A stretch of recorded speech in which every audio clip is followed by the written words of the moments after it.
I, Makoto Misumi, had lost contact with Lime Latte, who had been investigating the abandoned district within Rotsgard Academy on my behalf. Normally, he would have returned to clean the shop before it opened in the morning, but not only had he failed to show up, we'd found evidence of a FIGHT where he'd last been seen the night before. My servant, the former Lich Shiki, had been tracking Rona's movements, but there was no sign of activity from her last night. Rona was a demon woman who had infiltrated the academy under a false identity. I didn't know exactly what her objective was, but of all things, she also happened to be one of my students. As suspicious as she is, if Rona wasn't involved in this, then what on earth happened? Aqua and Eris, who had been with Lime, returned without incident. Had Lime gotten close to something dangerous on his own? He hadn't reported anything unusual. Lime said he was just going to stop by the Merchant Guild before heading back, Aqua remarked, suggesting something might have happened after they parted ways. It's strange that he engaged in a FIGHT without any orders to kill on sight. He normally would have run FIRST then tailed his opponent, Eris added, her tone calm and certain.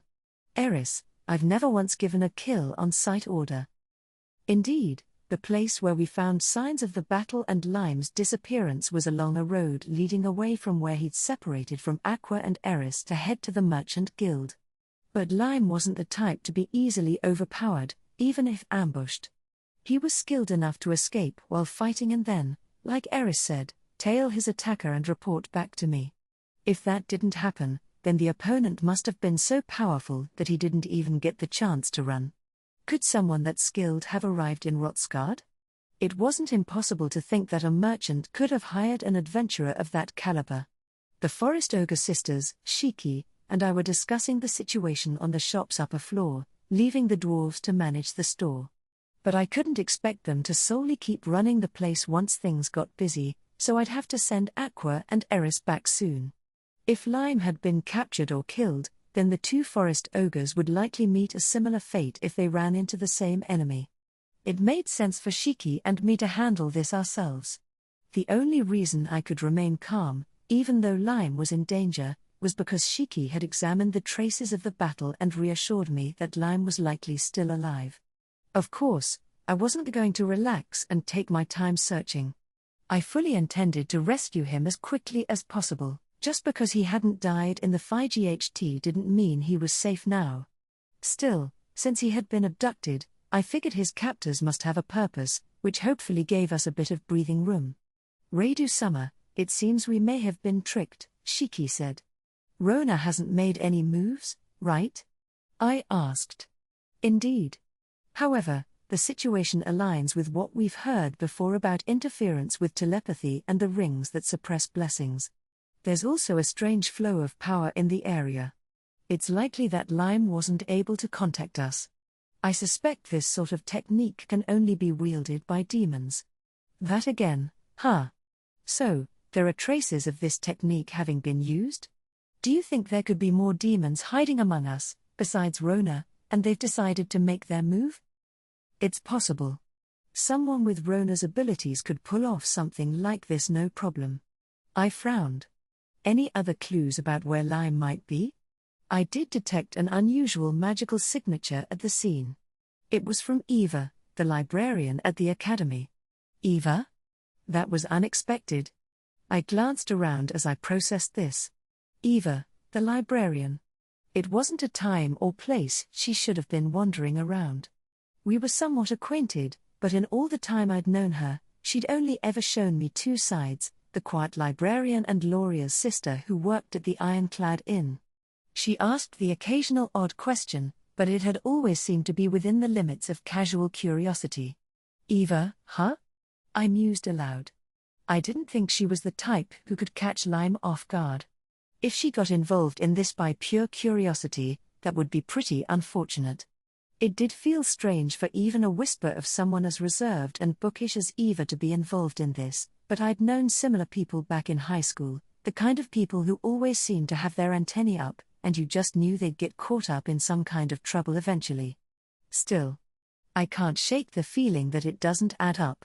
Why would Rona act before we've even revealed all our cards? As expected, It's not a situation where we can make any firearm judgments yet, Shiki said, nodding thoughtfully. I, too, find myself assuming it's the work of demons. Perhaps we should send Aqua and Eris down to the shop and go back to the scene of the FIGHT ourselves? Yeah, let's check out the Academy's abandoned district, I agreed. They say going to the scene 100 times is worth it. We might be able to pick up a trail. Lime had disappeared somewhere along the road between the Academy and the Merchant Guild. The street, extending from the Academy's unused sections, was always deserted, but Lime had been investigating the Academy grounds, specifically the so-called abandoned district or, more accurately, a redevelopment zone that was off-limits. That was the area we needed to focus on. Before that, let's start at where he went missing, I suggested. We might find something new. Got it. Aqua, Eris, please head back to the shop. If any visitors come by, hear out their queries and let them know we'll get in touch later, I instructed. Take care. The two employees responded, bowing as they sent us off. With that, Shiki and I set out to find our missing comrade. Lime, you okay, sis? You're the last person I want to hear that from, considering you just woke up yourself, a woman replied. For now, I'm fine, but who knows how long that will last. Well, that's good to hear, I said with a grin. So, can you tell me what's going on? I was planning on helping you after that young man knocked you out, but then another group showed up. They seem to have assumed I was with you, and now here I am, she sighed. It's probably morning by now. I'll have to deal with the fallout of missing work without notice. This is just great. Oh, right. You're the librarian. Eva, wasn't it? Well, no point stressing over skipping work once or twice. She went silent for a moment, her eyes narrowing slightly. TCH, I messed up. Taken down like this. And without my sword too. I think I might die if a knee or the boss find us out. Hey, Eva called out, breaking into my thoughts. Huh? How do you know my name? And how do you even know my job? I chuckled. Oh, that's right. I haven't introduced myself properly. I'm Lime Latte, I work for the Kuzunoha Company. You're acquainted with Radu Summer, aren't you? So, as you can imagine, I've seen you around there. As I spoke, I scanned my surroundings. It didn't take long to figure out we were in a cell, an underground one, based on the musty air and lack of ventilation. A sour stench lingered around us, and I could hear the faint movements of small creatures. Probably bugs, scuttling around. And it seemed we were alone, just me and the librarian, Eva, the woman Radu Summer had asked me to keep an eye on. Something's off about her.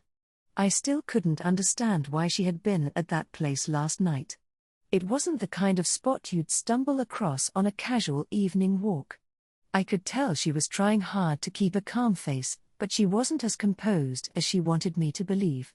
According to the information I'd gathered, she hated bugs, yet despite the room's clear infestation, she wasn't showing any signs of disgust. Is she hiding something?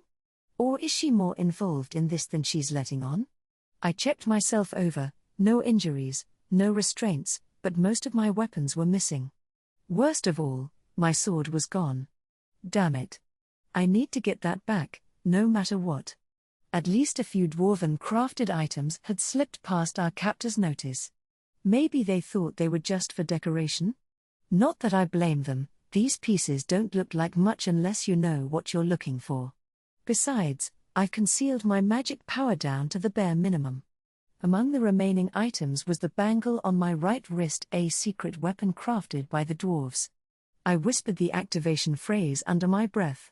A faint glow flickered around my arm, and in an instant, a sword materialized, its familiar weight settling into my grip. What? What is that? Eva gasped, her eyes widening in shock. Shh, keep it down, I whispered, glancing toward the door. Look, I get that you're surprised, but think about our situation. Right now, we should be on the same page, we need to get out of here. She eyed me warily, her gaze drifting to the sword in my hand. You're not just a shop clerk, are you? You're some kind of bodyguard, aren't you? She was getting closer to the truth, but I just shrugged. Man, if only she knew. After everything I've seen with Annie, I'm nothing special. Hell, I've only just started holding my own against Mondo. In sparring. I made a mental note: once we got out of this mess, I'd have to go through some serious retraining. Kuzunoha's shop clerks are tougher than you'd think, I said with a grin. But just to confirm, Eva, you want to get out of here, right? She didn't answer immediately, and that set off warning bells in my head. Why is she hesitating? Could she be involved with the people who locked me up? If they're fighting among themselves, this situation could get a lot more complicated. This is the Academy's abandoned district, Eva finally said, her voice low. Whoever set up a base here is part of a serious organization. Well now, that's not just idle speculation, is it? You're talking like someone who knows more than they're letting on. What exactly are you trying to say? I'm saying there are collaborators inside the Academy, Eva continued calmly. Even if we escape from here, for someone like me, remember, I'm just a librarian, my situation wouldn't change much. She's keeping her cool, even though her life might be in danger. I had to admit, she wasn't wrong. If shady people were sneaking around Rotsgard Academy, they'd need someone on the inside helping them out. Figuring out who could wait. Fair enough, we might have a lead in a few days, I replied, trying to keep things light. And you? You lost to him. That was clear, even to someone with no combat experience. You didn't just not win, you couldn't even escape, could you? Ouch, straight to the point. I'd known I couldn't run, so I'd steeled myself and given it my all. Only to lose. It wasn't the kind of power gap you could close with another try. It felt like the same crushing defeat I'd experienced when fighting Annie or the boss. That kid. He looked a little older than the boss, maybe around Shiki-san's age. But with power like that, he should have been famous. And yet, I'd never heard of him before. You're right. If that guy shows up again, it's over. But relax, he's not here. I've made sure of that. I wouldn't be making a move without some chance of success, I said confidently. I never went down without a fight. Even in defeat, I pushed until the very end. That was the principle I lived by, never stop struggling. At the very least, I knew that bastard wasn't anywhere nearby. Now was the time to act. Thanks to the hit I'd managed to land on him during our fight, he was a marked man. One of the abilities imbued in my sword allowed me to precisely track his location. Wherever he was now, it wasn't close by. Even if I believe you, that doesn't change the fact that I'm still in danger. If you really want to help me get out of here, then deal with the group inside the Academy too, she said, her narrowed eyes evaluating me. Damn, she's sizing me up. The librarian I'd investigated and the woman standing here now weren't the same person. Is this the real her? A noble hiding her identity? Or a fallen noble trying to survive? That seems like the most likely answer. In that case, her name might be fake too. The boss seemed like a magnet for troublesome women, and considering how Tomoe Annie liked to handle people like that, getting rid of her outright wouldn't be the smartest move. And her connection to the boss made things even messier. You want me to clean up the mess, huh? I said, crossing my arms thoughtfully. Well, I do plan on settling things with those bastards. But what's in it for me if I go that far for you? There was no reason for me to work for free. I was part of the Kuzunoha company now, and if I was going to take on a job, I needed compensation. Otherwise, lead to bigger headaches down the road. It could if you really do work for the Kuzunoha company, I can give your master valuable information. And if you're able to crush this organization's influence within the Academy. This organization, huh? Okay, so she definitely knows something about these people. We'll probably need to take a peek inside her head, quietly, just me and Shiki. The boss will be furious if he finds us out, but there's no other way. Whatever her connection is, she seems scared enough to know exactly who she's dealing with. Eva had to be linked to the people the boss had asked us to investigate. There was no other way a librarian would know about a shady organization like that. Eva, huh? I'd better take a closer look at her and her sister, Loria. Still, this wasn't the time to be careless and make enemies in the shadows. And if I can crush their influence? I asked, playing along. I'll promise you a substantial reward, she replied confidently. Yeah, that smells fishy as hell. That line was one I'd heard far too often in my adventurer days, always a reason to be suspicious. All right. I nodded, keeping my voice calm.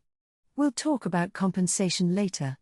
For now, I'll guarantee your safety. But you're coming with me to meet the boss. Before that, though, you'd better be ready, you're probably going to see some unpleasant things. You prepared for that? No problem. Good, I thought. Let's finish this up and get back to report to the boss. Damn, it's inconvenient not having telepathy, thanks to that brat shutting it down. All right. I've got my spells, I've got my weapon. Taking care of the guys here won't be any issue at all. Even though the boss told me to prioritize reporting, depending on what I see next, I might not be able to hold myself back. In fact, I probably won't. In that sense, maybe it's a good thing we can't use telepathy right now. First things first, my sword. Damn it, the nerve of them touching the blade Ani gave me. But now wasn't the time to lose my temper. I'd already pinpointed its location. It had been specially tuned for me, so it could do things like transmit its position. Normally, adding that kind of feature to a weapon was either impossible or outrageously expensive, depending on the quality of the blade, but the dwarves had taken care of it overnight. The boss and Ani had definitely pulled some strings for me, and those filthy hands dared to touch my lifeblood. Come to think of it, if the dwarf brothers had a hard time with my gear, I can't even imagine what kind of incredible weapons the boss and Ani have. With a single, clean slash, I cut through the gleaming metal bars that looked so out of place in this musty old dungeon. Nothing special. It's just that my weapon's too damn good. Now then, I might have a bit of deadweight, but it's time to strike back. What exactly is going on here? Shiki and I stood at the supposed scene of the incident, completely baffled. The traces of battle were obvious, too obvious. And they hadn't been there when Shiki had checked earlier. Residual magic. And this sensation. It's the same as what I felt from Tomoe and Lancer. Raidu Summer. These traces. They go all the way to the abandoned district, Shiki noted, his eyes scanning the ground. They weren't here before, right? I asked, feeling uneasy. Indeed. And from these remnants, I can sense the presence of a dragon. Of course. Dragons always made me think of Tomoe or Lancer. Lancer, aka Mitsurugi, was the dragon who had been with Sophia, a battle-obsessed woman who had suddenly attacked me. If it were Tomoe, she'd have told me. So. Lancer. Yeah, Lime wouldn't stand a chance against him. A rematch with Sophia too? No way. I wasn't up for that, I didn't even want to see her again. Neither of those two had listened to a single word I'd said. With Shiki here, and considering that I'd seen their cards to some extent, I could probably put up a better fight than last time. But ideally, I'd only take them on if I was certain I could win. I wanted to avoid a fight with an unpredictable outcome. These traces are hidden but not well. Like they wanted us to find them, I muttered, frowning. Most likely a trap. But if a dragon is involved, it makes it a lot less likely that demons are behind this. As far as I know, Rona doesn't have any dragon allies, Shiki responded calmly. It could be Lancer, probably on the demon's side. Lancer who was with the Dragon Slayer, right? Then there's no reason to hesitate, Raidu Summer. Let's go. Wait, what? No. We need to hesitate. If Shiki started acting like a battle junkie too, my stomach would give out. If Lancer and the Dragon Slayer are up ahead, then this is perfect. I cannot allow those who made my master bleed to walk away. They will die repenting for their sins, Shiki said, his eyes gleaming with a dangerous light. Shiki? Hair. Lime, That fool, he's done something useful for once, Shiki murmured with a dark chuckle. Under normal circumstances, I'd summon Tomoe Dono and Mio Dono, but given the urgency of the situation, I'll overlook it this time. To think that I'd get the chance to deal with the so-called Dragon Slayer and meet Tsurugi. Excellent. Truly excellent. I'd thought Shiki was the most composed of us. Turns out, he'd just been quietly bottling up his frustration. This was terrifying. His eyes, which had once glowed a calm red, now radiated a chilling madness.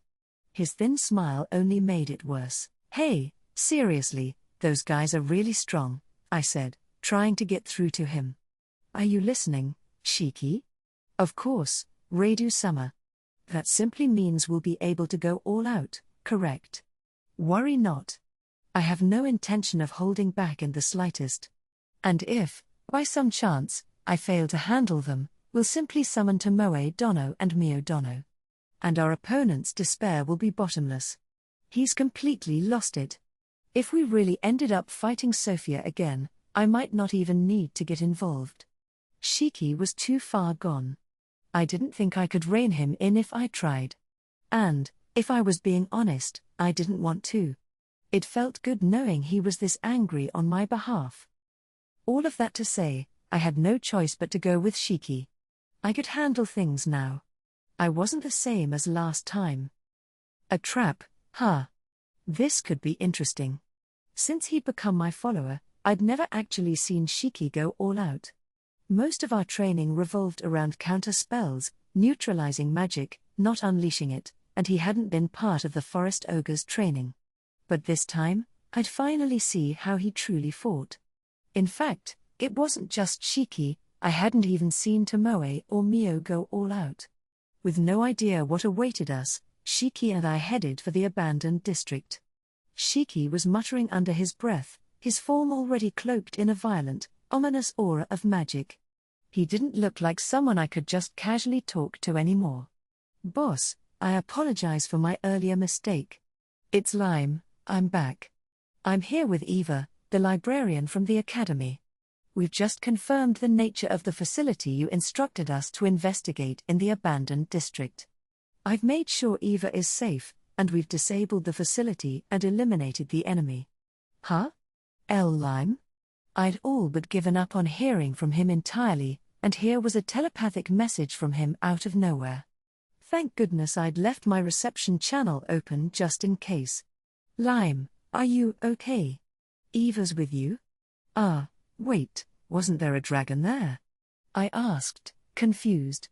A dragon? No, there was no dragon. Just the facility we talked about before. Both of us are in one piece. I'll give you a full report later, but for now, Eva says she has something she wants to discuss with you. We're heading your way. You're where I was attacked, right? Yeah. I responded, still in disbelief. Wow, impressive tracking. He's like a professional agent now. All right then, Lime replied before abruptly cutting the connection. Wait, all right then? Does that mean they're coming here? This was bad, Shiki.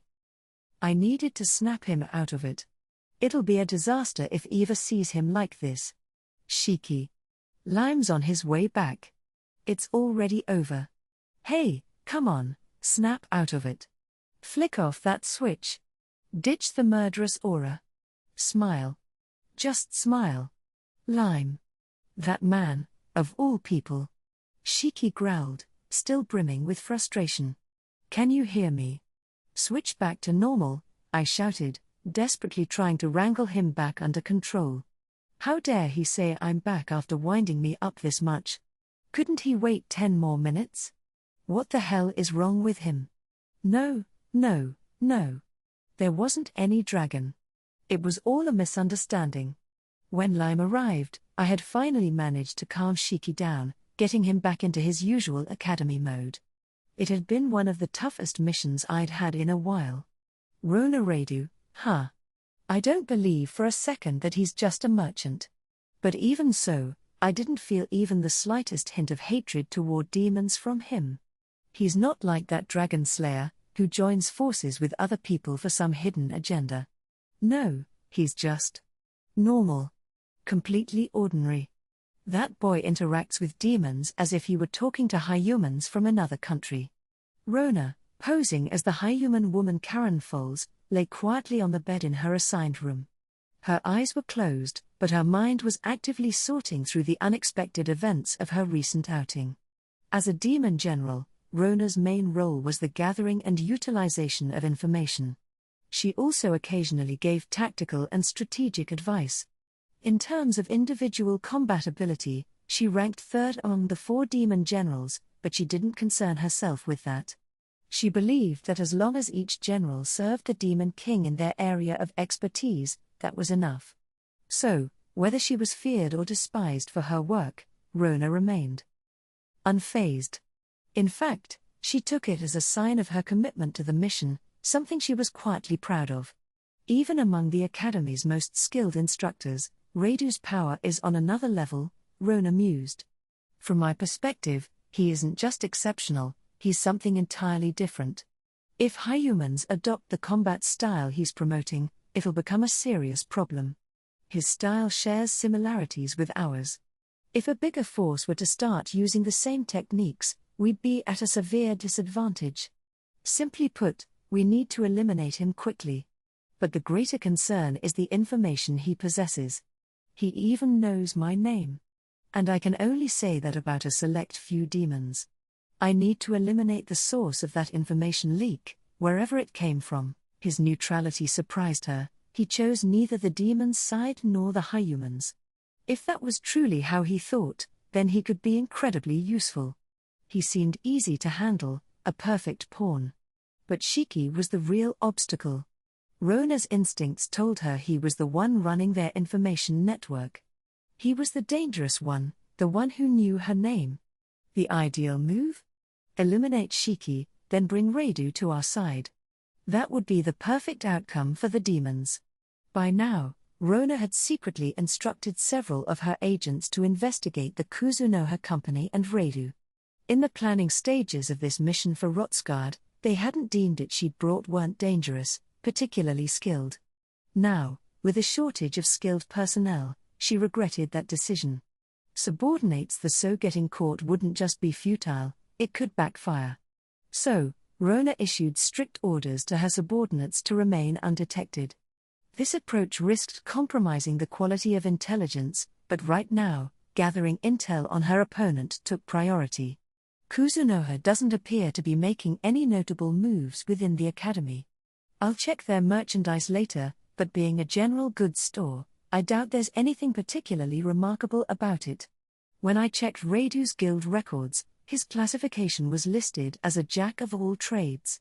Judging from the timing of his registration and his business choices, it doesn't seem like he has any exceptional business acumen. It's strange. It wouldn't make sense for someone with no talent to be surrounded by only competent individuals.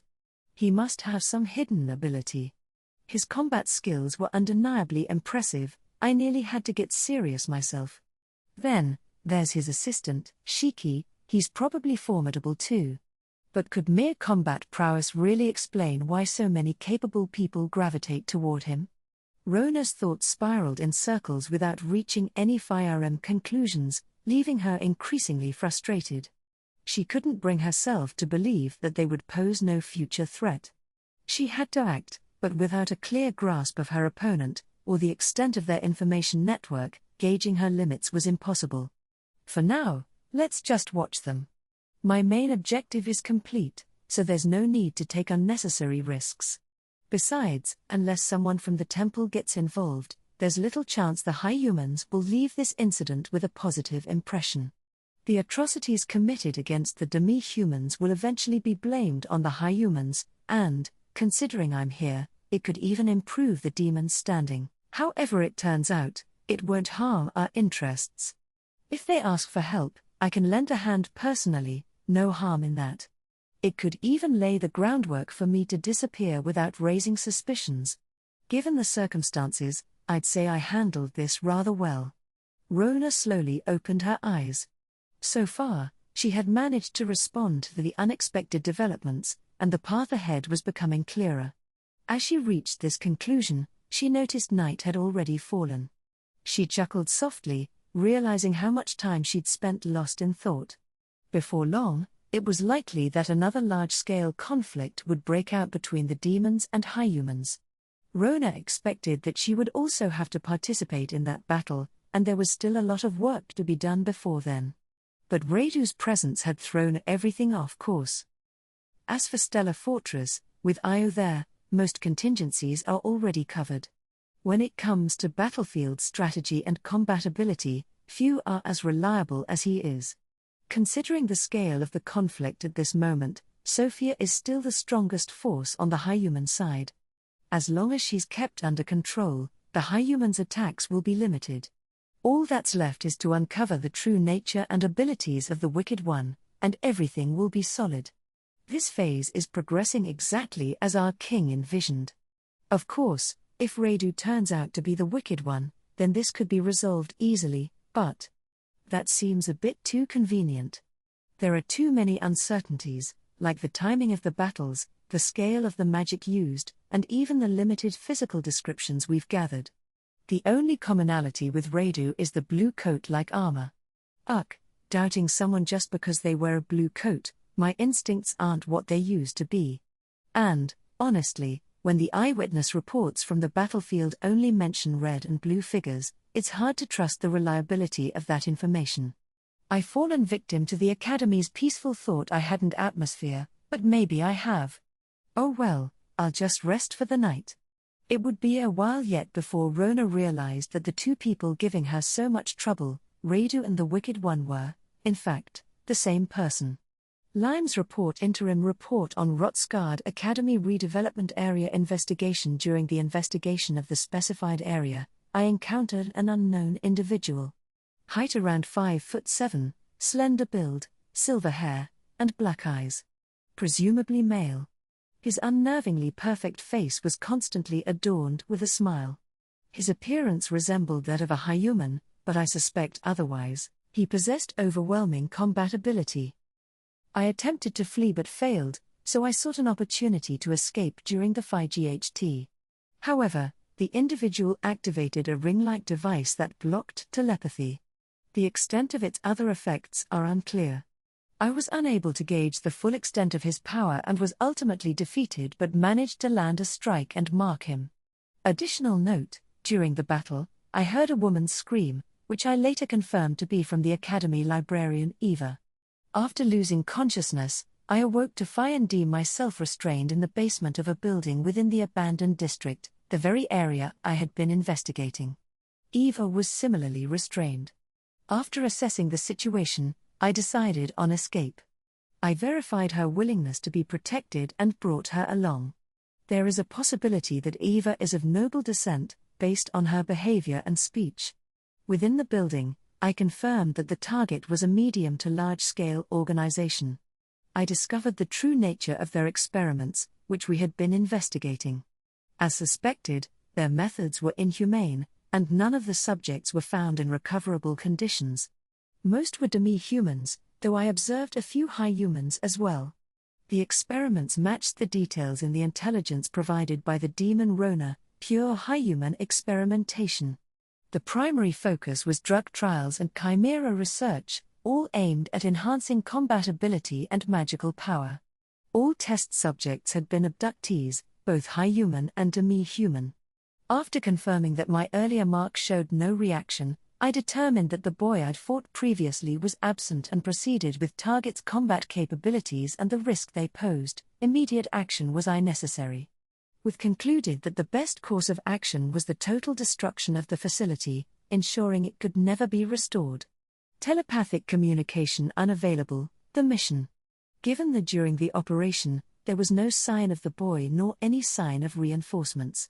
The facility was neutralized swiftly. After setting traps and surveillance within the building, I escaped with the librarian. There has been no movement from any remaining members nor reinforcements. Through testimony from the members, I identified several potential collaborators within the Academy, though not all were confirmed. Further investigation is necessary to identify and report all collaborators. I confirmed that some members of the hostile group were part of the Assassin's Guild.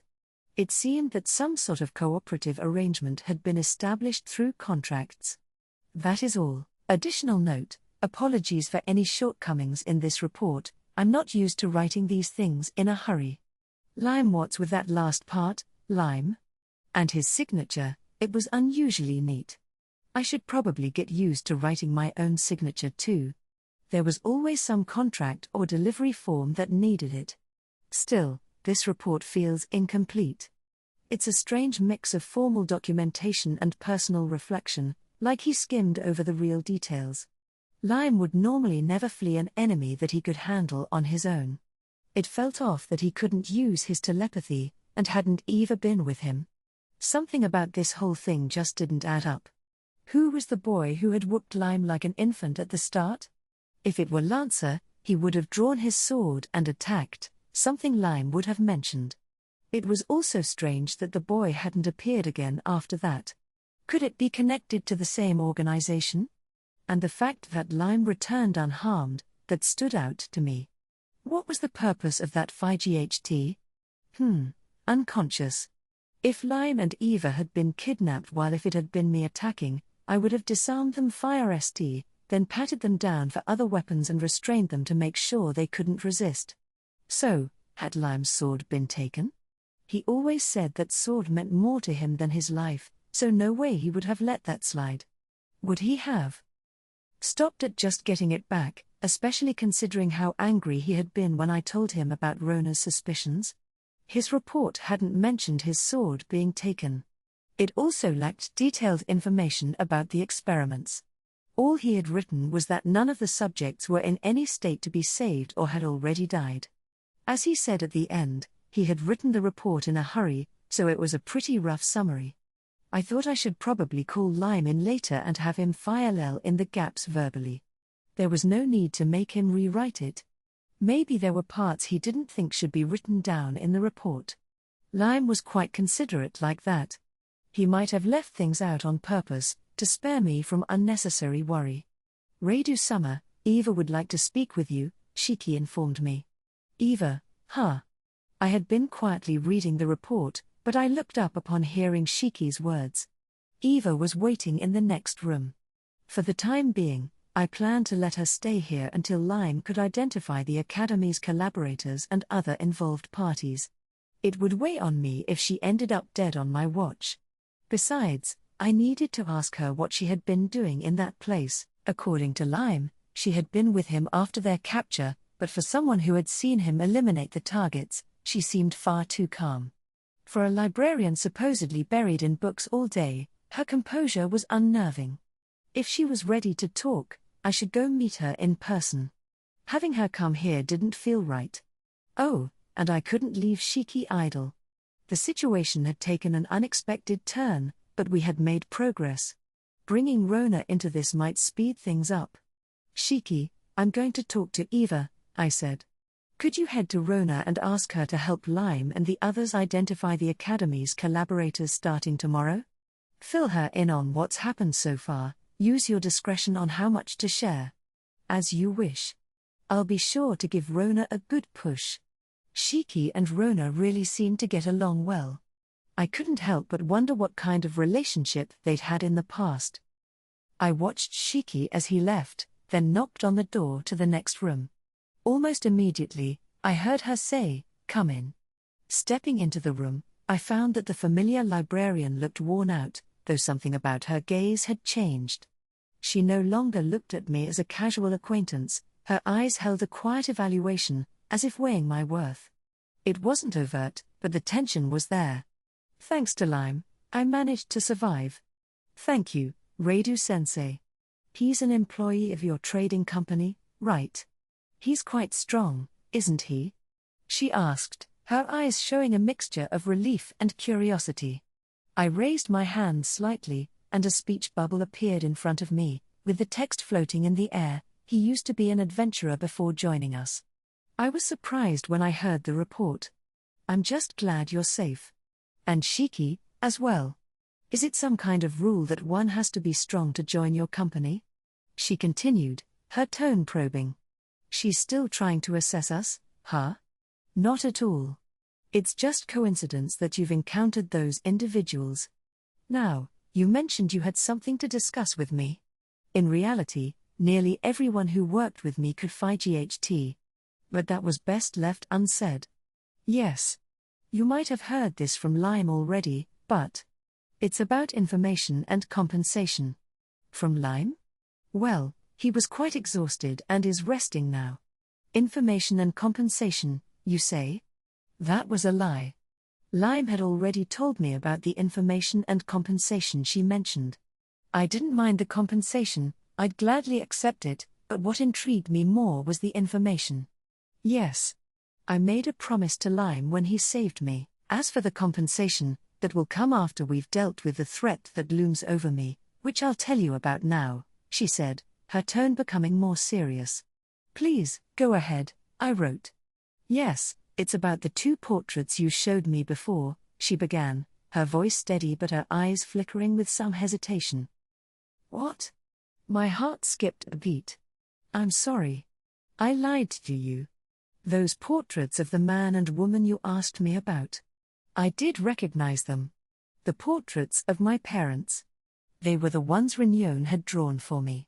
I had shown them to a few people at the academy, including Eva and a few other librarians, asking if anyone knew anything, but so far, no one had recognized them. If what she was saying was true, this would be extremely valuable information for me. Tracing my parents' history was one of the main reasons I'd come to this academy. If my memory serves me correctly, the man was a noble who held an important position in his country, and the woman was a high-ranking priestess affiliated with a temple, Eva shared. My mom and dad? I had always assumed they were adventurers. This was quite unexpected.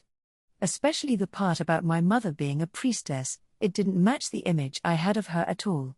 A noble and a priestess? From which country? I asked. I'm not sure if you'll answer this, she replied, but may I ask what your connection is to these 2, Redu-sensei? They're my benefactors, I answered smoothly. But whether I'll ever be able to repay my debt to them, I don't know. They were the greatest benefactors of my life, the ones who gave me life itself. But if asked whether I'd ever be able to do something in return for them, I honestly didn't know. I see. There were rumors that they had become adventurers right before they disappeared, so perhaps there was some connection after all, she speculated. Please tell me everything you know about them. The 2 of them were from a satellite state of Elysian, a now fallen kingdom. A small nation that was called Calenion. Were? I asked, filled with a sudden unease. Yes. They were supposed to get married, but they were exiled from their nation before they could, and eventually became adventurers. At some point, they disappeared, she explained, her tone steady, though the weight of her words settled heavily on me. Why were they exiled? Unfortunately, there are no detailed records about that. Calenion suffered even worse devastation than Elysian during the Great Invasion. The royal lineage was wiped out, and now, even the country's name is fading from the world's memory. The Great Invasion. That was when the demons, about 10 years ago, had gone on a rampage, seizing the opportunity to invade because the goddess had gone silent. I'd read that it was considered a crushing victory for the demons. For a book in a Hyuman Academy city to call it a crushing victory, it must have been close to total devastation. A fallen noble from Calenion and a priestess. That's the past my parents lived. If there were no records left, it would be much more difficult to trace my parents' steps. Wait a minute. A nation whose name is being forgotten, where even the royal lineage can no longer be traced. How does this librarian know about a noble from such a small forgotten place? Could there be something in the Academy's library that mentions it? How is it that you know about a noble and priestess of a small fallen country? I asked. Had my father and mother left behind some incredible story worthy of legend?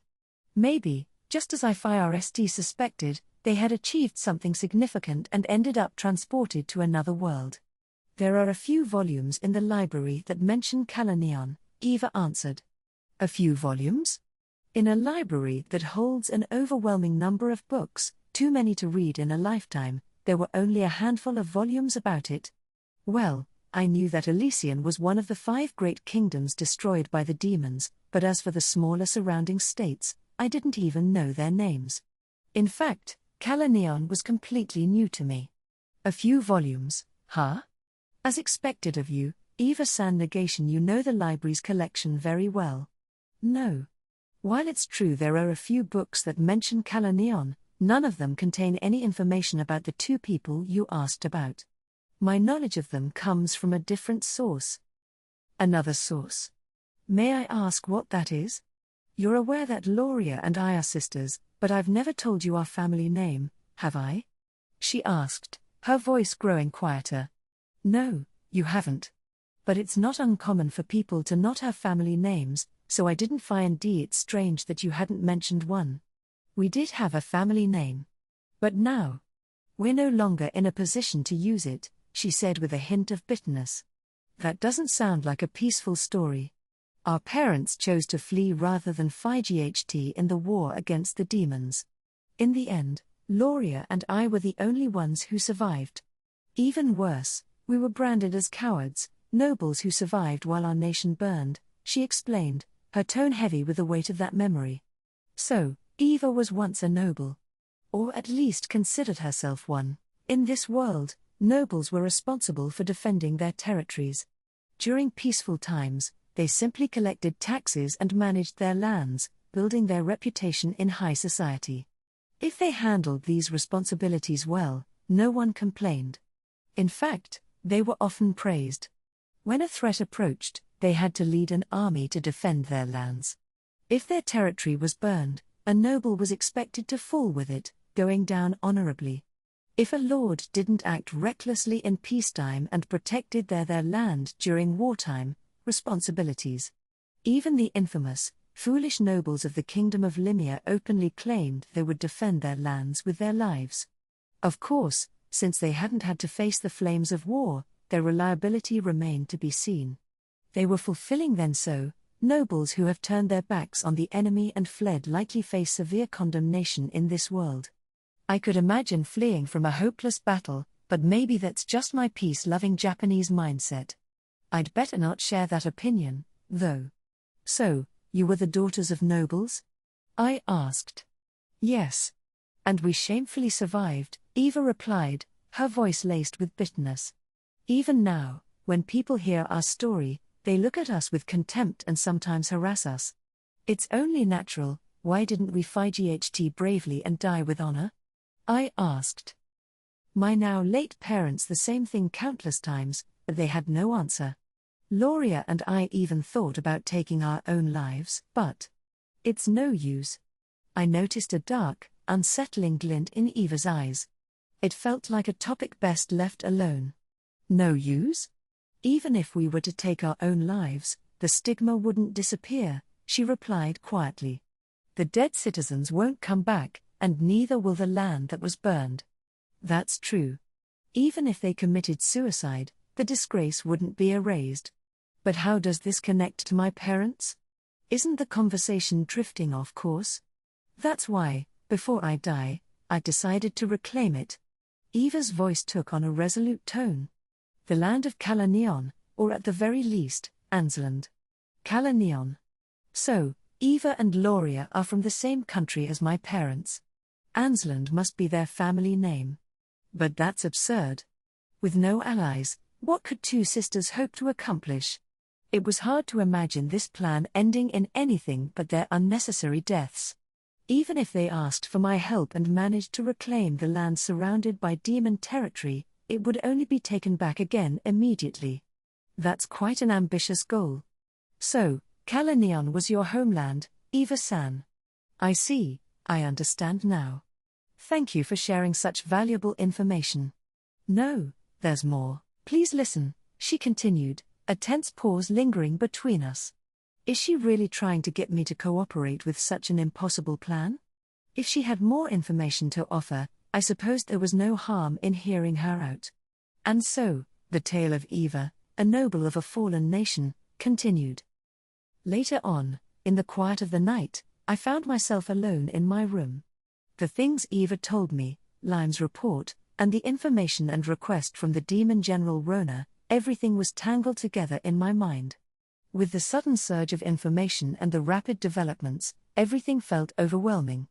From experience, I knew that trying to unravel things in order usually didn't work with these kinds of problems. After all, I was no detective, and to be honest, I'd rather avoid dealing with complex challenges. One task at a time was fine, but when everything stacked up all at once, my mental processing tended to freeze, and I just wanted to give up. It's one of those flaws I really wished I could fix. I tried sketching a correlation diagram to sort things out, but it wasn't coming together. Ugh, what a mess. Maybe I should have asked Eva to help me sort things out. But then again, she had no connection to the Merchant Guild or Rona. And, besides, I couldn't be sure everything she'd told me was true. In the end, letting her go back to her room to rest had probably been the right choice. Yeah, that settles it. Thinking this over on my own won't help at all.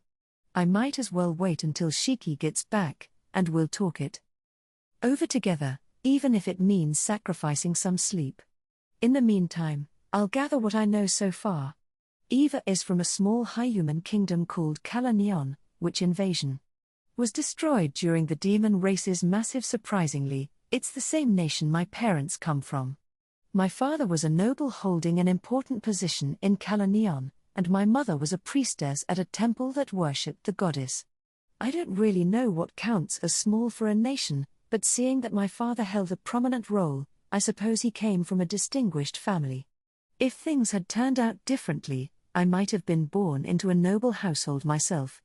Anyway, back to Eva. She's the last surviving member of a noble family that abandoned their lands and fled during the war. Apparently, she's holding onto the reckless hope of restoring her family and estate, though her situation is nearly hopeless without any allies. It seems she didn't know my father or mother directly. There had to be a reason Eva had chosen to pursue an impossible dream instead of simply ending her own life. She was once in such a humiliating and unbearable position that she seriously considered taking her life. Understandably, she was in a highly unstable mental state. The days spent shielding her younger sister, Loria, must have been agonizing for her. Eventually, Eva Ansland began to see the world outside of the small one she shared with her sister as something to distrust and reject entirely. I couldn't even begin to imagine what she had endured. At the point where she began doubting even the goddess, an organization reached out to her. Given that Kalanion was a satellite state of Elysian with many devout followers, Eva's crisis of faith spoke to the extreme psychological strain she had suffered, and that so-called goddess had been useless even to the high humans who worshipped her. To her, the Great Invasion was nothing more than something that happened while she took a nap. This organization. It had been bothering me ever since I'd heard about it. They were apparently a group of people united in their opposition to the goddess, though their scale remained unknown. It was said to be a strict organization, where even a hint of betrayal was enough to get someone eliminated. It was also so secretive that most of its members didn't even know each other's faces. But if people were eliminated for showing the slightest sign of disloyalty, wouldn't that foster paranoia among the members? And once again, my thoughts drifted off. Focus. What surprised me was that the organization included high humans, demi-humans, and demons, people of all races. They shared techniques and knowledge, and the organization was said to have considerable influence and power. However, what remained unclear was whether they were related to any of this world's known powers, or if they had ties with all of them. Since they hadn't yet shown their face in the public sphere, they could very well be poised to intervene as a third force in the ongoing war between high humans and demons. I see. With an organization like that, it's no wonder Eva would find herself lured by a foolish dream or two. While she hadn't discussed it with me, Eva must have seen evidence of their power somehow. At the very least, she had seen something that convinced her they could help her reclaim her family's land in demon-controlled territory. Not knowing the exact shape of their organizational power made them feel even more menacing than a national government. I guess politics is just as twisted in this world as it was back in mine. Despite the different setting, people's actions seemed fundamentally the same. Considering the history of this world and its long-standing conflicts, It was hard to imagine high humans and demons allying for any reason other than the classic "the enemy of my enemy is my friend." And in this case, the enemy they shared was the goddess, right? After all, it's a group of people who despise her. Whether they succeeded in their goal or fell to ruin, I believed they'd inevitably return to hating each other all over again. Eva might have appeared calm, but perhaps she was already teetering on the edge of madness, relying on such a dangerous power. So that's how it played out this time. After being spotted with Lime, nearly dragged into the chaos, and fearing for her life, she turned to us for protection. Rona explained that the incident stemmed from inhumane experiments conducted by high humans, with demi-humans and demons as victims. She claimed she wanted to uncover the truth and rescue any survivors. However, Shiki suggested that the true aim was to manipulate our perspective. Exposing us to such horrors would naturally push us to sympathize with the demons. After all, in war, your perception is shaped by what you see most. If you're only shown one side's suffering or heroism, bias is inevitable. It's also possible that the current Demon King might be using Rona's actions to show he's a man of principle, sending his generals to put a stop to high human atrocities. Rona certainly seems like a master strategist. Just then, someone was approaching. Although I was immersed in sorting through everything Eva had told me, a strong presence pulled me back to the moment. Back when I'd been thrown onto the battlefield, I hadn't even noticed the Dragon Slayer was among the enemy until I was already injured. After that experience, I started maintaining a kind of barrier that reacted only to people with a certain level of power. At this time, my baseline was set to Shiki. By narrowing the detection parameters, I could expand the range somewhat, and it had become something I could deploy almost unconsciously. In a deserted area like the wilderness, I could tweak it even further for added convenience. But here in the Academy City, there were too many people. If I made the barrier too sensitive, I'd be overwhelmed by constant alerts, and worse, I'd risk drawing unnecessary attention. A clear reminder of how little control I still had over this skill. Pathetic. Lime burst into the room, failing to knock as he threw open the door. His voice exploded with urgency. "Boss. It's him. That brat who made a fool out of me, he's coming this way." Based on what we knew, he was a young man likely connected to the organization operating in the abandoned district. I guessed he'd be around my age, a young man, though. At 5'7", he was taller than me, which was a bit enviable. No, focus. At the very least, he was someone at Shiki's level of skill. "Lime, you can stand down," I replied. "Actually, could you fetch Shiki for me?" "No," Lime said, his voice wavering but resolute. "I know I won't be much help, but let me at least, young master." Young master. Whoa. Suddenly, two women appeared in the room, two familiar faces, my attendants, Tomoe and Mio. What? Why were they here in the Academy City all of a sudden? And why did they look so alarmed? The timing. Isn't it a little too perfect? Am I being monitored or something? Tomoe, and even Mio. What's going on? I asked.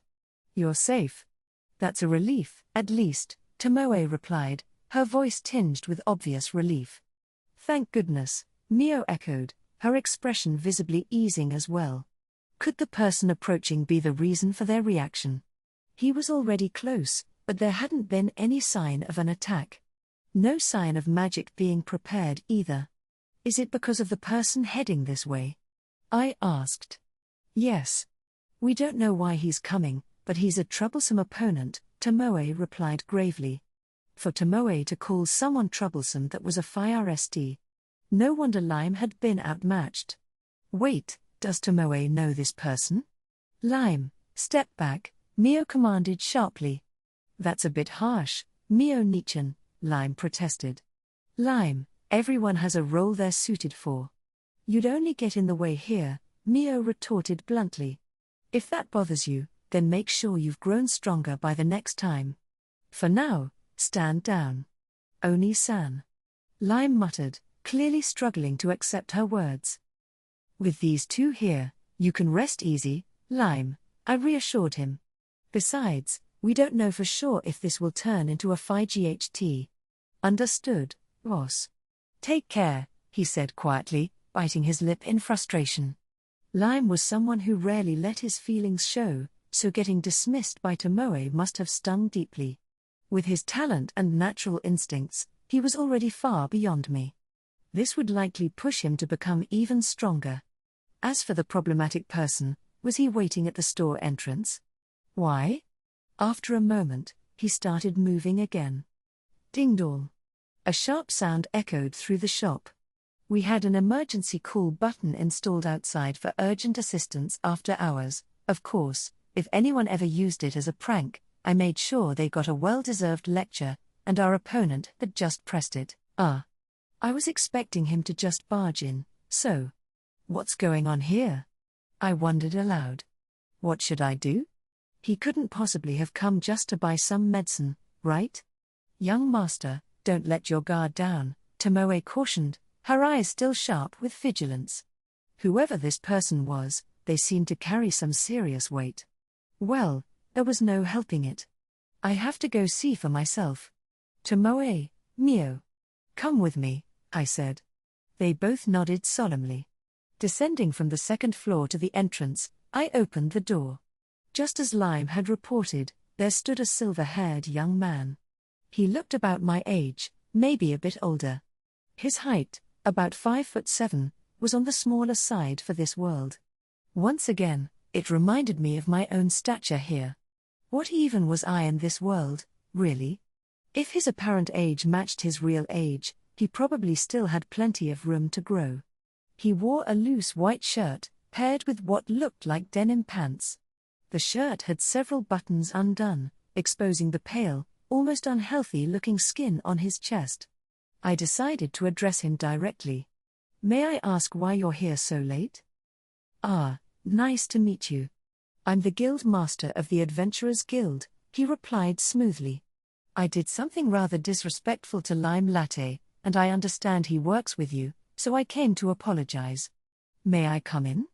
Huh? My voice joined Tomoe's and Mio's in an unusually perfect harmony of surprise. The guild master narrowed his dark eyes, clasping his hands behind his back, and stood there with a bright smile, exuding no hostility whatsoever. Just when the mountain of information felt unmanageable, here was yet another unexplained piece to add to the pile. So that's the official excuse. But honestly, he was pretty strong. Caught me completely off guard. Look, he even managed to get me here, he said, rolling up his sleeve to reveal a faint cut running from his elbow to his hand. And that sword of his, it's got an impressive enchantment. I still can't remove it. At FIRST, I planned to just give him a light tap, you know? But when another group showed up, things got complicated, and, well, I ended up taking him down. It may not count as much of an apology, but I left a mark on him around noon, just to make him easier to track. I even granted him a temporary blessing to keep him safe, secretly, of course. It was the middle of the night, and the so-called guild master now sat in the guest lounge, a strange smile on his face. Mio had served him tea, and the three of us were sitting across from him. Shiki hadn't returned yet, likely because his discussion with Rona was still ongoing. Though this stranger claimed to be here to apologize to Lime, he quickly moved on to other topics. And he certainly talked a lot. I couldn't make heads or tails of what he was saying either. With his cheerful, rapid-fire speech, it was too hard to keep up. Oh, right. The real reason I came here. He started, but then his gaze shifted, and the topic of conversation shifted just as quickly. Oh, hey, you there in the kimono. I heard this place has rare fruit, right? Could you bring some out as a tea snack? I've never tried them before. While he looked around my age, his tone and the way he navigated conversations had a subtle, almost effeminate quality. Whatever the case, he had a knack for drawing everyone into his pace. Whether it was intentional or not, he kept dropping hints and details, mentioning things like swords and kimonos. Mio narrowed her eyes in irritation, giving him a sharp glare without even bothering to stand. But this didn't faze him in the slightest. I let out a quiet sigh. Mio, would you mind preparing some for him? Understood. Please give me a moment, Mio replied, her tone reluctant but composed. Oh, I'm looking forward to it. And could I get a refill on the tea too? Are there any other flavors? If there are, I'd love to try a different one, miss, he added, grinning at Mio with the same unshakable smile. A shiver ran down my spine. From the other side of the closed door, near where Mio was standing, a wave of killing intent surged. She wasn't even trying to hide it, she was clearly in a foul mood. I could understand the feeling. Tomoe's eyes twitched every time the guildmaster spoke, her silence heavy with irritation. I wasn't exactly eager to keep chatting with him either. I just wanted to get to the point. Well then, guildmaster. What is your business here? I wrote, trying to keep my hand steady. Oh, don't be so formal, Radu-kun. Or should I call you Makoto-kun? He replied smoothly. You don't need to use written communication, you know.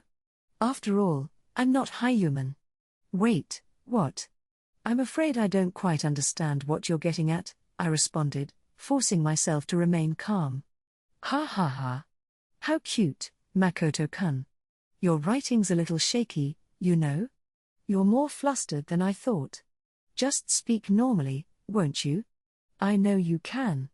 I thought I'd answered normally enough, but my unease must have been obvious. I've still got a lot to learn. But just who is this guy? Even if he's the head of the Adventurers Guild, it doesn't make sense for him to know so much about me. What's more, the guild was a long-established system in this world. From what I'd read in books at the library, it was said to have originated in Elysian, so it clearly had ties to the goddess. Did that mean the goddess knew about me too? That look on your face. Could it be that you're worried the goddess might know about you? He asked, his grin widening. He can read my mind? Right on the mark. Don't worry, though, the goddess hasn't caught on to your current situation, he said, chuckling. Well, she's got a lot on her plate after all her mishaps.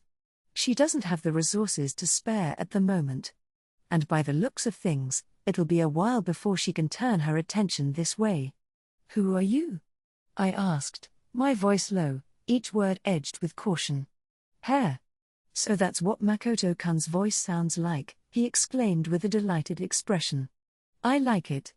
A male voice with just a touch of youthfulness, it's charming. Let's see. You're still in high school, right? Must be tough, suddenly finding yourself in this world as a student. What is this guy? How does he know everything about me, even details about my original world? The sight of him, casually smiling at me while rattling off one unsettling fact after another, made my skin crawl. I felt my field of vision narrow, a sign I was losing my cool. He was getting under my skin, and my discomfort was all too apparent. Every time I spoke, he'd respond with that giddy, delighted expression that only worsened the feeling. I couldn't stand it. Stop messing around and answer me. Who are you? I demanded, my voice trembling. Damn it. I couldn't hide the fear that slipped into my words. Or, don't be so cold. I'm the guild master, I wouldn't lie to you. I don't have any choice but to call you that, do I? I don't even know your name, I shot back. He knew everything about me, yet I had no clue who he was. Did he know the goddess as well? At the very least, they seemed acquainted. And it was true, he didn't seem human. Still, how could the head of the guild, a central organization in this human-centric world, not be human? Oh. My bad, he said, slapping his forehead. You're right, I haven't introduced myself. That was rude of me, Makoto-kun. Now, let me properly introduce Mise, enough of this farce. Tomoe interrupted, her voice cold and sharp. Interrupting someone's introduction and calling it a farce is rather impolite, don't you think, blue-haired samurai? He replied smoothly, narrowing his eyes at her. Humph. Spare me the act. You clearly know my name, so why the pretense? Tomoe snapped her glare unwavering. You say you don't lie, and yet you've already claimed to be the guild master. Such an obvious deceit. My, he replied, sighing dramatically, Did you forget your manners, spending so much time in the wasteland, Shin? And you, Tomoe said, you don't look anything like your former self. Luto, the dragon of myriad color. Huh? Luto? Myriad color? Ah. Does that mean this guy's a dragon? That's what it sounds like, right? Judging from Tomoe's tone, it appeared to be true. But even so, I couldn't sense any hint of a dragon's aura from him, nothing at all. Yes, young master, Tomoe replied calmly. This one is indeed a greater dragon of the highest order. Known as the Myriad Color, Luto is a dragon who's mastered both wisdom and magic, undefeated throughout his lifetime. Myriad Color reflects the countless hues he embodies, serving as his other name. Oh, come on, Luto muttered, rolling his eyes exasperation. First, you interrupt my introduction, and now you're explaining my name in front of me? What a boring samurai you are. The highest of the greater dragons. An undefeated dragon. This guy? Ridiculous, Tomoe scoffed, her expression severe. You have no right to speak, not after you openly tried to deceive my young master. Well, I'd appreciate it if you didn't say things that could be so easily misunderstood, especially when you're the one who spent so much time hiding away, barely showing an interest in the world, he replied with a smirk. The guild master, or rather, the greater dragon Luto, was using a much sharper tone with Tomoe than he'd used with me. Greater dragons, beings that most people, even demi-humans, would never see in their lifetime. I'd come to understand from my studies in the library just how rare they were. They sit at the pinnacle of dragons, immune to time. After they grew old, they could undergo a rebirth, allowing them to exist as a singular being across the ages. The library books had described it in overly complex terms, but it sounded to me like they were basically rejuvenating themselves. The names I'd come across in the library were the Heavenly Sword, Waterfall, Sand Wave, Crimson Lapis, and Nightclad. The Myriad Color was a new one. I also hadn't seen any mention of Shin, known as the Invincible. Though greater dragons rarely involved themselves with high humans, some lived close to high human lands. On rare occasions, they might even lend their strength to high humans.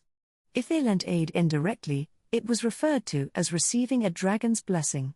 These days, it was said that one of the imperial knights of the Gritonia Empire bore the blessing of Sand Wave, which allowed him to acquire a unique class. What does that make me, though? I'd already encountered 3 of these ultra-rare dragons. The Invincible, Heavenly Sword, and now Myriad Color. Tomoe, Lancer, and Luto. Just encountering them had me towing the line between life and death. Running into boss-level characters in the middle of town feels like a cruel twist in a bad game. Reality, once again, proving it's harsher than any game I've known. It seems otherworldly realities aren't any different in that respect. No guarantee of a happy ending, even if you try your hardest. But if you don't try, a bad ending is practically assured. Sigh. There's no light at the end of this tunnel. Did you abandon your old dwelling? Tomoe asked. I noticed it's become nothing but a ruin. Yes, a long time ago. Must have been 1,000 years now? Anyway, can we get back on track? I'd like to speak with Makoto-kun. Thanks to Shin, I think he may have misunderstood a few things, and I'd like to clear them up. 1,000 years? This guy's on a whole different scale. And to think he'd been all smiles with me, yet with Tomoe, he barely lifted the corners of his mouth. What a mood shift. What misunderstanding are you talking about? I have plenty of questions left to ask. And besides, I've discarded the name Shin. I am now Tomoe, remember that, she warned. Oh, getting feisty just because Makoto-kun is here, huh? Luto teased. All right, Tomoe, it is. It's Tomoe. If you mess it up again, I'll knock that head right off your shoulders. My apologies, Makoto-kun, Luto said, looking at me with a sympathetic smile. This one may be a dragon, but she's a bit of an oddball. I bet she's been nothing but trouble for you. Listen here, Luto. In what way am I the odd one? Tomoe barked with indignation. Actually, you're both pretty odd, Tomoe. It was clear Luto was a truly free-spirited dragon. Casually ignoring Tomoe and addressing me like that. If he really was at the pinnacle of dragons, did that make him Tomoe's superior? I haven't lied to you, Makoto-kun. I want you to trust me, Luto said earnestly, his gaze fixed on me. Huh? I stammered, feeling taken aback. If that's a serious I'm misleading you, misunderstanding. My intentions are much purer than that, he added.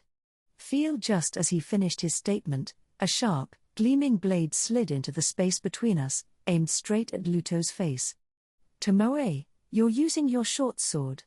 If you're going to draw, at least use your main sword. You certainly changed, haven't you? The Luto I knew was always shouting at us about rules and discipline, Tomoe sneered, the edge in her voice unmistakable. Rules? Discipline? Both sound like they couldn't be further from this guy, dragon, in front of me. Tomoe, you've changed too, Luto replied with a lazy smile. You were a dragon who cared about nothing, living a life of total abandon, only waking to sleep again. But don't you think there are important things you should have learned before picking up something as dull as propriety? Nothing could ever compete with your recklessness, Tomoe retorted. It's always been on my mind. Now tell me, when did you decide to become a man? I guess about 300 years ago, Luto answered with a casual shrug. I spent all that time as a woman, and eventually, it got boring. So, I thought I'd give being a man a try. It's been pretty comfortable, actually. I'll never forget the thrill of the first time I took a woman to bed. Boring. He got bored. With his gender? None of this made any sense. And on top of that, as a greater dragon, reproduction should have meant absolutely nothing to him. Surely, that whole taking someone to bed thing would be meaningless too. Right? Thought you'd try. Do you think you can just change on a whim? Tomoe scoffed. And besides, I've never heard of a greater dragon siring offspring. What would be the point of lying with a woman? Exactly, Tomoe. I couldn't wrap my head around any of this. He was talking about it like it was as simple as buying a new toy. I was able to become one, accept it.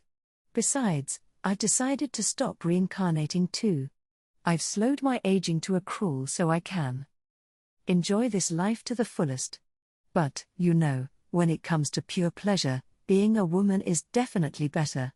I was even getting tired of being a man, but then one day my whole world changed, Luto exclaimed passionately.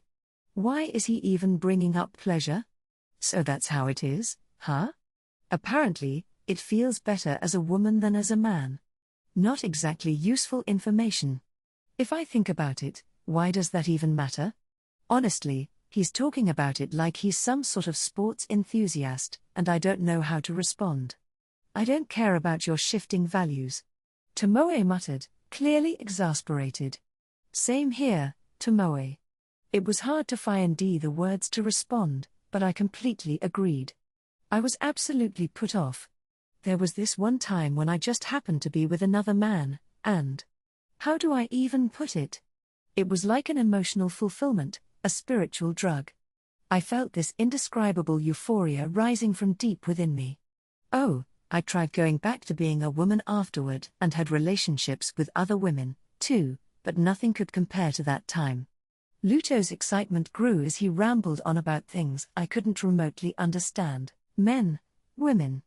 Can someone please tell me what's even going on here? That ultimate expression of friendship between two men, love in its purest form. I was moved to tears. When it comes to physical union, nothing surpasses two men together. Can he please stop with this? My ears are rotting. My brain too. He looked over at me with a mischievous grin. By the look of things, Makoto-kun, I'd say you're a bit inexperienced, aren't you? Don't worry, I like that. And if you'd prefer a woman for your first time, I'd be happy to oblige. I can be either one for you.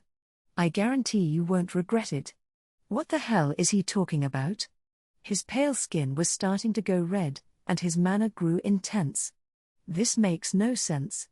These detailed arguments are making me sick. Also, I'm not some inexperienced kid. Wait. Inexperienced? He means lacking experience, right? Well, that part's actually accurate. Absolutely not, I said, bolting up from the sofa to put some distance between us. Fortunately, he didn't follow. Instead, Luto leaned back, sinking deep into the sofa as he folded his hands over his stomach. Don't knock it before you try it, Makoto-kun. I can be either a man or a woman at will. Just give it a try, and if it's really no good, then I'll give up. Does he seriously think that makes it any better? And those eyes sparkling at me. It's beyond unsettling. I have no intention of rejecting those interested same-sex relationships, none at all. But forcing that on someone who has no interest? Absolutely not. Pardon me, but what exactly are you yelling about over here? Oh, great. She didn't need to come back now. Mio, your timing is both flawless and terrible. Oh, the lady in black. Thanks for the tea and fruit, Luto said, beaming as he looked over the tray Mio was holding. What exactly were you trying to do to young master? Mio asked, her voice dangerously calm. Oh, I was just doing a bit of flirting. Flirting? Mio sputtered, her eyes narrowing. Well, he's single, isn't he? No harm if I step up, right? There's a fundamental problem here, and it's called me being straight. Mio set the tray down to the side. It held tea for each of us and a plate of sliced fruit. Hey, putting it down there means I can't reach it, Luto pointed out, looking mildly bothered. Tomoe, this one seems to be a dragon. Any issues if I kill him? Mio asked. For her to pick up on that right away. She's right, if I concentrate, I can barely sense it too. But the way she figured it out immediately, Mio's intuition is impressive. Indeed. This concerns young master's virtue, so I'd say this dragon is all harm and no benefit. Go on, Mio. Of course we'll kill him, Tomoe whispered maliciously. Whoa, seriously? Wait, Makoto-kun agrees too? Luto asked. I could see them both readying themselves for battle, and I moved to follow. This guy had to be taken down, for my sake. Luto, I'll at least hear your last words. Since I won't be leaving behind a single bone, I'll carve them onto your grave marker later, I said, stepping forward. Yes, the meat of a greater dragon might even be delicious. At the very least, I'll make good use of it, Mio added coldly. You're an unprecedented threat, I said, fixing him with a determined glare. Sorry, but I'm ending you with all my strength. Wait, hold on, Luto exclaimed, raising both hands in surrender. No way can I handle all three of you at once. And I didn't come here to fight GHT, honestly. Please, calm down, everyone. I'm sorry, I went too far, okay? Just let me clear up the misunderstanding. Please. He raised his hands higher, signaling his surrender. How serious is he, really? I'd never encountered anyone like him before, so it was hard to gauge his intentions. And, beyond that, I wasn't sure I could even trust the earnest expression he was showing now. We've already heard more than enough about your twisted tastes, Tomoe replied, her voice dripping with disdain. No need for any more explanations. Trying to indecent hobbies. There's no need to clear up any misunderstandings, Mio added. Eradication is the only option. Introduce young master to your no, it was just some harmless flirting, really. Look, I'll drop that subject completely, no more of it today, okay? He stammered, waving his hands in a placating gesture. I really want to talk to you about the Adventurers Guild and discuss things properly with you, Makoto-kun, given our familiarity with otherworlders. To talk about the guild? Ah, right, he was joking about being the guild master. There's no way a pervert like him could be running the organization, so it must have been a lie. But maybe there's something I'm missing. Well, Tomoe, Mio, and I are registered members, after all. And it's the same organization that Tor and some other acquaintances belong to. If he has something to say about it, I should probably listen. Yes, talk about the guild, Luto said enthusiastically. All right. If you promise to be serious, I'll listen, I replied with a wary look. Young master. Young master. Mio, please bring the tea, even if it's cold, I added, glancing her way. All right, Luto. Let's hear what you have to say. Once again, we all sat down, 3 against 1. Luto's expression shifted to something more serious as he began to speak about the Adventurers Guild. First off, let me make this clear, I am the true master of the Adventurers Guild, Luto said, his face entirely serious. In fact, I'm the one who created the guild, about 1,000 years ago. What? I exclaimed, shocked. Incredible, Tomoe murmured, equally surprised. Mio, however, remained unfazed, showing little interest in the revelation. An otherworlder, like you, introduced the concept to me, Luto continued. And with a little ulterior motive, I suggested it to the goddess and took on the responsibility of running it. She saw the guild as a simple system to strengthen high humans and didn't oppose it. A little ulterior motive. That sounds a bit suspicious. And an otherworlder, huh? So, it wasn't just me and those 2 heroes who fell victim to that goddess, there were others before us. 1,000 years ago. That would have been the Heian period in Japan, right? Maybe around the time of Fujiwara no Michinaga? Wait. Something feels odd about that. But what? Back then, I was completely absorbed in designing the guild's structure. I worked closely with that otherworlder who introduced me to the idea, my Fire St husband. He shared so much knowledge with me, and I enjoyed every moment building the system. I suppose my state of mind was a bit like Tomoe's now, he said, glancing over at her. Learning about his concepts and replicating them was endlessly fascinating. Ah, that makes sense. I understood, probably because I had the perfect example sitting right next to me. So, Luto had become obsessed with building the Adventurers Guild the same way Tomoe got lost in her love for period dramas. That's how an expansive, quasi-independent organization with potential dangers embedded within it came into existence. With the goddess's support and a greater dragon at its helm, high-human opposition must have been minimal. After all, it was the goddess. My otherworlder husband was renowned as a hero in Elysian, a master swordsman. I was his wife and partner. With the goddess's backing, it didn't take long for the guild system to become deeply rooted in high human society. Since then, I've continued on as the guild master, changing forms over the generations. So, he was the Fire St guild master. And he's still the guild master today. That's quite something. Wasn't the Fire St guild master Luto's husband? I asked. It seemed like his husband would have taken the lead, so I wondered why he hadn't become the guild master. He was far more interested in wine and women than in anything like running a guild, Luto explained with a casual shrug. Once he established his reputation as a hero, he barely did any real work. In the end, heroes are more valuable as symbols, not as people who put in real effort, especially in a world coming out of chaos and conflict.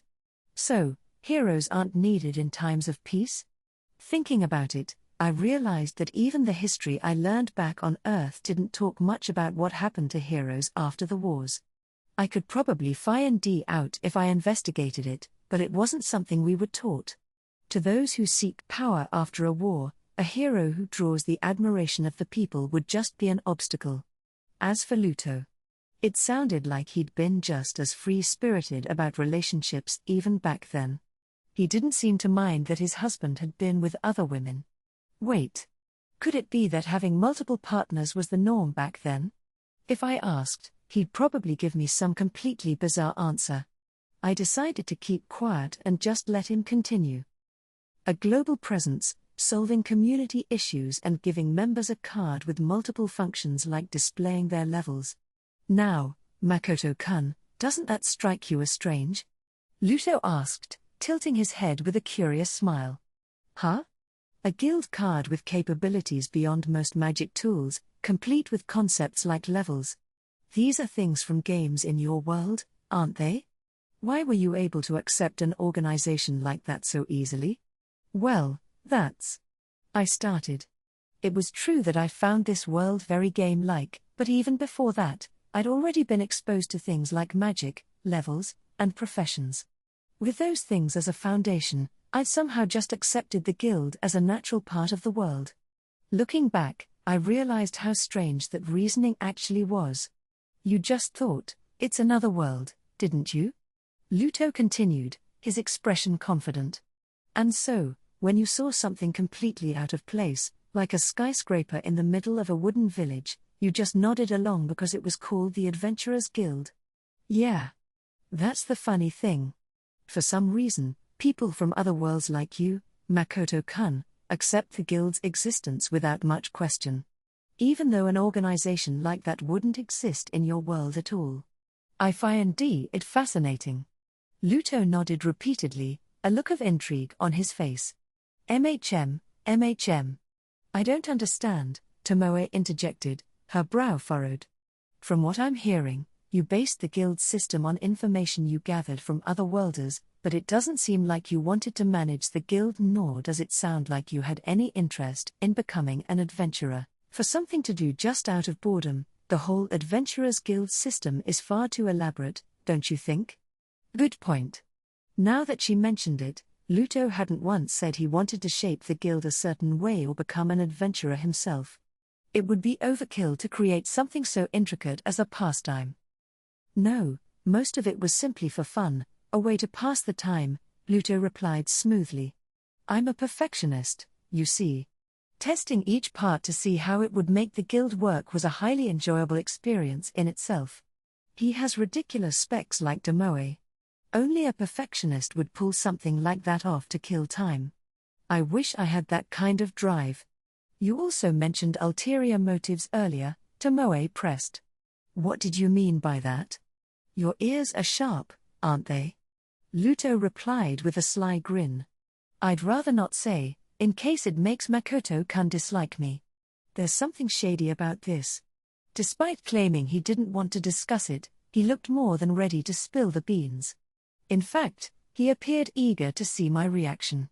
If you're going to say it, then spit it out already. And don't look at young master, you'll corrupt him, Tomoe ordered. Tomoe, Luto's supposed former colleague, or superior, if you looked at it that way, was already treating him like file th. Good. Keep it up.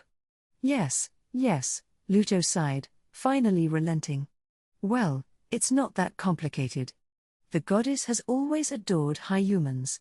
But I, on the other hand, have always valued the world itself. That's really all there is to it. That makes no sense. Explain it simply.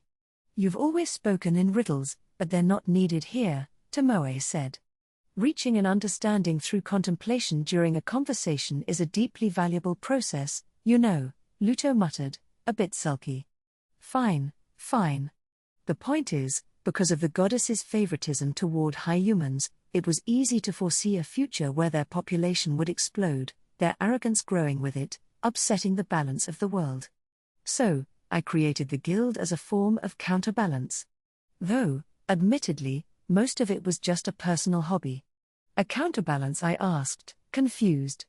But the guild is designed to promote their growth, isn't it? It feels more like it's accelerating the problem than preventing it. To high humanity's growth? That's just focusing on the trees and missing the forest, Luto said, waving his hand. When someone registers with the guild, they're issued a card.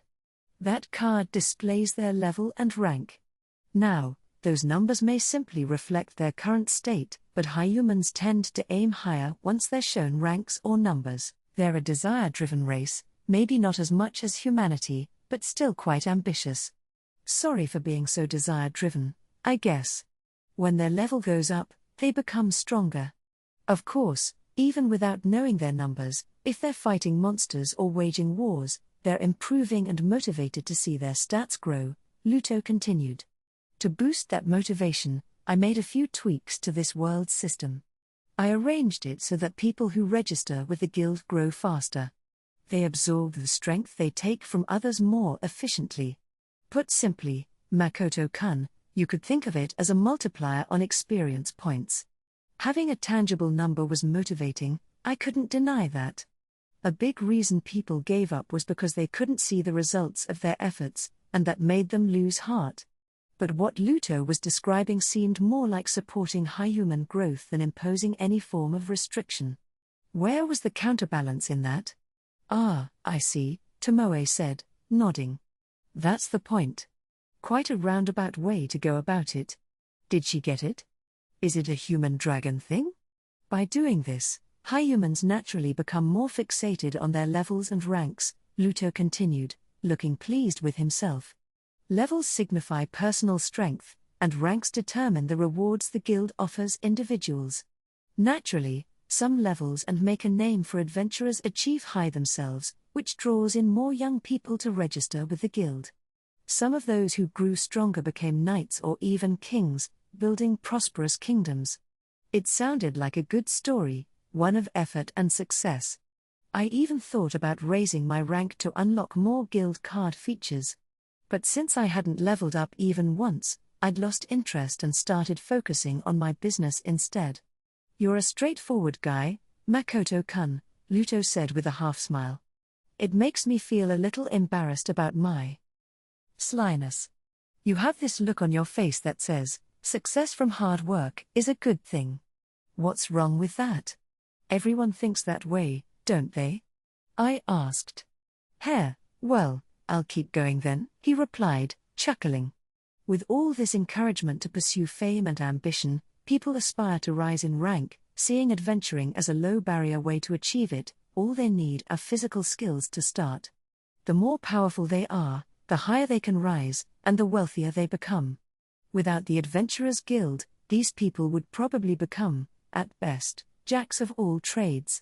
But more realistically, they'd end up as ruffians or, in the worst case, marauders. The low initial investment is only because they're risking their lives, but they interpret that risk in a way that suits them. But if the guild gathers a certain number of those ruffians and employs them as adventurers, it might be harder for the worst among them to act out, potentially improving public order. It feels a bit harsh to just call them ruffians or bandits, Tomoe remarked thoughtfully. It sounds like a good thing, but I'm not sure where this conversation is going. Well, maybe that's been one side effect, Luto conceded. The guild does have rules, after all. But the real purpose is to ensure that high humans who are too focused on the future are naturally culled. Wait, what does he mean, culled? That sounds pretty ominous. Their levels, ranks, rewards. Excessive ambition leads to ruin. Ruffians, jacks of all trades, and even starry-eyed youths, they all strive for success, grow stronger, and eventually, many of them trip on the path. There are plenty of adventurers who die chasing after guild requests. Even after 1,000 years, this fundamental trend hasn't changed. Sure, there are a few who've reached the top through a stroke of luck or extraordinary talent. They're the successful ones. Their existence serves as a beacon, attracting even more people to join the guild. But in any society, there will always be far more failures than successes, and under the feet of those successful few lie countless corpses and many failed ambitions. Sure, there'll be people who fail if they get carried away. But if they learn from their mistakes, won't they develop balance over time? How could culling actually be effective? I argued. I mean, the world is still overrun with high human nations, isn't it? Because in the adventuring profession, those who get a next time are a small minority, Luto replied. Many of them die on their first mistake. The continued existence of demi-humans, who oppose high humans, like the demons, is evidence that culling is effective. Like it or not, numbers are power. Without the Adventurers Guild, I suspect the world would be far more peaceful, with only high humans and their subordinate demi-humans left. But surely not everyone is consumed by ambition. Don't they know when to quit? Those who can keep their cool to the end, making the right choices, are already among the successful, Makoto-kun, even if they never rise to become kings. If they manage to use the guild system wisely, secure enough income for the future, and retire, then that alone is a great success. Believe it or not, high humans are prone to making a few missteps when they're on the verge of success, Even though new adventurers register daily, the total number barely grows. In fact, while the goddess has been silent, the numbers have even declined. They dream of riches in the wilderness or dungeons, and one after another, they die chasing those dreams. Could it be? The Adventurers Guild, which exists to support adventurers, actually pushes them to take risks that lead to their own demise? But I don't want you to misunderstand, Luto continued. If everyone had the sense to know when to quit and remained humble about their growth and future, then the guild would have contributed to high humanity in a positive way, and the world might have found peace in a different sense. Reality just didn't turn out that way. In fact, there were unexpected developments, like other races wanting to join. Simply put, the Adventurers Guild supports high human desires, both good and bad. Fortunately, there's never a shortage of problems in high human society, and the requests keep coming. Even people who don't become adventurers and pursue other paths sometimes need to take risks to achieve their goals. They're willing to pay to buy results without risking their own lives, and that's where the guild steps in. It works rather well, don't you think? This whole culling effect is only happening because adventurers misuse the system. The guild is still a glowing lure for those high humans with a bit of strength to burn, and that's thanks to their own tendencies. I guess he's saying that power is just power, and the problem is how it's used. As a result, over 1,000 long years, countless adventurers had been drawn in by Luto's plans, only to burn out. I see. So, the interference with the world's system was actually a way to establish a subtle, informal contract between the adventurers and the world itself, Tomoe concluded, thinking aloud. Meaning the growth boost only truly kicks in after someone's been an adventurer for a while. Tomoe, you're getting pretty sharp these days, Luto praised with a grin. That's right. I'm also well versed in magic-based contracts, so I made a few tweaks here and there. Once adventurers get comfortable, their growth starts to accelerate. But that also makes them more likely to die. Fascinating, isn't it? So, leveling up only increases someone's basic strength, Tomoe muttered, visibly processing the information. Skill, experience, and talent don't directly influence levels. Humph.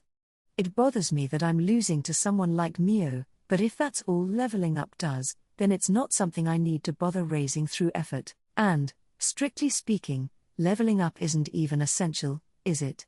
Luto nodded. Pretty much. Power varies by race too, so a higher level doesn't guarantee victory. Levels are just rewards sent from the world to the strong. Whether it's a good-hearted person or a monstrous creature, anyone with enough strength can kill another and absorb their power. Still, unexpected events like the goddess's blessing can always throw things off, so blind faith in levels isn't wise. And, well, people can get discouraged when they hear words like intuition, so I've introduced systems to keep them motivated, like jobs based on their level, unlocked features on guild cards with rank advancement, and customization options. I've put in a fair bit of talent or effort, you know? So far, no one has hit the level cap, though, so they're still right here in my grasp. By the way, the maximum level is set at 65,535.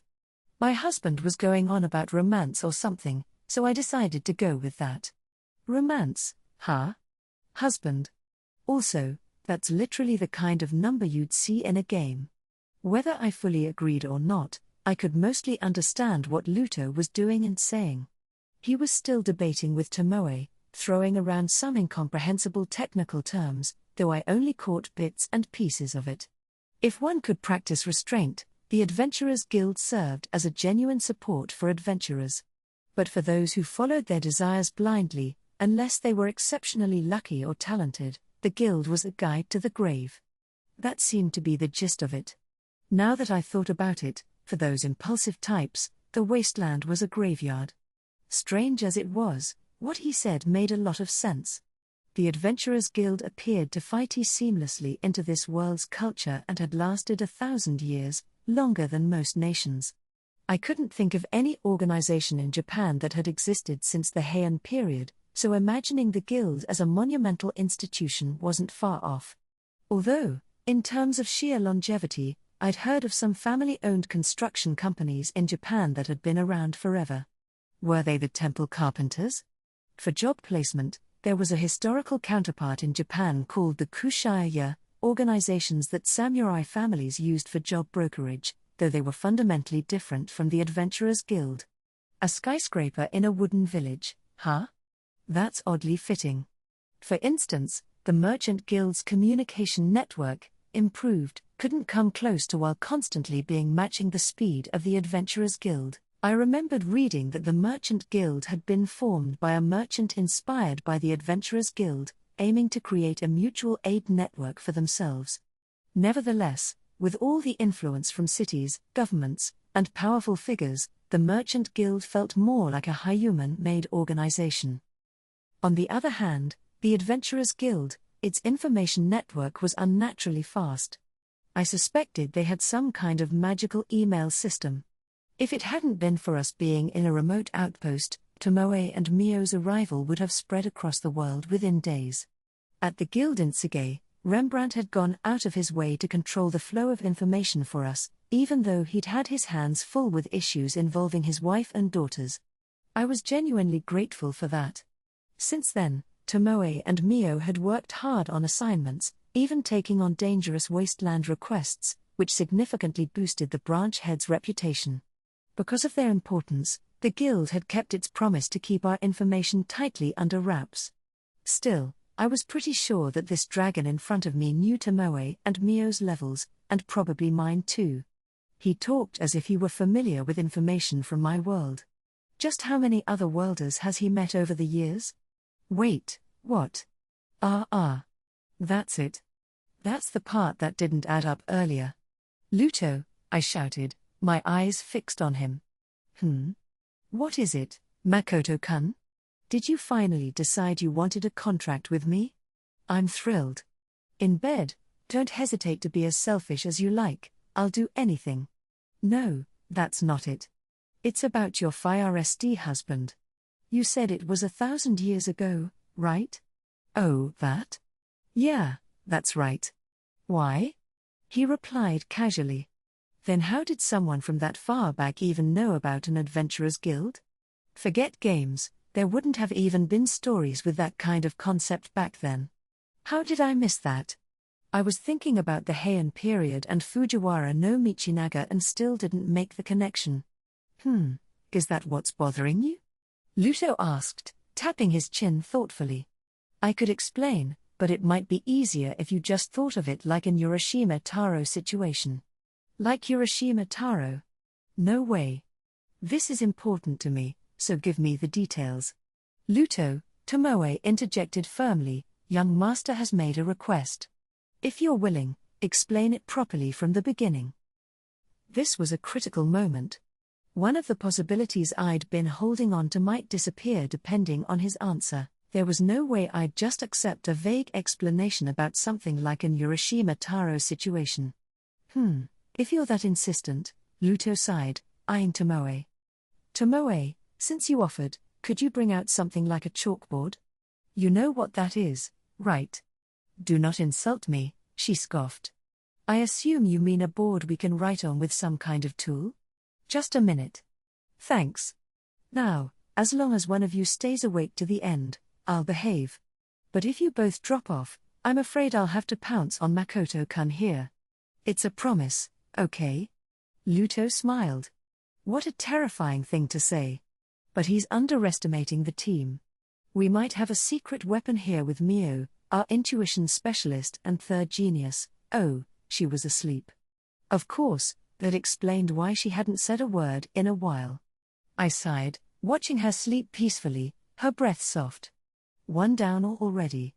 At worst, I could pass it off to Tomoe, who'd been following the earlier complicated talk just fine. And there was a chance Shiki would return soon too. As we waited for Tomoe to get ready, Luto and I exchanged light conversation, with him complimenting the tea and fruit. Meanwhile, I readied myself for what he'd say about this potential time paradox. I regretted it. Barely 5 minutes in, and I was already drowning in regret. Luto's explanations, both his words and the diagrams he illustrated on the board, were quickly entering a realm I could barely grasp. A steady stream of baffling equations filled the blackboard, each one more confusing and meaningless than the last.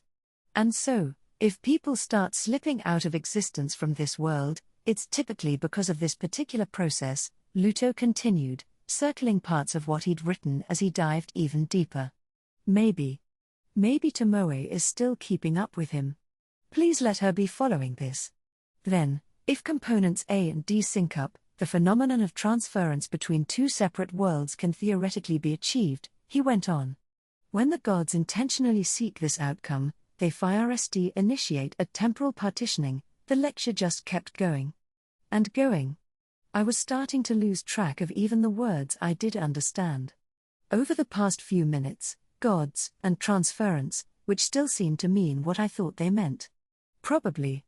I'd caught words people, like and when temporal displacement across worlds makes synchronization nearly impossible, he explained, as though this was a simple, everyday that happens, the resulting fact. Naturally, from this, you can understand that time travel paradoxes resulting from temporal retracing present a significant risk due to the sheer scale of energy generated. However, such occurrences are almost impossibly rare. Wait, what was it I wanted to ask him? And for these reasons, the progression of time in this world is entirely different from the progression of time in your original world, Makoto-kun, he said, gesturing toward me like he'd made a perfectly logical point. That's why my FIRST husband happened to be from a generation familiar with games and RPGs, the kind that have become popular in your world recently. Luto turned to look, his eyes expectant. I hardly understood a thing he'd said, but I'd managed to stay conscious through it. Mission complete. So, I asked, clinging to what little hope I had left, if I were to try to return to my original world. Would I actually have a chance of succeeding? You didn't understand any of my explanation, did you? Luto sighed, his shoulders slumping. The moment magic and science got tangled together, my chances of understanding evaporated, I replied, letting out a heavy sigh. Huh? He blinked, genuinely baffled. But everything I said was purely scientific. Oh, wait, I forgot that your original world only advanced scientifically without incorporating magical concepts, didn't it? What even is science with magic integrated into it? Aren't those two things contradictory? A world where scientific technology includes magic. Does that really exist? I asked. Of course. This world is one where magic and science coexist, Luto replied matter-of-factly. But I forgot, you're from a world where even the ability to project mana outside the body could make someone a target, right? That must make things like warping, travel, and spaceflight significantly more challenging. Time challenging? Aren't those just in the realm of sci-fi? I remembered my physics instructor once saying that warp technology was impossible because of the massive energy it would require. But Luto seemed well versed in that kind of thing. With magic, teleportation was already a routine part of life here, achievable through transfer arrays. Now that I thought of it, I actually found it pretty incredible. Let's just set aside the whole magic and science thing for now, I said with a sigh. Tomoe probably understood enough to break it down for me later. Young master, Tomoe added with a troubled smile, even I wasn't able to understand everything. What? Then there was no way I could have understood any of it. I'd thought halfway through that he was doing this to mess with me. Shall I start over and explain from the beginning? Luto offered with a grin. No, it'd probably be the same, I replied, shaking my head. I would lose track within a few minutes. I found it quite advanced, so I'd appreciate a straightforward answer to my question. Luto shrugged. Well, fair enough. Out of everyone from other worlds, only 2 people have ever understood this whole talk anyway. So, earlier you asked whether you could successfully transfer back to your original world, right? The answer is that it's as close to impossible as it gets, but still technically possible. Only 2 people have ever understood that. It'd probably take me a lifetime to understand even a fraction of it, and yet those 2 people managed it in 15 minutes. I fell silent, and Tomoe didn't say anything either. So, That means there's a way? I queried hopefully. Well, Luto said with a perplexed look, not quite. With your current total mana level, the transference itself is practically guaranteed to succeed. As long as you study up a bit on some techniques you're lacking, it's a sure thing. I'll vouch for it. Hey, that sounded pretty promising. I'd been practicing archery in the demiplane lately, and I'd felt my maximum mana capacity increase a few times already. By lacking technique, he probably meant my ability to control the amount of mana I was using at once. I had been studying that here at the academy, but then why is it still close to impossible? I asked, trying to wrap my head around it. Because pinpointing the exact destination is incredibly difficult, Luto replied, folding his arms. And there's always an element of randomness we can't eliminate. Sure, if you tried the transfer tens of thousands of times, you'd probably end up in your original world.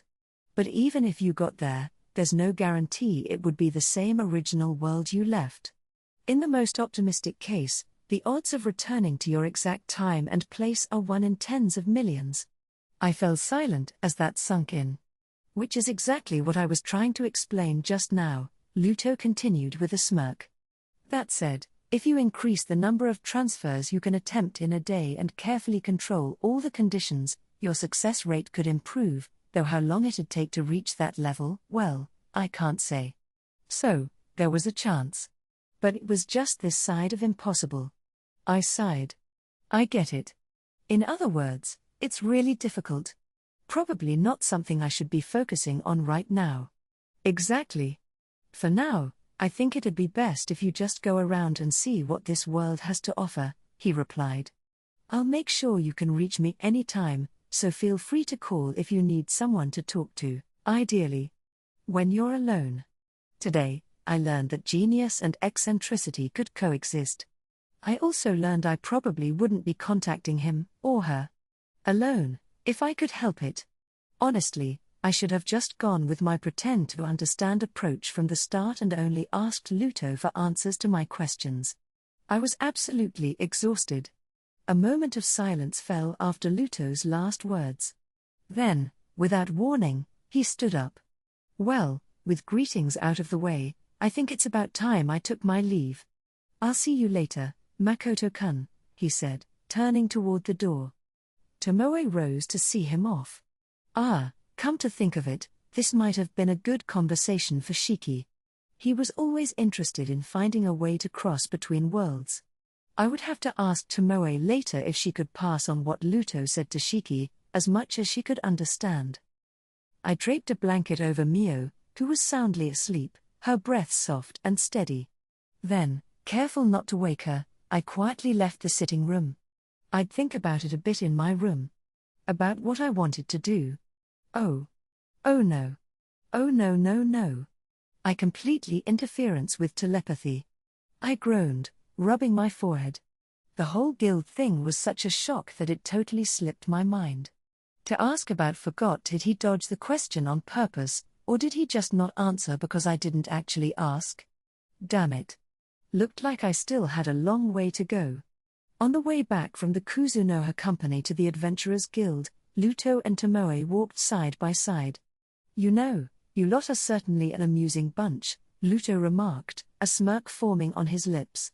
I suppose it's because you've got a master who's never stood above anyone and retainers who've never been beneath anyone. It's an unusual yet delightful dynamic, a master who sees himself as family with those bound by contracts, a retainer who acts like some kind of doting old guardian guiding his master, another who blindly obeys with total loyalty, and the last one who eagerly embraced the contract, standing on her tiptoes just to measure up.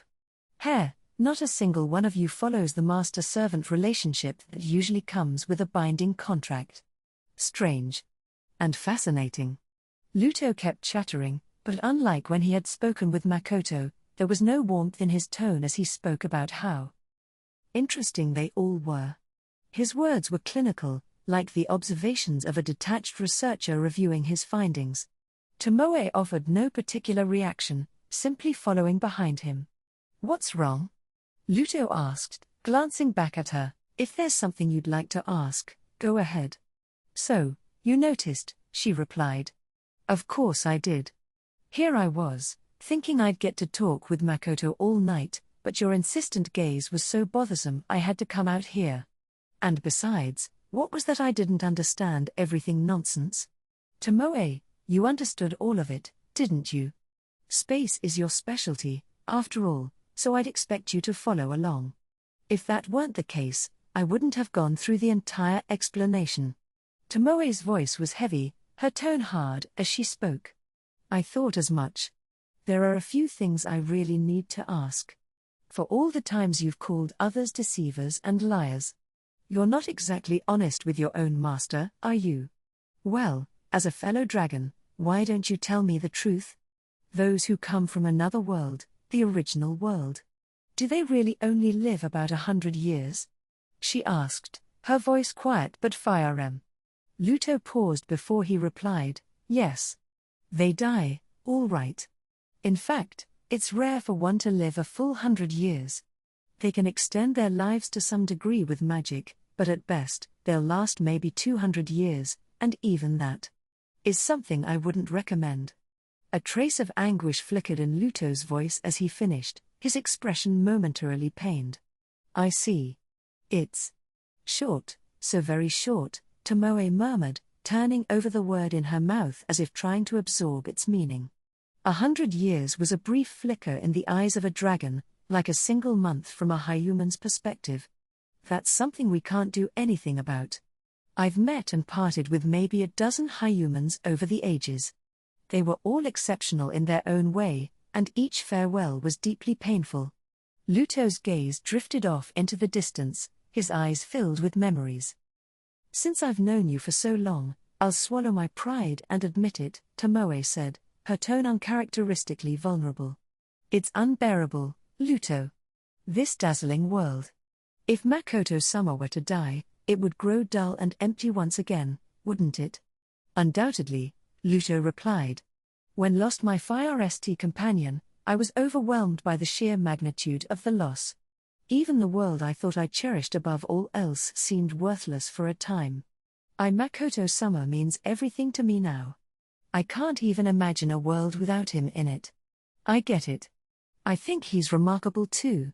Frankly, I never thought I'd see the day you'd form a contract with a human. I'm a bit envious, honestly. You don't need to understand. It would only scare Makoto-sama. That's harsh. I actually agree with you, you know. Makoto-kun is something special. And if I may be blunt, he's the best you could have hoped for. Not to mention, it's unheard of for 3 people from another world to appear at once. This world is going to change, and soon. Luto's voice took on an excited edge. The idea of this world transforming thanks to the presence of these otherworldly visitors filled him with unmistakable delight, and his expression shifted from a faint smile to one of genuine anticipation. Change, huh? Tomoe had grown pensive. Luto, how did you Fire St come to know of Makoto-sama? If he's as exceptional as you say, what did you think of other heroes you've seen? Tomoe's words, in contrast to Luto's, were spoken with careful deliberation, as though weighing each one before releasing it. She hadn't yet decided whether she should welcome the impending changes with open arms or tread cautiously. Having spent more time among humans than ever before, she couldn't yet bring herself to embrace the coming changes as casually as Luto, who had witnessed such turning points countless times. Fire St came to know of him, well, all of you, when you and Tsukimichi, Luto replied. 2 registered as adventurous individuals with levels in the 4 digits, plus a system error unlike anything we'd ever seen. It didn't take long for us to. There was a 3rd otherworlder. I verified the Discover information and locked it down, so outside of Tsukimichi, names like Tomoe and Mio are completely unknown. And for that, Tomoe, you have my thanks. It's because of you and Mio that I was able to learn about Makoto-kun's existence. Consider the information block my token of gratitude. He isn't human, and yet he is. He doesn't possess talent, and yet he surpasses it. He doesn't feel remorse in killing, yet he's troubled when those close to him are hurt.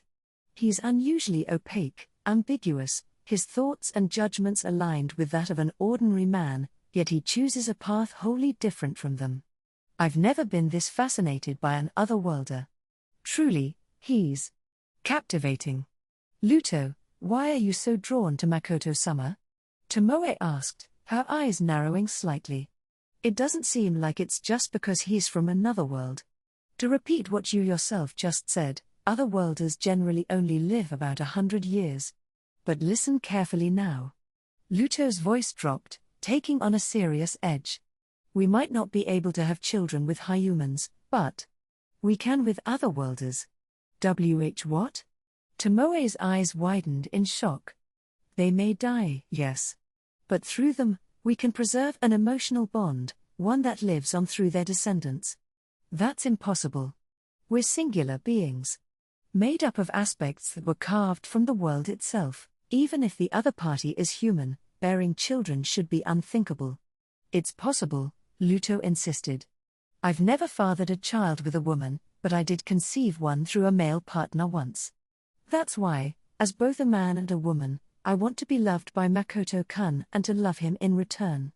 He's the most fascinating human I've ever known, and I want to spend the short time he has in this world by his side.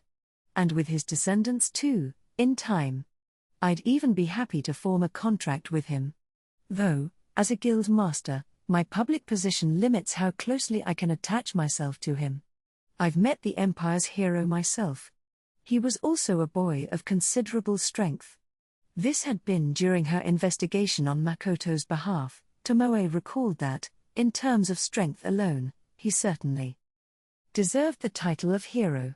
Ah, him, Luto replied with a faint, dispassionate nod. He's not bad either. In terms of intrigue, I'd rank them as Makoto-kun, then the Empire, then the Kingdom. The same goes for danger. In terms of heroic qualities, though, the goddess certainly has an eye for talent. I'd say it's the Kingdom, then the Empire, then Makoto-kun. It's not for nothing that she's a goddess, but I don't think the Empire's hero will live long. He's completely intoxicated by his identity as a hero, or rather, by the idea that he's someone special. He'll sacrifice things easily to preserve that image, including himself, no doubt. He shifted his gaze, almost thoughtful. As for the hero of the kingdom, she keeps everything buried deep within herself. She's so composed it's almost dull. That one? She'll likely rise to be a queen, leading the humans. She gathers people to herself naturally, uses them naturally, and has a talent that surpasses all others. Truly a remarkable figure, historically speaking. Given enough time, she may even forge a nation that transcends race, but that's all. With those two, you can anticipate their actions and to some extent. But Makoto-kun, he's their endgame unpredictable. That's what makes him so fascinating. Luto's evaluation of the two heroes was delivered with a calm, almost clinical tone, lacking the passion he displayed when discussing Makoto. This only served to underscore the dragon's true interest, unexpected qualities and surprises from otherworldly visitors. He'd kept himself hidden from both the kingly talent and the hero who shunned sacrifice, only revealing himself fiercely to Makoto, a decision that further attested to Luto's intrigue with him. I'll have to trust you on the matter of children, Tomoe said. So, it's because you can't predict him that he's interesting. Tell me, then, do those two heroes want to return to their original worlds? Just as Makoto-sama may feel that way somewhere in his heart. Do other worlders all long to go back? Ah, I thought that might be your next question. In the end, everyone wonders the same things, don't they? The answer is no. Out of all the other worlders I've met, only 3 have actively tried to return. It's about 1 in every 3 or 4. Around 30%, then. So, it's not all of them. Not at all. And as for the 2 current heroes, neither wishes to go back. The hero of Limia seemed to be brooding a bit recently, but it looks like she's moved on. She even got rid of some items she brought from her world, which may mean she's ready to bury her roots here. Typically, even those who initially say they want to return start to prefer living in this world as they build ties here. It may simply be an expression of human adaptability. Oh, as for the 3 who attempted to return, I don't know if any of them succeeded. Two of them, though, were ones who could understand my explanations, Luto added with a wistful smile. I was reluctant to part with them. What do you think Makoto-sama will do? Do you think, given the possibility, he would pursue a way to return home? My guess is he won't, Luto replied, after a moment of contemplation. But I don't know him well enough yet to say that with certainty. If I had to be honest, I'm not sure. Still, he seems like the sort of person who wouldn't abandon you all to chase after such a fragile hope. I agree. His kindness is both a strength and a weakness. But I wouldn't want him to lose it. It's not that I can't bear to be the one being led, or to take a subordinate role. It's simply that I want Makoto-sama to remain true to himself. Oh, so you do understand, Luto said, smiling faintly. Then maybe you should go a little easier on him. Showing him all the things you can do and accomplish, piling expectations on him. It's too much for him right now. He seemed a bit anxious. He has his own pace, Tomoe, and pushing him to match yours isn't helping. Among all the other worlders I've met, he's a truly unusual one. Especially when it comes to his spirit. If he stays as he is, he'll end up taking that godlike mana of his to the grave with him, unused. But give him the right spark, and he'll transform. They were nearing the Adventurers Guild when Luto stopped, turning to look Tomoe directly in the eyes. His gaze held a deep and complicated mixture of anticipation, worry, and even a touch of fear. A spark? Tomoe repeated, her voice filled with curiosity. Yes, Luto confirmed. Right now, he's bound by something, that kindness you mentioned among other things. But because of that, he's still able to hold on to a version of himself that remains connected to his life in the original world. The two other heroes have each made their peace with that world and set themselves on new paths here. Makoto-kun, though. With the right spark, he might confront that part of himself from the original world and deepen his acceptance and understanding of his power. With mana like his, he might even find a third option beyond staying or returning, the kind of choice you seem concerned about. A third choice? What could there be other than staying or going back? Traveling between worlds freely. Becoming a transcendent being, capable of crossing worlds at will. As he is now, he already has the mana required to create a portal to another world but not to determine the destination world. I'm very curious to see what kind of spark will awaken that within him. But don't push his growth too hard. I don't know exactly what method you used, but his mana increase has been far from normal, even I can see that. If you keep forcing him at this rate, he'll break. And if it comes to that, I'll have to intervene. Information on how to increase someone's mana capacity is enough to drive high humans into a frenzy, but I won't tolerate him being used as a test subject for something so trivial. Luto turned to leave, his expression softening. I'll be around. Let's meet again soon. A spark, Tomoe murmured to herself as he walked away.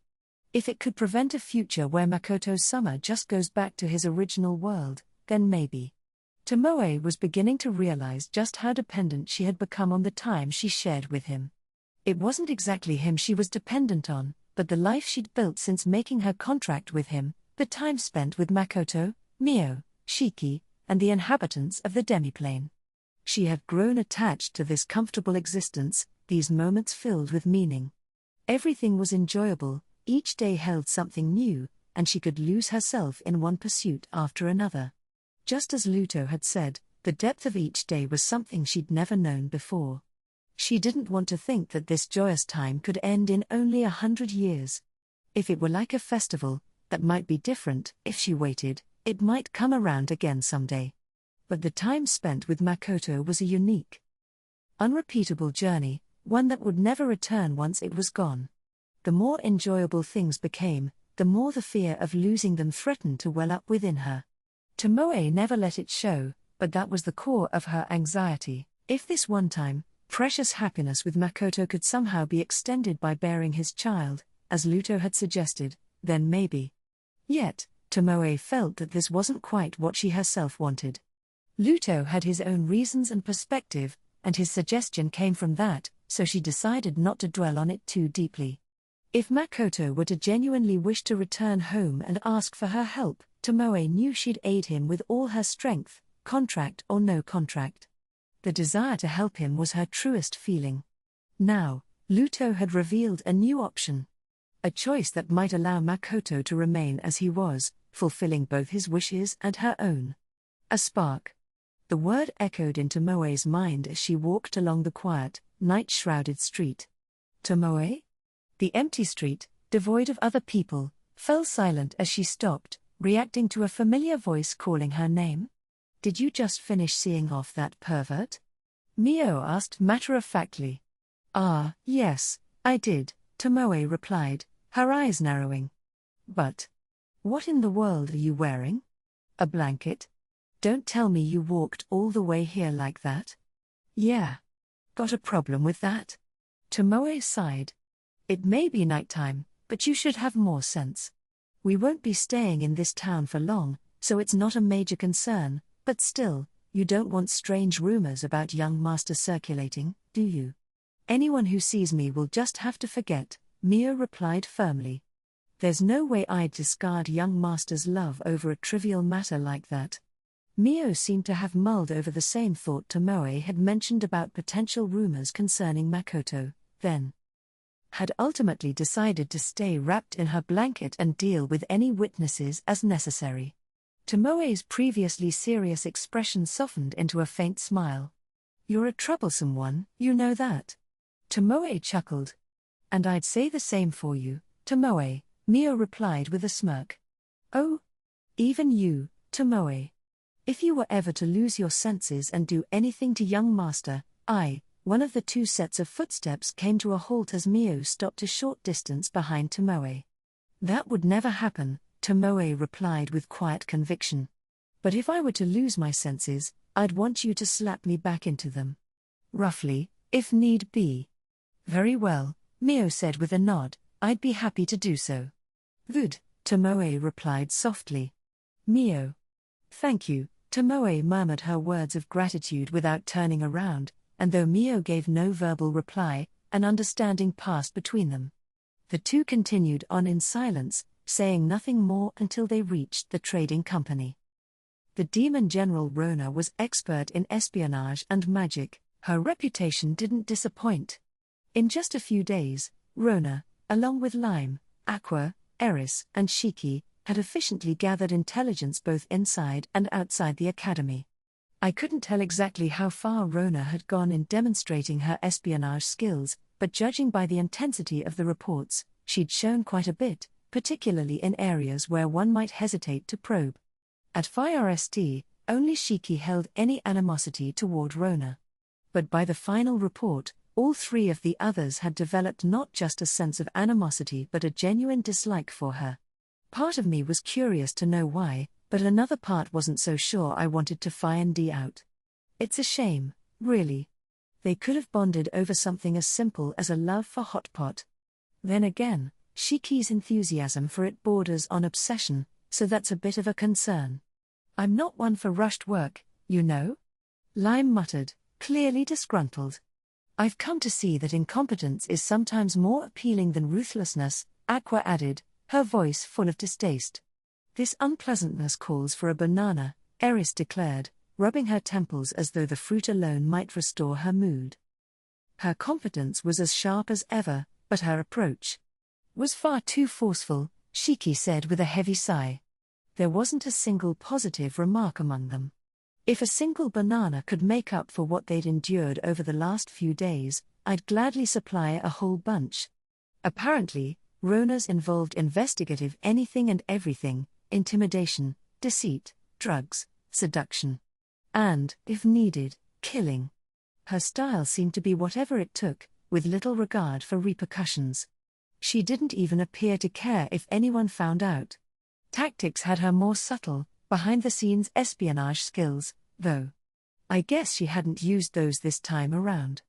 Lime, who had settled in quite well with the people of Tsuge, usually gathered information by listening to local gossip or talking to a network of informants he knew well.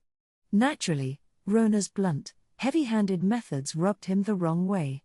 Aqua and Eris, both of whom had been learning basic investigative skills from Lime, seemed similarly unimpressed and were intent on respecting their own, more discreet methods. Shiki had used some hypnosis techniques, but he at least took precautions to be minimally invasive. His approach had gained enough acceptance that even the others could tolerate it. Rona, on the other hand, showed no such consideration. She ignored any risk of lasting effects on high humans altogether. I doubted she cared about the repercussions on her high human targets. She probably saw it as their problem, not hers. It was a tough issue. From her perspective as a demon, efficiency was all that mattered. Still, she'd managed to identify all the relevant individuals within just a few days, which I appreciated, especially since keeping Eva-san in the trading company indefinitely wasn't an option. I'd been careful to assign Shiki and the others to watch over her sister, but we couldn't go on like this forever either. Unfortunately, Rona's high-handed methods, killing or incapacitating suspects without consulting us, had left a distinct impression. Thanks to that, a few individuals had disappeared before we'd even had a chance to act. Even though our goal wasn't total annihilation of the opposing organization, we'd need to move even faster from here on out. But still, I never thought I'd end up taking a fellow instructor, of all people, into the infamous Kuzunoha Company's underground torture chamber. Truly, this was beyond anything I'd imagined. It wasn't just any instructor either, it was Bright Sensei, one of the Academy's most trusted staff members, someone with whom I shared a certain familiarity. Since I'd joined the Academy, he had regularly introduced me to his students as he'd promised, and I'd begun to think that maybe my initial suspicion of him was misplaced and that he was actually a good person. And yet, here we were. Hearing these reports was enough to make me start questioning my faith in people. Or maybe, my faith in high humans. Bright, a full-time instructor at this elite academy who taught a large number of students, had never struck me as someone involved in any organization. Well, he wouldn't have had to deal with demons or other extremists in his position at the academy. I supposed we'd uncover the truth during the interrogation. Anyway, in about 2 weeks, the academy would go on summer vacation. When I FireSD heard about it, I was surprised. Wasn't this supposed to be a high-end school? But now that I knew from Luto that multiple otherworlders had come here before, the idea of a long break didn't seem quite as strange. Luto had even hinted that otherworlders had influenced the founding of Rotsgard. Even so, this world still hadn't developed firearms. Did that mean magic was more powerful than guns? I didn't know everything about the previous otherworlders, so this was just speculation, but it was puzzling that the Empire was trying to develop firearms despite magic's advantages. It was also surprising that, despite the presence of several otherworlders before us, knowledge about their origins or even the existence of otherworlds was still mostly unknown. Since the three of us were the FireSD to be summoned by the goddess, maybe the other visitors had only arrived by accident? Perhaps they all chose to blend in as members of this world rather than reveal themselves as otherworlders. It made me wonder, though. Surely some of them faced discrimination because of their appearance, just like I had. And if humans really did have higher physical abilities than high humans here, I wouldn't be surprised if some had suffered persecution for that too. The few people Luto hadn't spoken about in detail might be others like me. Those who became heroes, those who served kings as knights, those who threw themselves into magic and tried to peer into its deepest mysteries, those who gained renown as adventurers, those destroyed as berserkers, and even those that dedicated their lives to developing bathhouses. I'm guessing that one was Japanese. It seemed that each of them had made a life for themselves in this world. And yet, as far as I could tell, none of them had ever managed to return home. At least, I'd never felt the presence of another world back in Japan. Here, however, I sensed faint traces of Japan here. It gave me the uneasy feeling that this might be a one-way trip. Luto's lecture about the nature of worlds the other day had mostly gone over my head, and even asking Tomoe afterward hadn't helped. Still, I'd gathered that any attempt at transference would be extraordinarily difficult and would require serious resolve. Besides, it was clear that now wasn't the time for anything drastic, not when I had Tomoe, Mio, Shiki, and everyone else in the demiplane relying on me. Just because my subordinates were skilled didn't mean I, as their master, could do whatever I pleased. If one person in a family started acting selfishly, discontent would inevitably build somewhere, creating fractures. So, for now, I had to make up for my own shortcomings, however slowly, on my own. Someday, I'd be able to attempt a transfer back to Japan, not recklessly, not irresponsibly, but when I was truly ready. Of course, getting in a solid hit on that goddess remained my top goal. But for now, I needed to focus on expanding Kuzunoha's reach, growing the population in the demiplane, and keeping tabs on the empire. Now that I knew, I couldn't ignore that they were developing firearms, and if they had dangerous reasons for it, I'd have to put a stop to it. My highest priority right now was to put an end to the goddess's forced summoning. Fortunately, Shiki seemed willing to help devise some countermeasures, so I had hoped that time might work in our favor on that front.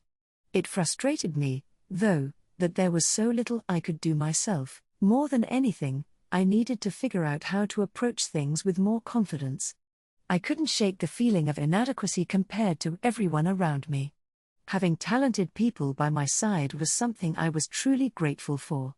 But I didn't possess the virtue of a legendary hero, and I didn't have much confidence either. Just having the power to fight GHT isn't enough, is it? I knew where I needed to start. As the one responsible for the trading company and the demiplane, I needed to develop my judgment and sense of caution to protect and maintain the organization. Fortunately, as long as I moved carefully and kept a steady course, Kuzunoha should continue to grow. Still, I was aware that, as a merchant managing a full-fledged business, I lacked some of the instincts I should have had by now. I hadn't really experienced the struggles that come with doing business. I didn't approach things with the mindset of maximizing gains. Even if there was potential for a greater profit further down the line, it was essential to eliminate risky problems while they were still small. Take this situation, for example. Tomoe would probably leave Bright Sensei alone for now, hoping to use him to catch a bigger fire sage. But in this case, I planned to detain him immediately after summer vacation began to extract any information he might have. Eva-san and Lauria's safety was on the line, after all. In terms of developing judgment and caution, I felt that my negotiation with Rona after the incident had gone well, by my standards, at least. Although after the incident might imply that things were fully resolved, they weren't quite there yet. Still, Rona had said she was leaving the academy now that her task was complete. I suppose that meant her mission was over. Karen Foles, her alias at the academy, would be gone, meaning one fewer student in my class, but that was fine. Over the summer, she'd be marked as formally withdrawn.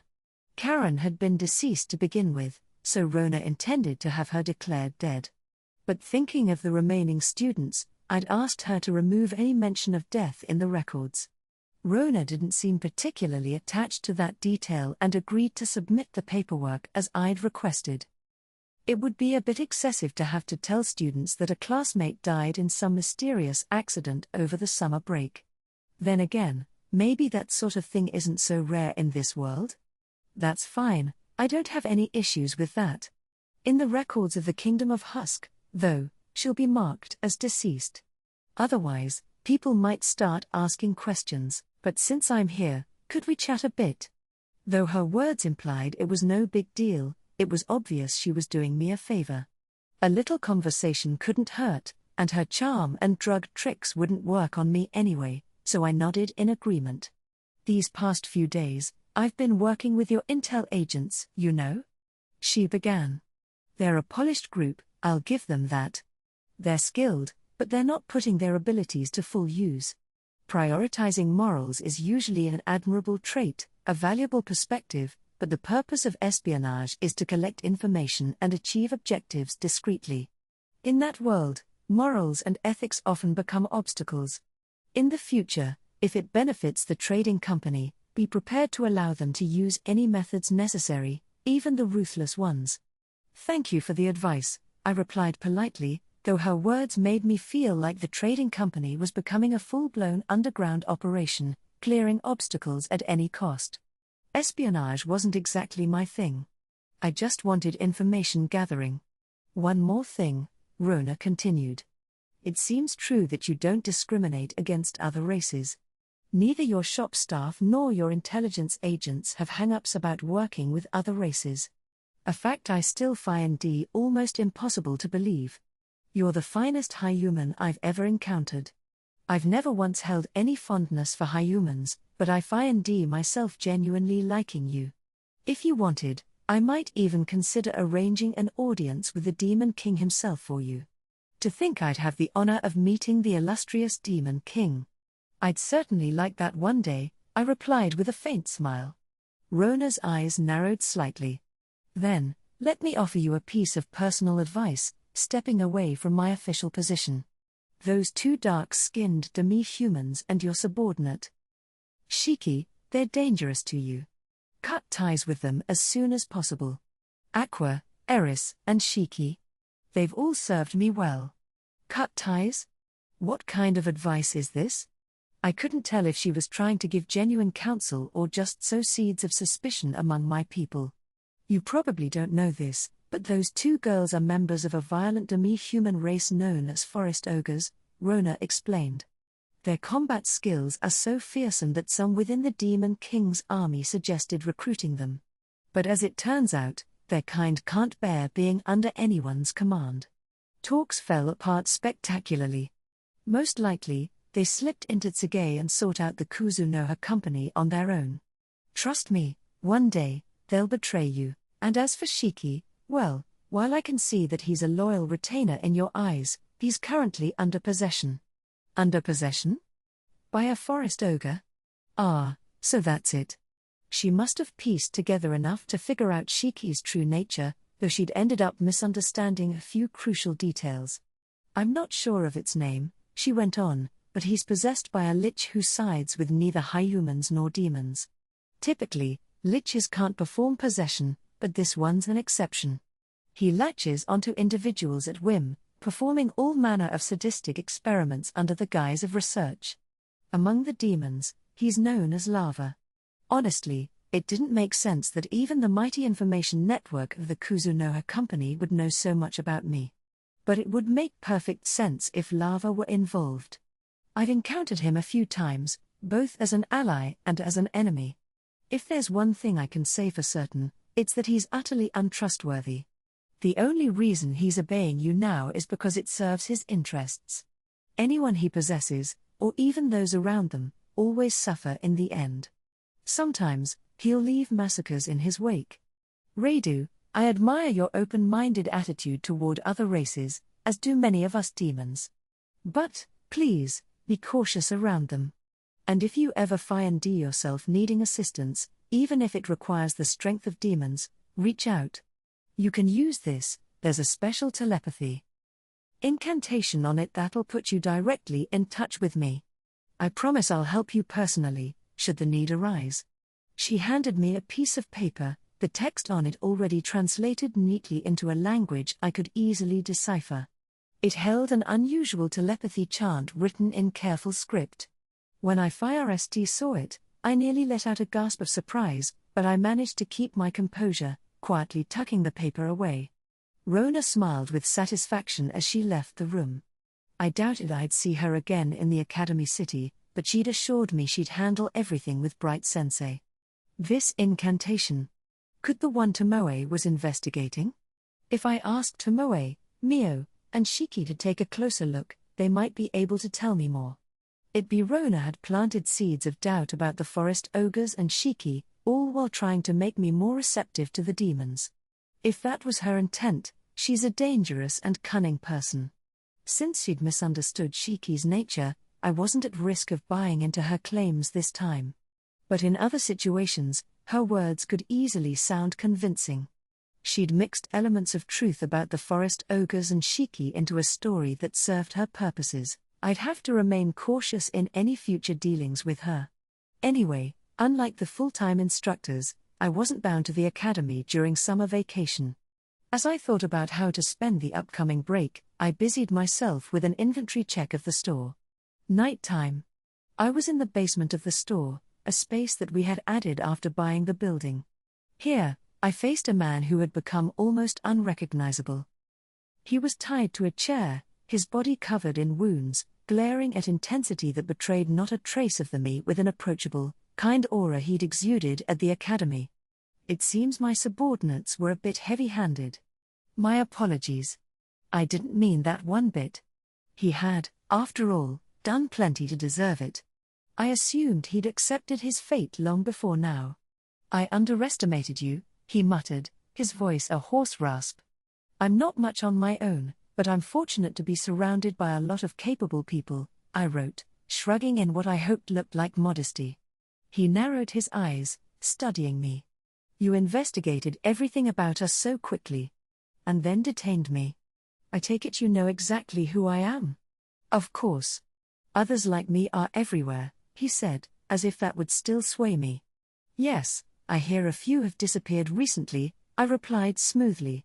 If you do anything to me, you won't get away with it, he warned, his eyes betraying a faint flicker of hope that negotiation was still on the table. Hard to believe he still thinks there's room for that. Is that so? I don't see any signs of incoming attacks, and the Assassin's Guild has been unusually quiet. Based on the unanimous assessment from my team, it seemed clear he'd been discarded by his own people. His organization was secretive, and betrayal wasn't something they tolerated. Considering Bright Sensei's situation, I doubted he'd be receiving any sort of favorable reaction from them, certainly not a rescue attempt. His face twisted in surprise. You even know about my connections with them? Know about them? Lime, Shiki, and Rona heard it all straight from your own mouth. Of course, he doesn't remember that, does he? Memories of everything he'd been through up until now had been erased. But, seeing as this was likely the end for him, maybe reminding him would be the least I could do. Yes. Bright Sensei, you told us yourself, quite willingly. With a little persuasion, of course. What? His eyes widened in shock. If you'd like, I could even help you remember every detail of what's happened to you since you got here. Although... What? First, I'd like to ask you something. Why didn't you just stick to your comfortable role as an academy instructor? You're only high human, there was no need to risk angering the goddess. Because in this world, the goddess is the only god that exists, he replied quietly, his voice tinged with bitterness. Indeed. She helps people on a whim, only to abandon them just as easily. If you look at history, the conflicts she's caused are countless. Indeed. And that judgment of hers is hardly something everyone can accept, he continued, his voice low and intense. Many times, she's forced her will upon us, with decisions that seem nothing more than whimsy. Not only demi-humans but even we high humans, supposedly her favored race, are not universally blessed.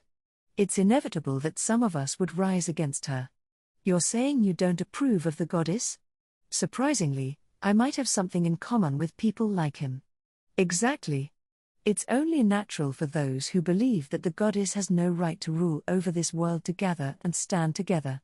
We don't need that kind of god, we high humans are strong enough to forge our own path without her. Don't you agree, Radu? I see, I wrote, but honestly, I didn't see his point at all. This line of thinking didn't justify experimenting on demi-humans.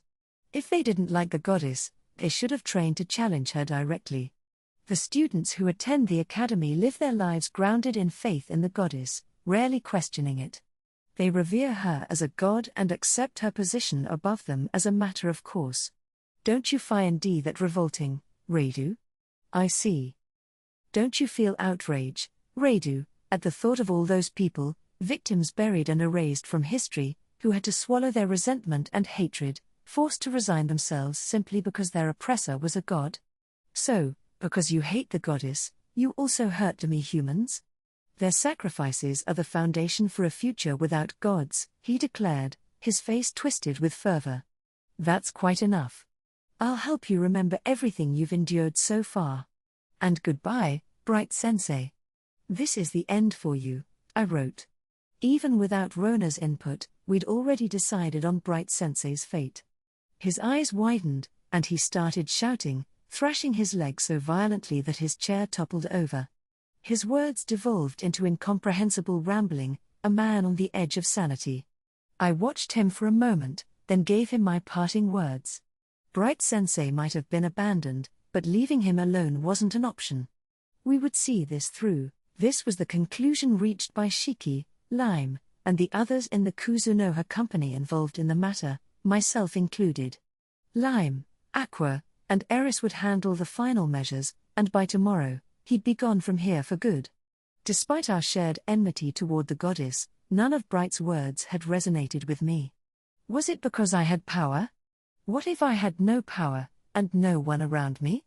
Pointless to think about it. Time for sleep. With summer just around the corner, the academy was filled with a buzz of excitement. Many students would soon be returning home, but those who stayed would enjoy free time without classes. What are you going to do over summer vacation? That question was a common refrain, whether here at this otherworldly academy or in modern Japan.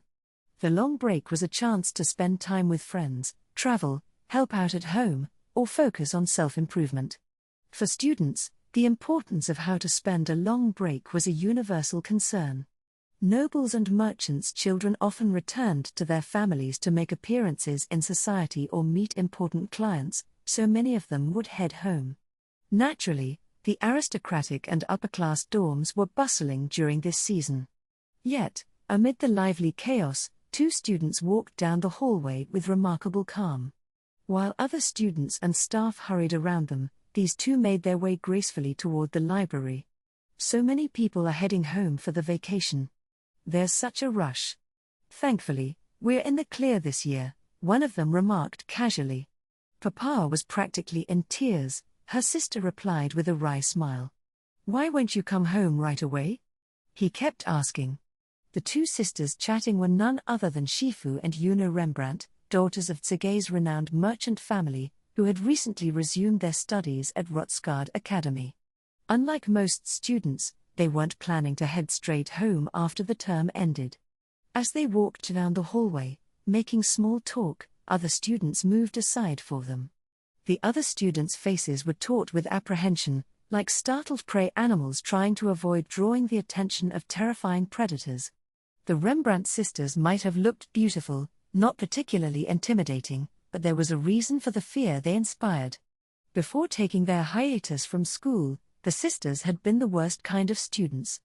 They would attend lectures only when it suited them, destroy opponents they disliked in practical exercises, and frequently flaunt their family's wealth and influence to get their way. Their grades had been uniformly excellent, which only made their ruthless nature stand out more.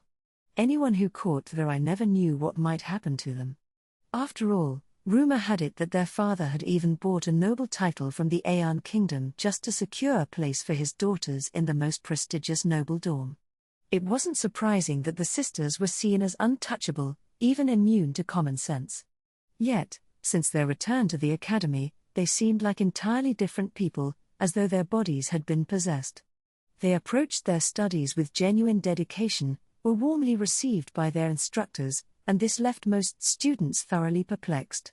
However, many students suspected this was just a facade, fearing the sisters might revert to their old ways at any moment. As a result, the hallways they walked were often unusually empty. Their benefactor and instructor was Reidu. The sisters constantly thought about ways to repay their debt to him and, without his knowledge, had recently completed a small act of gratitude. They'd reluctantly to Reidu. Initially, a few days earlier, they had been growing increasingly exasperated by the endless procession of students confessing told their feelings themselves that if Reidu didn't mind, then it couldn't be helped. After all, surely a man enjoys being confessed to by young women, they'd reasoned, gritting their teeth. But as they spent more time with Reidu, sharing meals and casual conversations, they started to understand the trouble these constant confessions were causing him, and his real feelings about them. Eventually, the 2 sisters exchanged a glance and made a silent pact to take action. They approached a few of the students who had already confessed to Reidu and left with bruised hearts, whispering to them in low, menacing voices, "If you're truly considering marrying Reidu-sama, then you'll need to get along with us as well. You are prepared for that, aren't you?" And, of course, we won't tolerate a single act of infidelity. If you're aiming to marry Radu Summer, you'd best be cautious. If your family isn't up to our standards, Papa might just ruin them and make you all his servants. So, at the very least, make sure your family is a match for ours, all right? Their words had a profound effect. After all, this wasn't the gentle, refined Shifu or the cheerful Yuno of recent days. No, this was the formidable duo cloaked in their former, terrifying reputations. Although this warning didn't become common gossip, it spread quickly among the female students who'd considered confessing to Radu. Confessing to him, once a harmless gesture, was now seen as a risky move with unforeseen consequences. The number of confessions dropped swiftly. Radu's look of relief didn't go unnoticed by the sisters, who beamed with innocent pride over their success. As for Radu himself, he chalked it up to the passing nature of school rumors, entirely unaware of the sisters' involvement. And now, here were Shifu and Yuno in the library, once again on Radu-related business. Navigating confidently through the vast space, they made their way to the designated meeting spot, where a group was already gathered around a table. "Oh, are we the last ones here? Sorry about that, we're still new here," Shifu apologized with a polite smile. "We'll make sure to get here sooner next time, senpai," Yuno added. This apologetic attitude was something no one would have expected from them before their return, but the group, now familiar with the sisters' new demeanors, stood to welcome them without much fuss. "No worries, we all just got here," Jin replied, waving off their apology. He was at the head of a group of 7 students, all of whom were Radu's students on scholarships and had no plans to return home during the summer vacation. The reason for gathering here today, of course, was to discuss Radu's lectures. "Yes, it's good to have you here," Shifu added gracefully. "If it's about Radu-sensei's lectures, then naturally, we're eager to hear about it as well." Yuno nodded in agreement. Both sisters felt that any preparation for Radu's classes would be worthwhile. His lectures had been challenging, to say the least. Abelia chimed in, "I'm pretty sure the 2 of you will be included in the fun lecture next time," as she motioned for them to sit. She had been the one to propose today's gathering after sensing something from Radu and Shiki, and everyone else had agreed. "After all, you 2 have already regained your strength since your training in Sige. Quite impressive, really. Fun lecture?" Shifu and Yuno's smiles faltered slightly, a mix of excitement and barely concealed dread evident on their faces. "AKA torture," Abelia continued with a smirk, handing over a stack of papers. "Here, these are the reports we submitted to Sensei. None of us scored even half points. That lizard man, the one we called the Blue Lizard, wasn't even trying. So, you know. The grades speak for themselves. He was incredibly strong, right? Even with 5 of us, we couldn't lay a finger on him," another student commented. "That lizard. He's top level in everything," Jin added. "Strength-wise, he overpowers us, and his magic casting is lightning fast. He dodges arrows like he can predict where they'll go."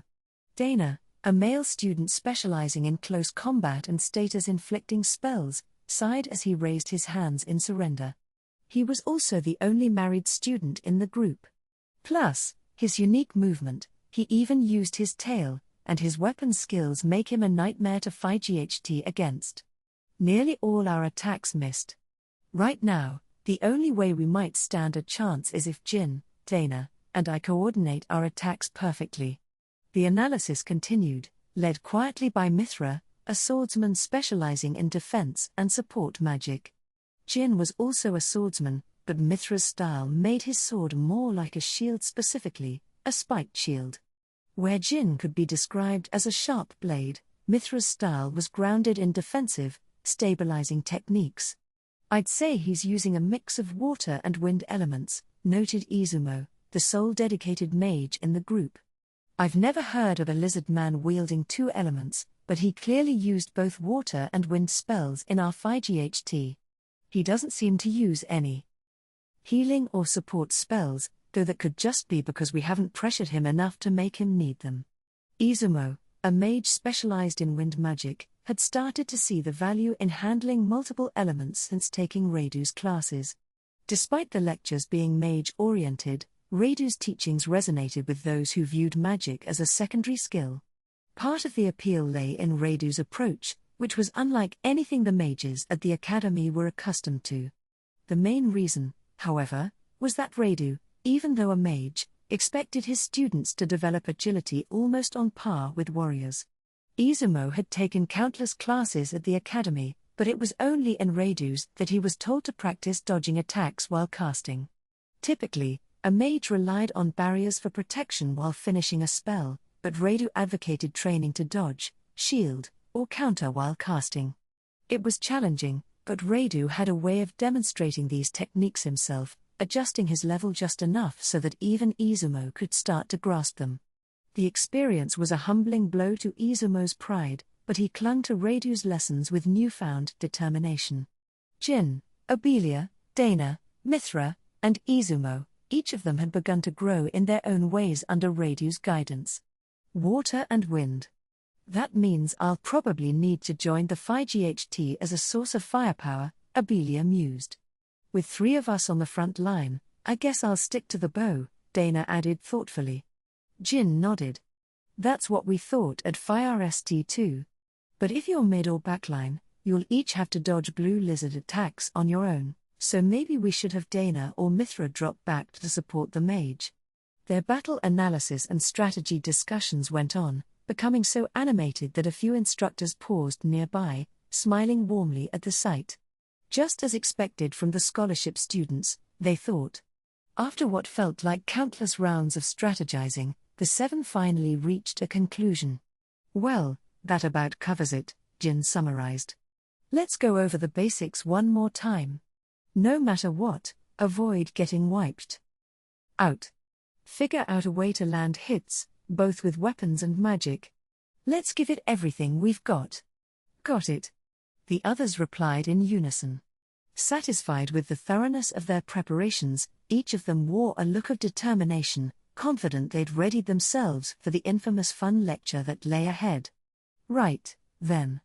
It took us a while, but we've got one more topic to cover. Listen up, it's about summer vacation. The meeting continued until the late afternoon. The 7 students were resolute in their plans for the break. Finally, the academy had entered summer vacation. With such a significant portion of the city's population being students, you'd think the economic activity around town would dip, but that wasn't quite the case, especially in the central city of Rotsgard. In fact, tourism from neighboring cities increased, and many students from surrounding areas flocked in to attend summer courses which were non-credit classes offered voluntarily by some of the instructors. Of course, the students from other towns weren't usually as advanced as the academy's own, so the instructors designed the classes accordingly. Interestingly, only part-time instructors taught these summer courses. For them, it was a chance to earn some extra money. Full-time faculty, on the other hand, were either tied up with administrative work over the break or enjoying their own extended holiday. Not one of them conducted classes during the break, it seemed long-standing tradition. Like it even if it's a bargain compared to regular tuition. It's amazing that some people would willingly come back to school over summer vacation. I didn't go near school unless I had to for club activities, I mused. There are many who want to get a leg up or catch up, however they can, Shiki replied, his tone appreciative. And for us, it means more customers for the shop. Even the Rembrandt sisters didn't go home for the break. Just before summer started, I got this demanding letter from Rembrandt asking me to bring them back to Tsuge. Strangely enough, a second letter arrived that very day from his wife, immediately retracting his request and asking us to ignore his pleas. Apparently, the girls already told their father they wouldn't be coming home, leaving him in tears. And so, naturally, he sent me a letter, asking if I could somehow bring them back. I laughed. Really gives you that classic parent-child vibe, doesn't it? There was a moment of quiet, the warm kind that lingers in the stillness of a summer day. Ah, it's summer, I sighed. Indeed, it is, Shiki agreed. Here we were, in the academy library, going through our research materials. My routine lately consisted of mornings spent reading here, afternoons checking on the store, and evenings in the demiplane, where I'd listen to reports and dedicate time to training. There was a period when I couldn't shake a sense of inadequacy, feeling like nothing I did was good enough. These days, I felt a renewed sense of purpose, a small shift forward each day. Watching Jin, Abelia, and the other students show such dedication had a positive impact on me. Seeing others make progress, however small, served as a reminder to keep pushing myself too. For now, I was content with letting that motivation carry me forward, even if tangible results hadn't revealed themselves just yet. "Oh, by the way," I said, remembering something, the other day in class, it looked like Jin wanted to say something. "Did you hear anything about that, Shiki?" "No, nothing specific," Shiki replied thoughtfully. He seemed too focused and under pressure to speak up. But he did appear to be struggling with some decision. For the final lecture before summer vacation, I decided to conduct a mock battle as the fun lecture for the second half of class. "Shifu, take this chance to review everything we've covered in class under real combat conditions," I instructed, adding the sisters to the group that usually participated in these sessions. They seemed to have expected this, as the students quickly fell into formation without hesitation. Seeing them so organized, I simply nodded and summoned the blue lizard himself, a misty lizard folk. Given that there were more participants this time, I called up two of them. "Allow me to introduce the blue lizards Phi," I announced, feeling that starting the Phi GHT without an introduction would be a bit impolite. At that moment, the entire group froze. Some of them even started trembling. Had they really planned on facing a single opponent with all 7 of them? Despite their training and improved skills, it seemed they still hadn't shed their very high human way of thinking. Predictably, Jin was the fire ST to break the silence with a shout, "Wait, there's 2 of them now." Of course. What training value would there be in all 7 of you ganging up on a single opponent? That said, I'll let you decide. Would you prefer a 7-on-2 match, or split into 2 groups of 4-on-1 and 3-on-1? The students' eyes practically screamed, "What's the point of this choice? Unbelievable. They're supposed to be professionals in group combat. Surely a 7-on-2 battle would be more challenging, but it would also provide ample opportunities to learn about teamwork and coordination." Reidu-sensei? Abelia ventured hesitantly, just as a reference, these 2 are about equal in strength, right? Of course. The blue lizard is skilled in technique, while Zwei specializes in raw strength. They're both exceptional fighters. And, for the record, they excel in group combat. It's common sense. Why would I summon 2 creatures with wildly different strengths? Sensei, just wondering if handling 2 of them at once is no problem for you? No problem at all. 1 or 100, it's all the same to me. It wasn't a summoning, just a matter of opening a gate, so it didn't matter if I brought through 1 creature or the entire lot, the effort on my part was the same. After some consideration, the students chose to split into 2 groups, each facing a single opponent. The teams formed about as I'd expected: Jin, Abelia, and Izumo in one group. Dana, Mithra, and Shifu in the other. Neither team managed to win in the end, though it was a much closer Phi GHT than last time. We wrapped up the lecture on that note. Afterward, Jin mentioned wanting to talk to me about something, but as he tried to get his words out, he looked completely exhausted and finally muttered, "I'll tell you next time," before staggering away. Considering he hadn't followed up since, it probably wasn't that urgent. Maybe he just wanted me to treat him to lunch? If that was it, I could understand his hesitation. After all that running around, he probably would have had trouble keeping it down. I still remember how even the refined Shifu ended up flat on her back. With the skill they've built, it seems they could progress to the next level with just a change in approach. Why do you think they're still getting so overwhelmed? Shiki continued reading as he voiced his thoughts, seeming fully capable of keeping up a conversation without interrupting his study. Must be handy to think about 2 things at once. Probably just a matter of familiarity, I replied. With the time they have until the next round, I think they'll prepare better and take a step forward. Besides, they're all sharp, they're probably being extra cautious. Stage 2, then. I imagine they'll start to panic when they realize how much stronger and faster the opponents have become. Yeah, I can see it now. If they take the second stage too lightly, the blue lizard might hold back, but Zwei's strikes could end with them getting launched, or worse, incapacitated in one hit. The library was mostly empty as Shiki and I discussed the students' progress. The misty lizard folk seemed to enjoy the battles in their own way, so it doubled as practice for them in how to hold back. Whether they'd actually need to in the future was another story. If the students' growth lagged too much, it might frustrate the lizard folk, so I could only hope Jin and the others would step up their game. Redo summer. Someone's coming. Talk about timing. Sensing that to writing our eye shifted familiar presence approaching, conversation. We waited, each absorbed in a book, until they reached us. Excuse me, Redu-sensei, may we have a moment of your time? Jin? Wonder what he needs. Approaching us were the very students we'd been discussing. Sure enough, Shifu and Yuno were with them, no signs of heading home yet. Poor Rembrandt was likely heartbroken. I knew his wife had written to retract his request, but it wouldn't hurt for the girls to visit home at least once. Of course. Have a favor to ask, Jin began, his tone more formal than usual. It felt a bit odd, but I was impressed he could adjust his manners so smoothly.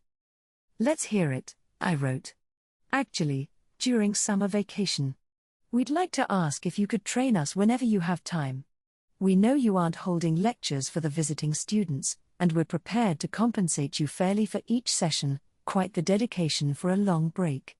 My own plan for this vacation was mostly to work on developing myself for my future goals. But here they were, offering to pay for extra training sessions. That's rare. Like a high schooler in the modern world saving up for private summer tutoring classes. Is this everyone's request? Does no one want to go home? Especially you, Shifu, and Yuno, you must have received requests from your family to return, I wrote. I couldn't exactly tell Rembrandt that his daughters were skipping a visit home just to attend extra lectures with me. I'd never hear the end of it. My dad had been just as clingy with my sisters, constantly fighting the idea of them living on their own. With every display of fatherly devotion, Mom would always scold him. Maybe the Rembrandts have a similar dynamic? Please, Sensei, Shifu added earnestly. Since I'm planning to go back to Tsuge someday, I can't afford to be weak. At our current skill level, I doubt we could even keep up in that city. A few more months away from home won't cause any problems. Wait a minute. Being successful in Tsuge doesn't need to depend on physical strength. The Rembrandt family is a merchant family. Your power comes from wealth, not brawn. And don't nod along so eagerly. Well, their determination was clear. Somehow, I had the feeling that if I didn't find a way to send them home, Rembrandt's disappointed letter would soon find its way to me. Since we were essentially partners, it didn't feel right to disregard his wishes. Shiki, what do you think? Any openings in the schedule? I asked. Once a week, I think I could manage. Shiki replied. You traitor. I had half a mind to use him as an excuse to decline gracefully, but now I was cornered, 7 pairs of hopeful eyes on me. Well, there goes my quiet summer. Fine, but only once a week.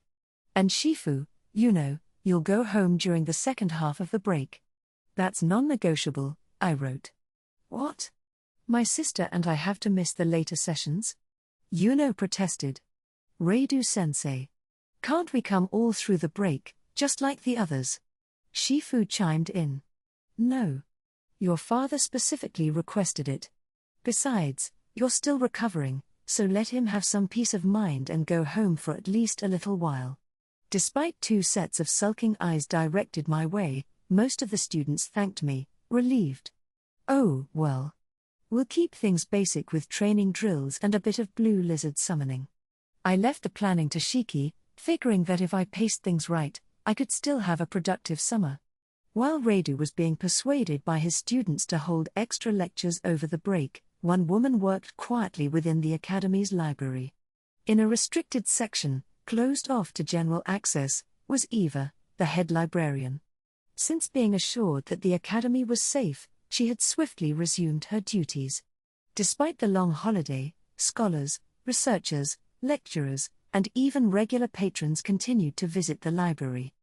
Due to her recent absence, her colleagues had been burdened with extra duties, and Eva had willingly offered to cover their shifts to let them rest. As a result, her own summer vacation had all but disappeared. Yet, she didn't mind. She found purpose in her work as a librarian, and there was a task she was determined to accomplish over the break.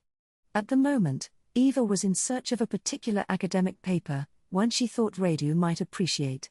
With her noble background and keen intellect, she excelled in her role as a librarian.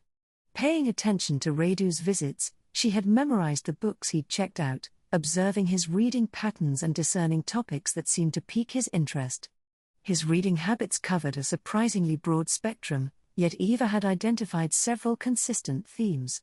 She truly was a remarkable librarian. Not this instructor's work. Or that research, she muttered to herself as she scanned the rows of dusty tomes. Significant research papers were often relocated based on importance, though most remained in their designated sections. The library contained an overwhelming number of documents, including nearly all research ever produced at the Academy, as well as findings from outside research institutions. Even Eva, a specialist, found herself buried in dust trying to locate this particular piece. It was certainly not one of the well-known papers. Radu-san did save my life, after all. And when I offered to compensate him, he politely declined and only asked for book recommendations, Eva murmured with a smile. Well, I'll find something that'll catch his eye. The generous reward she'd offered was no small thing, the Ansland family's fortune, tied to their lost territory. Yet, when looked slightly she had made the proposal, Radu had uncomfortable and instead requested knowledge, something practical rather than speculative wealth that might not even exist anymore. He may read just about everything, but he's particularly drawn to studies on magic, specifically, the applications of magical power and summoning. He also seems interested in information about Kalanion and the surrounding geography. But, FIRST, I have to find that paper, Eva murmured to herself. The paper she sought was the life's work of an unnamed professor, a study that ultimately ended in frustration and abandonment. It wasn't well known or highly regarded, just an obscure, unremarkable piece. But Eva had a strong feeling that this very paper held something Radu was looking for. She had also compiled a list of other books she suspected he'd find interesting, those would be easier to gather. Yet, for now, her biggest challenge was this overlooked, nameless research paper. I have to repay my debt and stay on good terms with him, she mused. He and the Kuzunoha company are my only support now. Eva saw Kuzunoha as highly appealing, a remarkably powerful yet independent trading company. They had kept their word, wiping out a parasitic organization entrenched in the academy, even if it had meant dealing with someone as well regarded as the mild-mannered bright sensei. And, perhaps most important to Eva, they'd protected Loria completely. Kuzunoha's strength was undeniable. The company was still small, perhaps not yet able to handle significant ventures, but what about in the future? Eva, the ambitious librarian with dreams of restoring her family's land, hadn't given up on those aspirations. She was determined to maintain a positive relationship with Radu, a powerful and reliable ally with a solid character, a smoothly expanding business, and an eye for skilled talent. His looks, while unconventional, didn't concern her. People's faces lost their importance with familiarity, and judging by appearance alone was foolish. If even the goddess couldn't touch someone, what value did superficial beauty truly hold? This perspective was one she and Loria had developed over time. Perhaps those who had been distanced from the goddess's favor, or who had lost faith in her, were the same ones who seemed less fixated on appearance, regardless of their race. The cultural shifts brought on by the goddess's silence had encouraged diversity in values across this world. And this strange shift in perceptions could work to Reidu's, or rather Misumi Makoto's, advantage in the days to come. Ahead lay Rotsgard's Academy Foundation Festival and a growing, uneasy atmosphere of impending war. The Academy's summer vacation carried on peacefully, like the calm before the storm. For the three who had arrived from another world, their second autumn here was fast approaching. It was hell. Jin could hardly process the reality unfolding before him. He fully understood that he and his classmates were the ones who'd asked Reidu, the temporary lecturer, for special training over the summer. With the upcoming Academy Festival, he knew this break was their last opportunity to hone their skills. He didn't regret the decision at all. Impossible, they'd defeated their now, in their second summer session, they'd finally achieved what had felt long-time adversary, the infamous Blue Lizard. Despite being wiped out 4 times in a row, they managed a narrow victory on their 5th attempt, with 2 of their team members still standing. A hard-earned win, to be sure. Those 2 casualties in their final bout had come from a more aggressive, daring approach, and while their bodies felt like lead from exhaustion, the victory made the fatigue almost pleasant. They were ready, or so they thought, for the next step. Then, Shiki, Reidu-sensei's assistant, approached kneeling lizard man and began healing him. Afterward, he turned to Jin, Yuno, Abelia, and Izumo, restoring their energy with a potion and a spell. Their physical fatigue and depleted magic reserves were now almost completely restored, a testament to Shiki's extraordinary healing capabilities. Only their mental exhaustion lingered. "Well, there's not much time left," Shiki said calmly, "so continue your sparring with the Blue Lizard in his second stage until sunset. I'll check in with the other group." Without a single word of congratulations, Shiki moved straight to the next instruction. Jin glanced toward the lizard man, who appeared unchanged, yet Shiki's words rang ominously in his ears. Second stage. What does that even mean?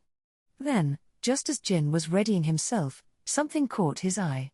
In an instant, the blue lizard moved, already mid-swing, his sword slicing upward from below. Jin's incomplete stance barely allowed him to intercept the blow, but he hadn't been prepared for the sheer force behind it. It was faster, much faster than anything before, and shockingly heavy. Normally, he could brace himself against such a strike, but caught off guard, his footing slipped, and the ground seemed to disappear beneath him. No. No way.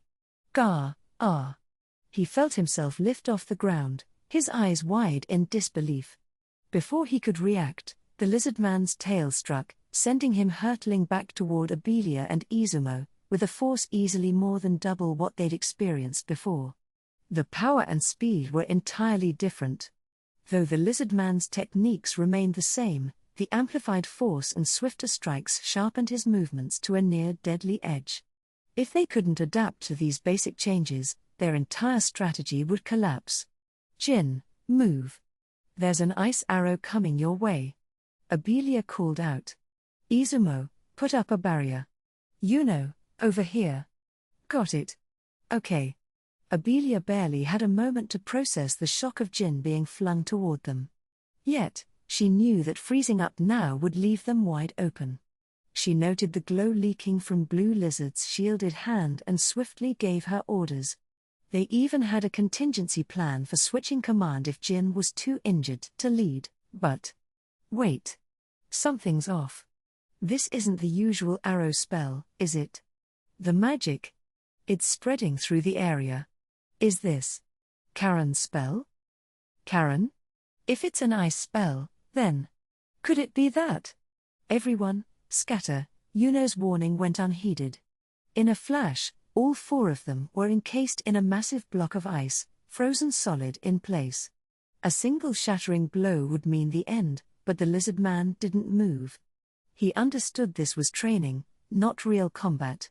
Letting a bit of his red tongue slip from his mouth, he planted his dulled, oversized sword into the ground and settled onto a nearby rock, exposing his shimmering blue scales to the sunset. There was an air of satisfaction about it, as though he relished the student's progress. Meanwhile, in the second battle group, Jin's sword-wielding rival, Mithra, fought alongside Dana, who continued to draw the lizardman's attention with hit-and-run tactics. Aligned with their frontline positioning, Shifu coordinated her fire magic from a distance, targeting the lizardman without drawing his spell attacks toward her. Their enemy, the blue lizard Zwei, relied on heavy, power-based attacks, which fortunately suited Mithra and Dana's strengths better than the fire-st blue lizard. Though not flawless, the two could deflect and dodge most of Zwei's attacks. His narrower range of tactics allowed for a steadier front line. While Shifu had to evade spells even stronger than those from the fire-st lizard, the stable front line provided her with the calm she needed to strike back effectively. Just as Jin's team had claimed their hard-won victory, Shifu's group, too, was on the brink of their own. "All right, I've got a clear shot. Shifu, finish this bastard off," Dana shouted. That remark, however, was a mistake. Zwei's movements halted abruptly. Just for a moment, in that split second, before Shifu could complete her incantation, the lizard man unleashed a perfectly calculated strike aimed at Mithra. What? Mithra's instincts screamed that something was different, his well-honed skills sensing a chilling menace that hadn't been there before. Gah! Mithra grimaced as a paralyzing jolt of pain shot through his arms, the sheer power of Zwei's strike causing him to lose his grip on his sword. The blade clattered to the ground, leaving him defenseless as the lizard man launched another sweeping attack. "Damn it, not on my watch," Dana yelled, determined to intervene and keep Mithra from being taken down. He understood that without both of them on the front line, their defense would collapse. His reaction was spot on. He prepared a series of precise moves, throwing a spare dagger to make the lizard man raise his shield, then targeting his sword arm. It was a solid plan. Unfortunately, Zwei wasn't falling for it. The flash of the thrown dagger was effortlessly swatted aside by the lizard's tail, failing to draw out the shield. Then, before Dana could land his attack, Zwei's shield came down with brutal speed, completely filling his vision. Gah! Dana's light frame and agility, usually his greatest asset, were no match against the crushing shield bash. He was swatted out of the air like an insect, crumpling to the ground with a groan. Mithra, too, took the full force of the lizard man's horizontal slash to his chest, sending him flying back several yards, and he tumbled across the dirt in a series of painful bounces. Under normal circumstances, he would have been able to break his fall, or at least respond quickly, but now both he and Dana lay motionless, taken down in mere seconds. "No way," Shifu gasped in disbelief. Still, she held out hope. If she could just land her spell, they might scrape through. Yet Zwei dodged her magic with ease and charged toward her. Tears welled in her eyes as the lizard man closed the distance. She had no time to help the others or redirect her magic, and abandoning her attack would mean wasting everything they'd built up. Even faced with unexpected chaos, Shifu had managed to complete her incantation and make a valiant last stand. If only. "Not the face, please." She braced herself, using her staff to absorb the impending blow as she prayed. Her wish was granted. In a sense, she was struck squarely in the chest, her consciousness fading as she slumped to the ground. Their party had been entirely wiped out. Phew you. The enraged Zwei stood victorious, leaving the unfortunate second team without their hard-earned triumph. So, Jin and his team managed to defeat the blue lizard this time. "Well done. Congratulations," Radu praised. "Thank you, sir." Jin and his group replied in unison, brimming with pride. The remaining three hung their heads, faces downcast and silent. Their frustration was evident. They'd been outdone, left behind, unable to reach the same heights as their peers.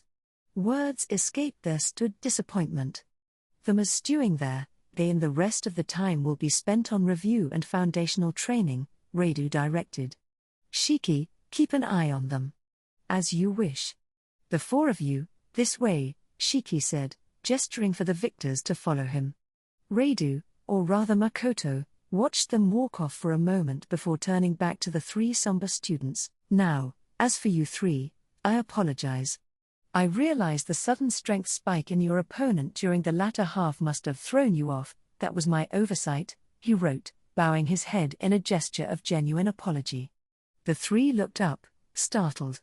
The sight of Radu bowing took them by surprise, momentarily breaking through their gloom.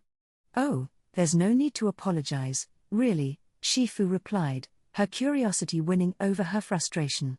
"But could you explain why the lizard man suddenly became so strong?" "I'd like to know, too," Mithra chimed in. "Why wasn't it that strong from the start?" "Wait. Were we just being toyed with?" Dana asked, brows furrowed in frustration. Radu took a deep breath, seeming to weigh his words before he answered, his gaze serious. "I hadn't planned to discuss this yet, but since it affected you so much, I think it's only fair to explain. Consider it part of my apology. I'll leave it to you to decide whether to share this with Jin's group.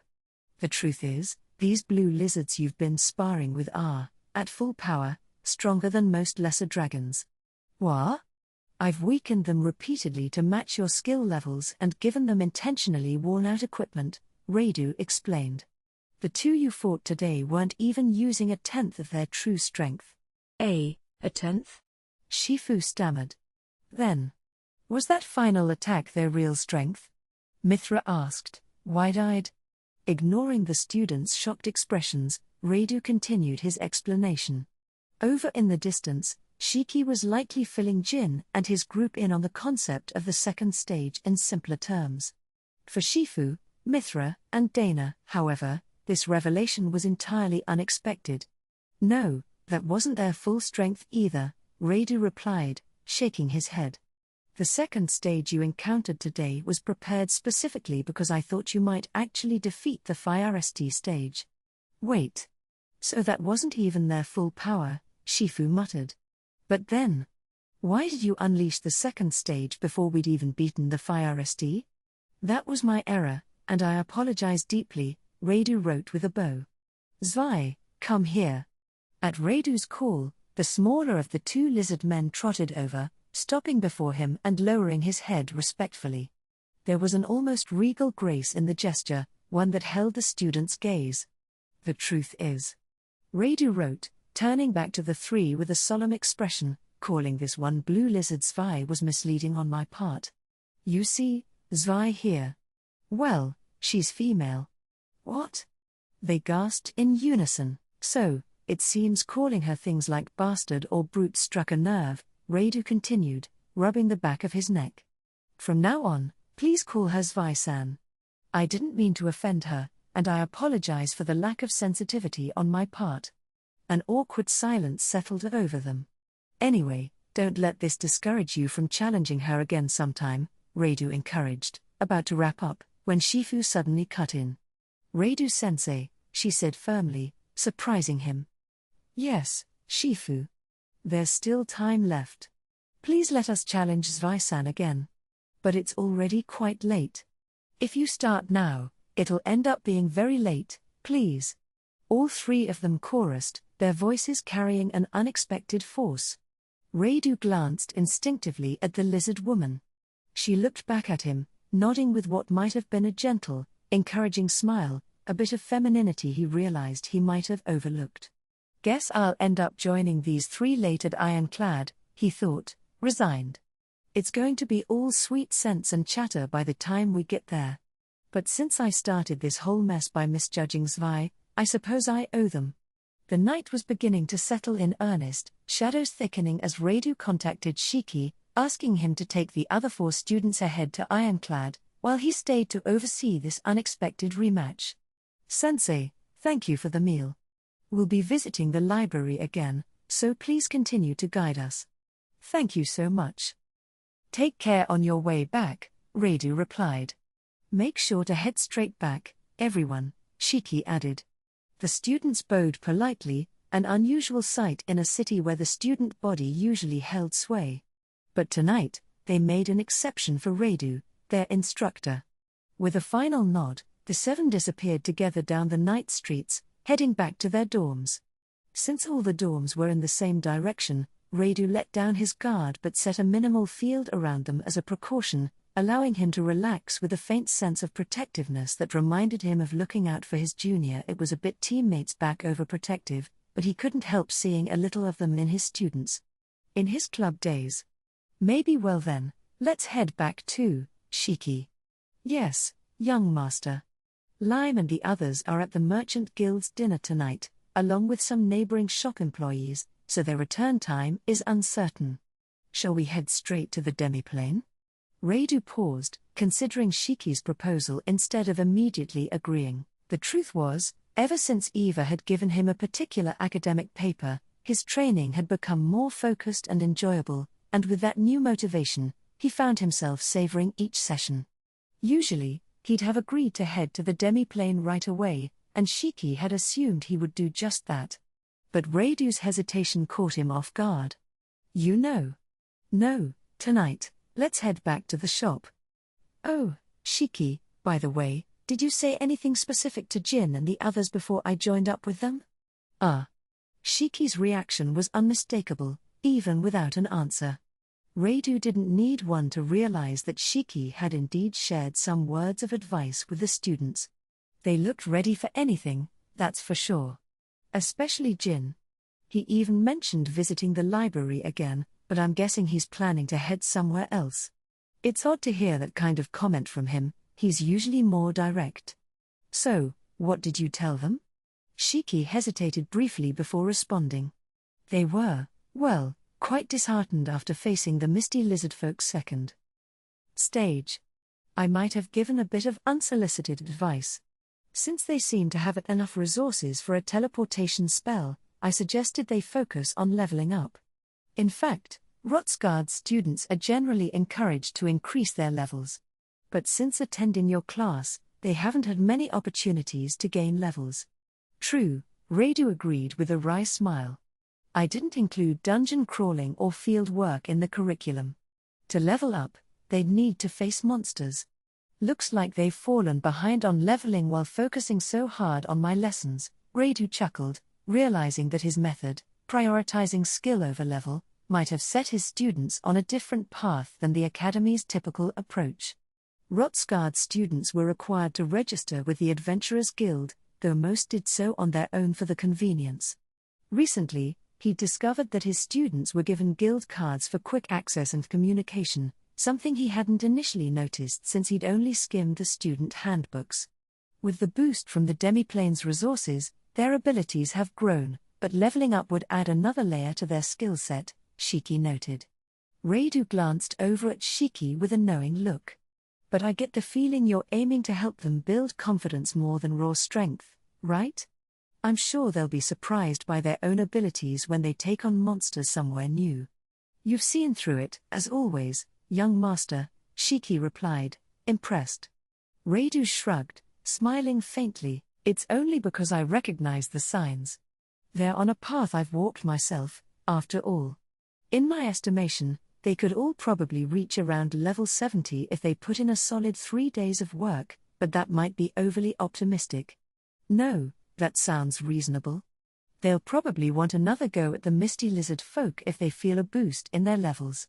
Especially since it's the last training session the sisters will be able to attend. By the way, Shiki, I can't help but notice that you're starting to act a bit like Tomoe. She's been providing me with materials to study your world. It's all rather fascinating, Radu laughed, amused by the thought of his students and their earnest dedication. Predicting the movements of others was still a challenge in broader society, but when it came to his students, he had a good sense of their motivations and attitudes, perhaps drawn from his own memories of club activities and personal training. They should be ready for the location I recommended. Tomorrow, we'll finally be free to go our separate ways for a bit.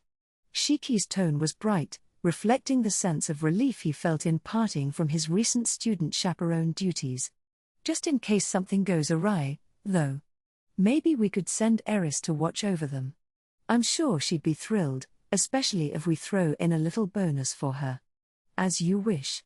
Always looking out for them Fire SD, Shiki thought to himself, recognizing the same fondness and protective streak in his lord. But rather than voice his thought, he simply nodded in agreement. Abelia, it was too easy. Far too free of obstacles. An overwhelming sense of omnipotence, the kind I used to feel in the village where I was born and raised, coursed through me. They had called me a prodigy. Whether it was with a sword, a bow, magic, or even bare-handed combat, no one in the village could beat me. After I obtained my guild card and started leveling up, I went hunting nearly every day. Soon enough, even people from neighboring villages had no hope of defeating me. This thrill of being able to do anything is unstoppable. Until I was invited here to Rotsgard as a scholarship student, I had always been the best. That confidence, however, was quickly shattered once I arrived. There was always someone stronger out there. In reality, I was just a slightly gifted student with potential, nothing more. What I meant to say was that it had been a long time since I had last felt this thrill. At present, our party, a 7-member group, had come to a forest some distance from Rotsgard to level up. Normally, it would have been unthinkable to neglect leveling up, but ever since I started taking Reiju-sensei's lectures, my level had barely increased. I was certain it was the same for Jin, who led us and determined our basic strategies, as well as for the Rembrandt sisters, who had recently joined us in attending the lectures. Reiju-sensei's lectures didn't include level-up training, and honestly, pushing past the mid-40s in level had become increasingly tough. The main reason, I thought, was Reiju-sensei himself. His classes were a strange sort, the kind that somehow made you stronger without needing to level up. Not that I'd ever admit it out loud. Grueling to the point of absurdity, yes, but it was clear that I was stronger now than I had been a few months ago. He taught us to consider the purpose behind each attack and defense, to develop a habit of analyzing. During both class and the fun lecture with the blue lizard, I hadn't fully understood his words or his guidance. But now, here in the middle of a hunt, it was all beginning to make sense. The monster's movements seemed so sluggish. While we were carefully planning each move, coordinating with each other, the monsters barely reacted at all. It was a terrifyingly relaxed battle. And it wasn't as if our speed had drastically improved. This was the first time I had experienced something like this. Even when an enemy suddenly veered off course, we had already anticipated such a move and handled it smoothly. If we had been up against other high-humans or demi-humans, it might have been a different story. But these were the very same monsters we used to struggle to surround and take down. Now they hardly felt like a challenge, all thanks to Reiju-sensei's training. I was sure everyone else felt this unease too. With a mix of bewilderment, we cut through the monsters at an unbelievable pace, ending our leveling session for the day with barely a scratch. This is incredible, Izumo murmured, leaning back at the base we had set up to spend the night. Izumo, usually a reserved wind user, spoke with uncharacteristic excitement, barely able to contain himself. Then again, calling him a mere wind user might not be accurate anymore. He could now wield 3 different elemental attributes at a battle-ready level. Everyone, myself included, nodded at Izumo's words. Our levels, which had been tough to increase, had risen by 8 in a single day. And oddly enough, there was no misalignment between our newfound strength and our awareness of it, something that often happened with rapid level-ups. We could wield the power we gained as if it had always been ours. It's strange. This must be the result of Reiju-sensei and Shiki-san's lessons, Mithra remarked. Mithra usually took on the role of intercepting attacks or blocking them, a position that often left him with plenty of bruises and injuries. After a full day of level-up training, he would typically be battered and too worn out to even speak. Yet today, he didn't bear a single serious wound. It wasn't that he hadn't taken any hits, but the medicine Shiki-san had given him healed his injuries almost instantly. While Mithra and Shifu could have provided sufficient recovery with their own techniques, sparing their mana for healing meant they could focus it more on offense, making it far easier to defeat the monsters.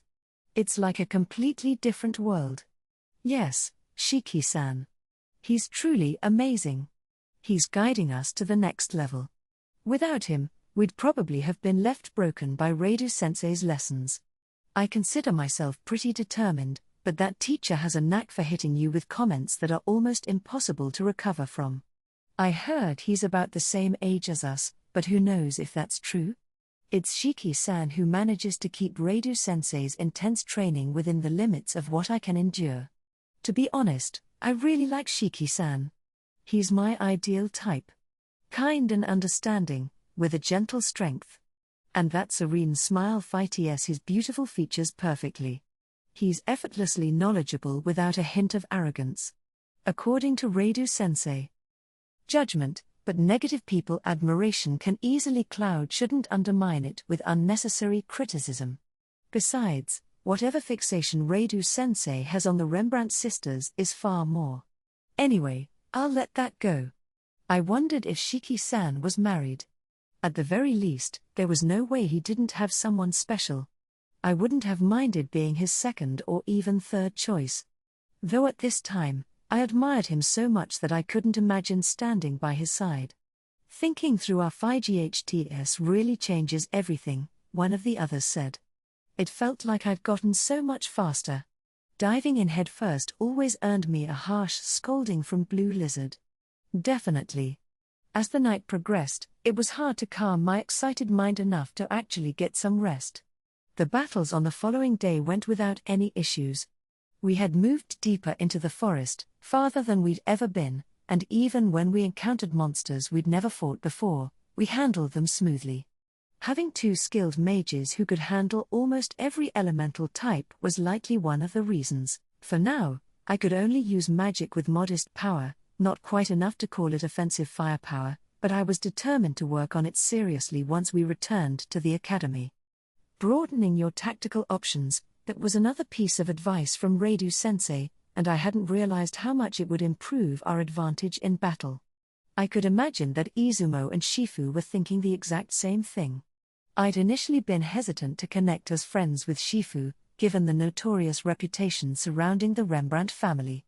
But we'd worked together seamlessly in situations where we'd had to trust each other with our lives, not to mention the few times we'd gone out for meals or talked, like last night. Now, at least from my side, I didn't feel much of a barrier between us. The same went for Yuno. I didn't know what the Rembrandt sisters might have been like in the past, but now they were reliable party members. I murmured, squinting at the trees. Had I just seen a small, brown-skinned figure perched on that branch? Maybe it's just my imagination. Abelia, what's up? Jin's voice broke through my thoughts, his eyes steady and attentive as he glanced my way. He always noticed the smallest reactions, especially out here. Jin himself seemed to be changing. He'd been known for charging in recklessly, dealing with enemies before they even had the chance to react. Now, he moved with a calm awareness, staying attuned to the entire battlefield even as he led the vanguard.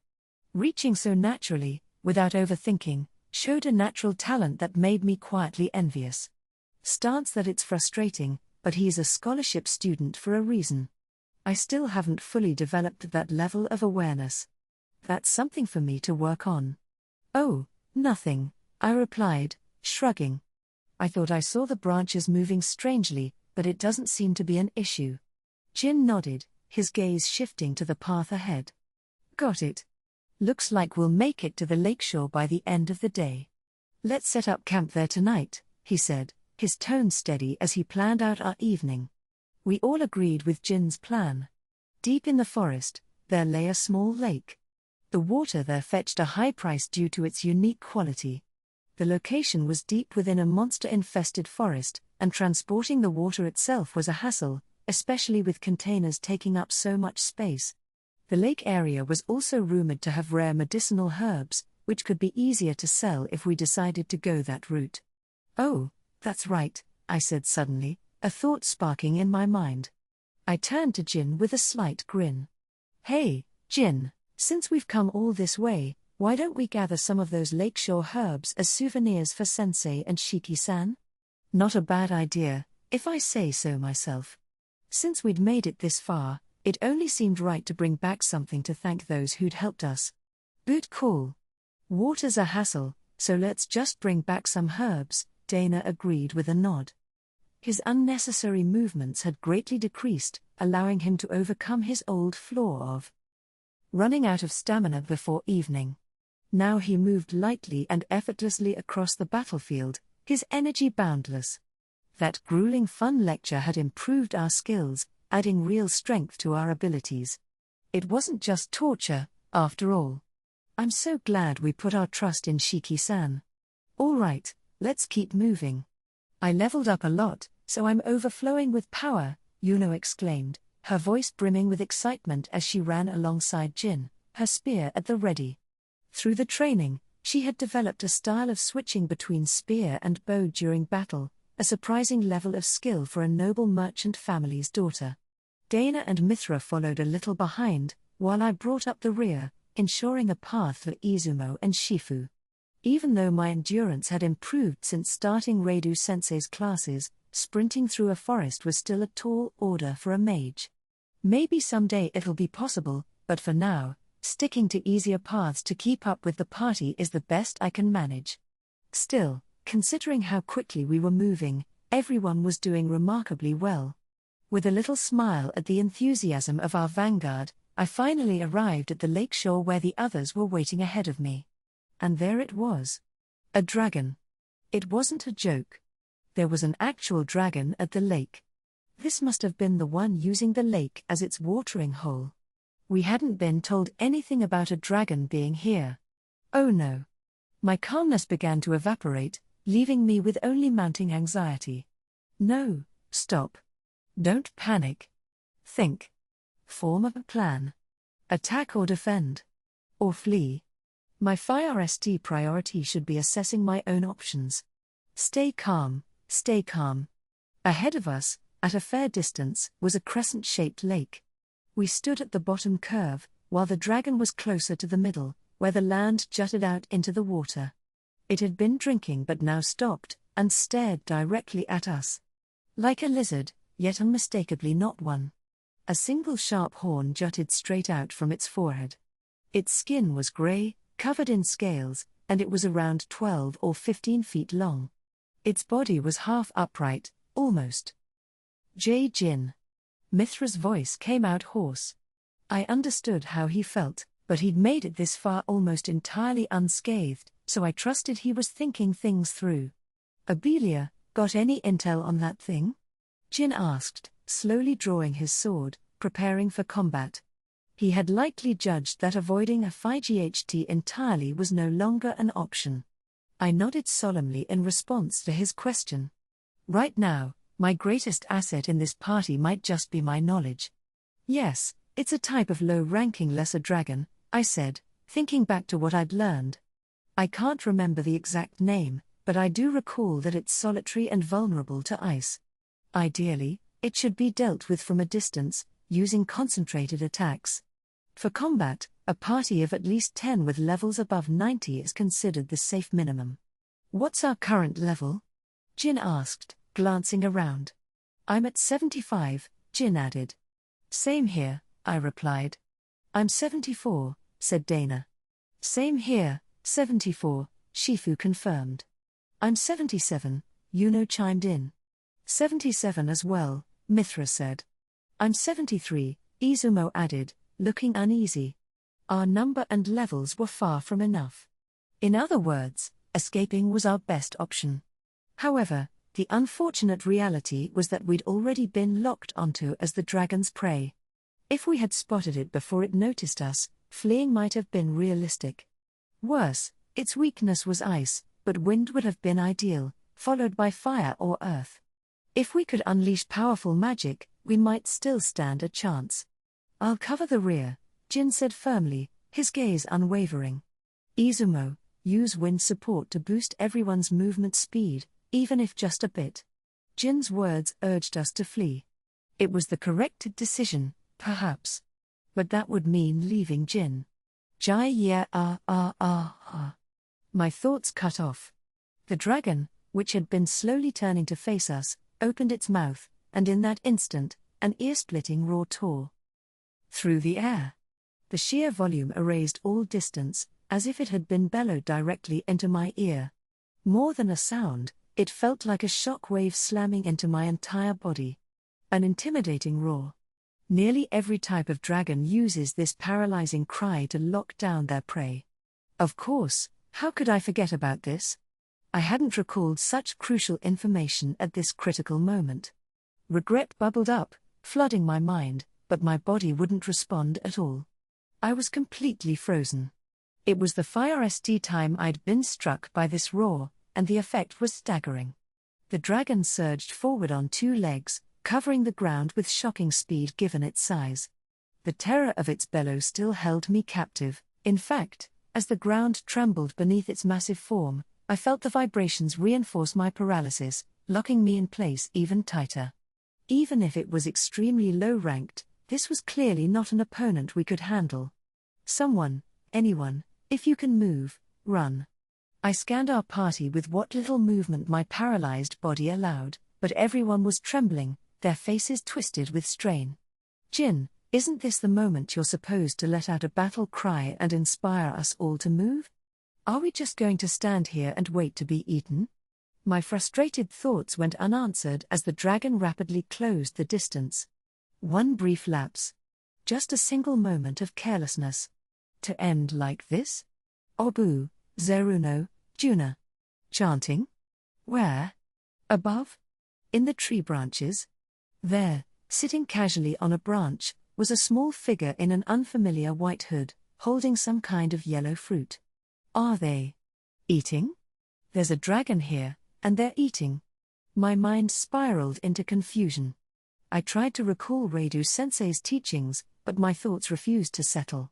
Frustrating as it was, remaining calm in any situation was still beyond me. That's an odd hood, I thought, catching sight of the decorations on the hood. Are those cat ears? The absurdity of my own thoughts struck me just before countless tendrils erupted from the forest, surging toward the lake, no, toward the dragon. Caught off guard, the dragon hesitated for a split second, but before it could react, the tendrils wrapped around its entire body, immobilizing it.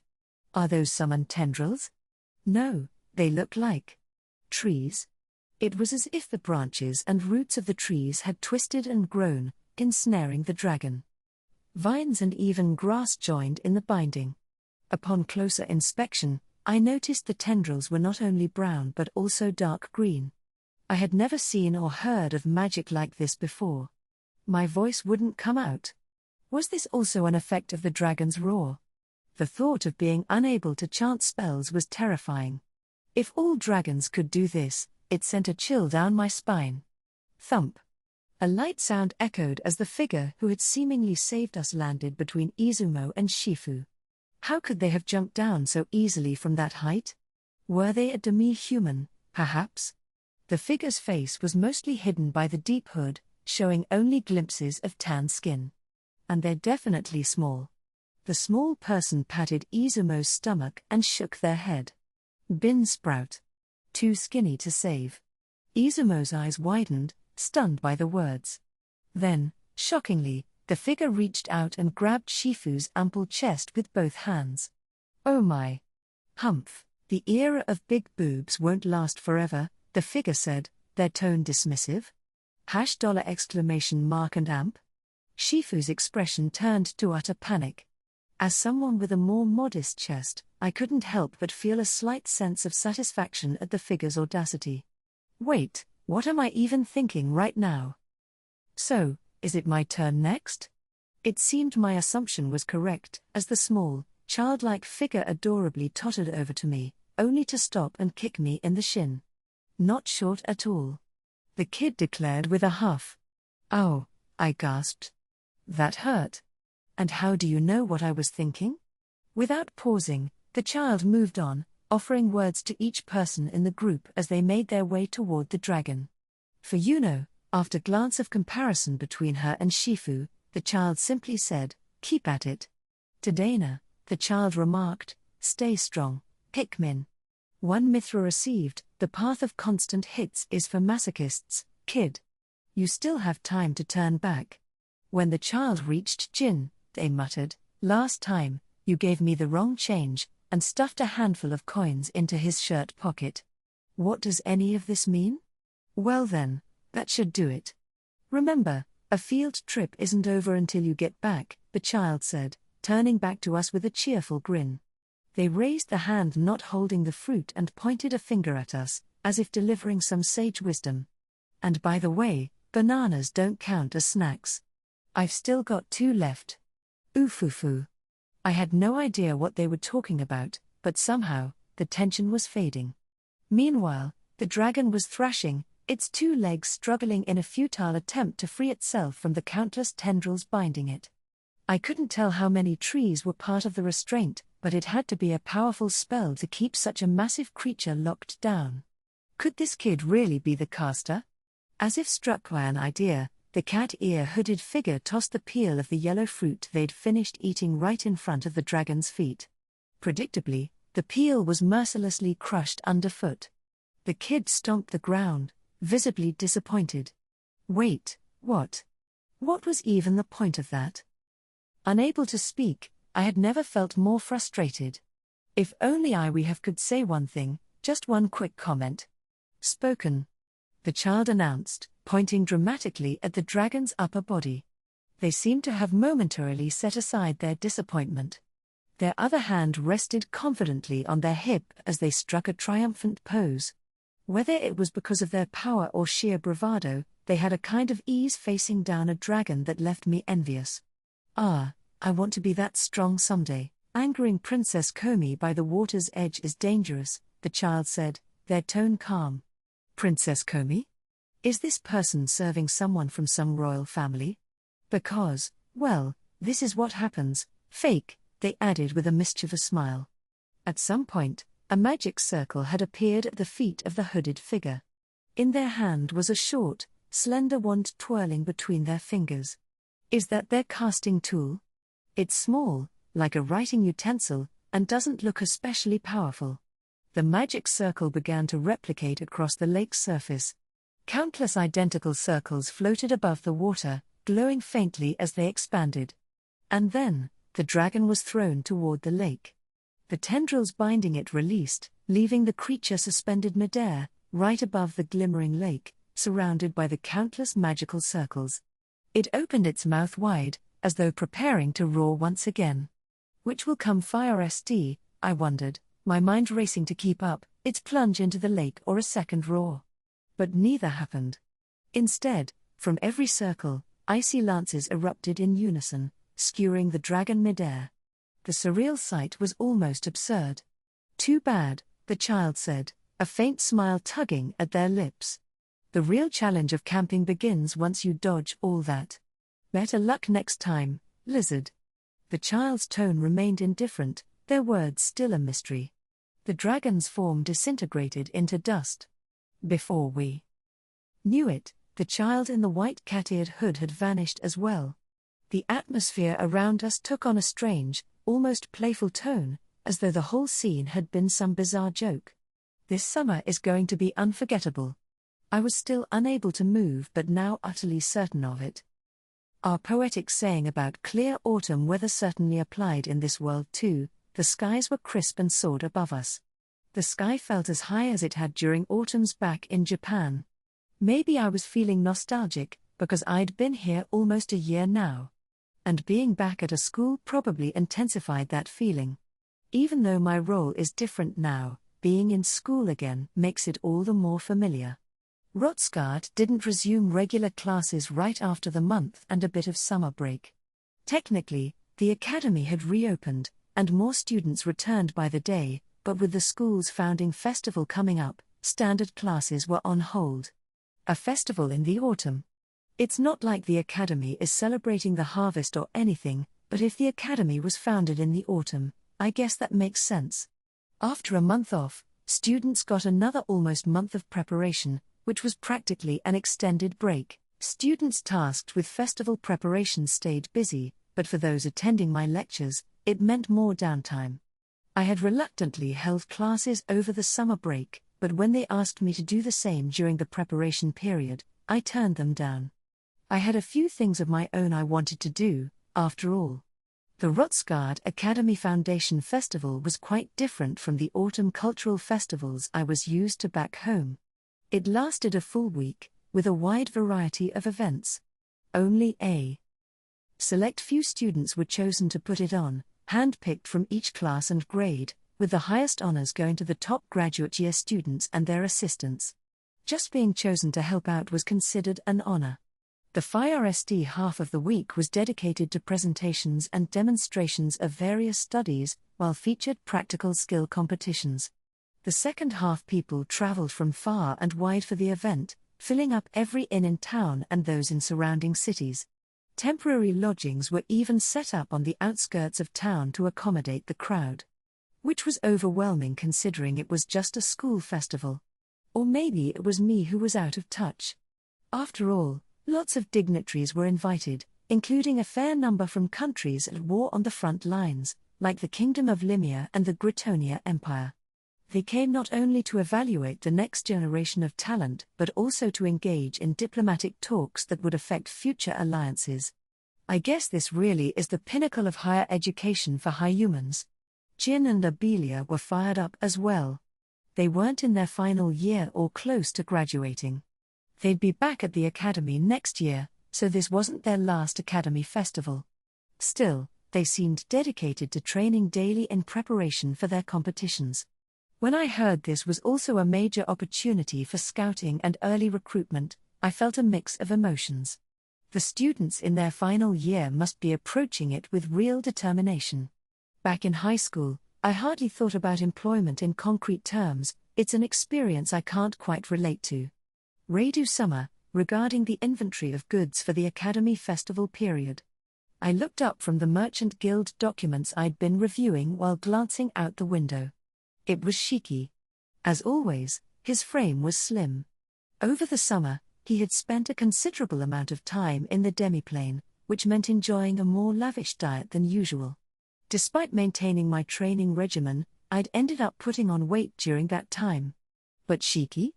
Not a single change. I mean, if that's a contract perk, I'd like to get in on it too. He eats those overly sweet hot pots that probably exceed 3,000 calories per meal, and he's even experimenting with dishes involving mayonnaise. No matter how you look at it, his diet is far more excessive than mine. It's just not fair. I guess muscle weighed more than fat. I resigned myself to that with a hint of self-pity. Hey, Makoto-kun. About the Academy Festival, I'll make sure to avoid any bothersome spots, but why don't we go check out a few things together? It was Luto, a young man with silver hair. Actually, is he a young man? He looked about my age, but even I wasn't entirely sure if young man or boy fighty me better. Let's just go with young man for now. In any case, he was actually a dragon, like Tomoe, and supposedly the most powerful one. He was also the head and founder of the Adventurers Guild, one of this world's many mysteries. To put it briefly, he was a genius and a pervert. I'd FIRST met him before summer break, when he told me all sorts of shocking things. Since then, he'd been visiting the guild and constantly inviting me to meals. However, I still hadn't let him into the demiplane. I just don't fully trust him. And judging by the fact that neither Tomoe nor Shiki have taken him there either, it's probably not just me. I've told my 3 followers they're welcome to bring anyone they deem trustworthy to the demiplane, though. We had finished most of the critical tasks, enhancements to prevent interference with telepathy, countermeasures against the goddess's forced summons. Pretty much all the urgent issues were covered. Both Tomoe and Mio had been diligently strengthening themselves, and Shiki's progress had been especially impressive. Maybe that's why I'm feeling a little more confident these days. Incidentally, when I showed them the results of my training at the end of the break, they all stared at me like I'd grown another head. I hadn't done anything that strange. Their reactions were definitely exaggerated. We'll finalize the guild inventory once tonight's restock list arrives, I replied to Shiki, keeping my tone calm. For now, spread out the items a bit to make the shelves look fuller. Then, turning to Luto, I added, Luto, I'll go along with you if it's an event where walking around with a celebrity like you won't cause a scene. So please don't show up every day. As you can see, I'm busy. All right, we'll proceed as you wish, Shiki replied. Also, regarding the training of the new recruits, would it be all right if I consult with Beren to increase the number of trainees? There are quite a few applicants, and we're having trouble narrowing it down to the original plan. Luto seemed to nod in agreement, flashing a smile before settling onto the sofa with a book. I thought I'd told him to leave. But Luto never seemed to take a hint. When I'd tried asking about my parents or about Kalanion, he'd given some nonsensical answer about building a bathhouse at the time. After pressing him further, he admitted to knowing about my parents but only vaguely. He knew a little about them leaving that country, and apparently, that was around the time their relationship with the goddess became more complicated. In the end, he suggested that if I needed more details, he'd tell me as a bedtime story. That's when I showed him the door. Yet somehow, he still hadn't given up, and honestly, that was a little terrifying. One time, he showed up as a woman, looking breathtakingly beautiful. She appeared to be in her 20s, but there was a certain charm about her that I found unsettlingly alluring. Does that mean I actually like older women? Maybe that's why Tomoe and Mio have the appearances they do. I'd always thought I didn't have much of an age preference, but now I am not so sure. Oh, right. Sure, I'll leave it to you, I said to Shiki. Will some of them be able to start before things get busy around here? Yes, likely a few of them will be ready. However, being demi-humans, they need to master the common language before progressing, so it's hard to give a precise number just yet, Shiki explained. The common language. I'd given up on learning it due to the tricky pronunciation. If I ever come face to face with the goddess, maybe I'll negotiate for it. I'd rather just talk normally with people. Luto, listening, suddenly chimed in. Oh, so you're bringing on more people? Hiring more demi-humans, huh? Makoto-kun. You're awfully kind to them. Or is it just that you dislike high humans? Luto, I replied, flatly. I don't play favorites based on race. Let me be clear. Go home. Now. Oh dear, am I truly in the way? Guess I'll have to do some work for the guild then, Luto said with an exaggerated sigh, finally getting up. If you have work, go do it quietly. The guild members are probably struggling without their master around. It's not like he has just a bit of work to do either. I sighed, exasperated, as I watched the guild master's back disappear. Here I was doing my best as a merchant, a genius like him should be pulling his weight too. I'd only recently started getting the hang of things, and I was still leagues behind Shiki, so there was plenty to work on. My knowledge of goods, while not as refined as the Forest Ogre sisters, was also on my to-do list. No matter how many times we tell him, that man insists on instead of Reidu-sama, Shiki calling you Makoto-sama remarked, shaking his head. It's intentional, I replied dryly. If someone else is around, he calls me Reidu-dono. Responding only makes him enjoy it more. I've come to understand that, Shiki said thoughtfully. As much as I'd like to learn from him, Luto isn't exactly friendly to anyone but you, Reidu-sama. It's his one flaw. Out of my followers, Shiki seemed to respect Luto the most, probably because of his vast knowledge. He even tolerated Luto's random interruptions while we were busy preparing for the Academy Festival, so that was saying something. Well then, I replied, glancing out the window. Even if we try to plan things out in advance, it looks like we'll have to rely on makeshift solutions anyway. How about heading over to Ironclad, Shiki? Ironclad? Ah, you mean the temporary lodgings on the outskirts. Earth element users are probably making a fortune building out there this month. In this world, they leveled the land and set up camp-style lodgings, building structures to serve temporary inns with magic. Once the festival was over, they'd clear out the essential furniture and items and return the buildings back to the earth. Pretty convenient. You needed earth-aligned mages with a certain level of skill, but in this town, that wasn't hard to find. Right? You'd think Shifu Rembrandt would be making some extra cash there, I mused. With her blessing from an earth spirit, Shifu could efficiently construct temporary inns and earn a decent income. I'd sent her home for the latter half of summer break, but she'd gained quite a bit of skill before that, so that should be well within her abilities. She'd started out purely attack-focused, wielding both earth and fire, but now, she was getting the hang of some support magic too. Even her minimal healing skills were shaping up into something usable. Yet, despite that, she and Jin kept tagging along with the others to pester me daily for more lessons.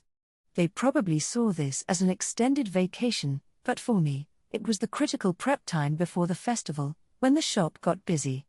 I kept turning them down, but it was like they wouldn't take no for an answer. "Ah, I see," Shiki murmured in realization. "It's just about time for Jin and the others to show up here. So, you're suggesting Ironclad for lunch, and for a bit of a retreat, I assume? I'll gladly join you." "Thanks for understanding," I replied with a smile. "Let's just give Eris a quick reminder not to get too carried away, then head out." When Jin and his group got reckless over the break, I had Eris tail them as a precaution, which proved to be a smart move. Later, when they discovered her identity, she became a figure of awe and respect to them. Even after finding out that she was a demi-human, their attitude didn't change much. Ignoring Aqua's reprimands, Eris had let their admiration go to her head. I sent her back to the demiplane for a week, which helped tone down her ego a bit, but still, it was Eris. It's probably best to keep her in check. Jin even asked me, with a serious expression, what level he'd need to be to qualify for a job at the Kuzunoha company. Nothing good ever came of these conversations. Honestly, whether you were level 1 or 100, the pay didn't change. Maybe it's time I start taking salaries more seriously, I thought. I'm beginning to understand how other companies operate, so maybe after the festival, I'll sit down and work out the details. For now, I'll give them a bonus to show some appreciation during this busy time. They'd probably prefer goods over money, anyway. The residents of the demiplane always seem to be happier with that.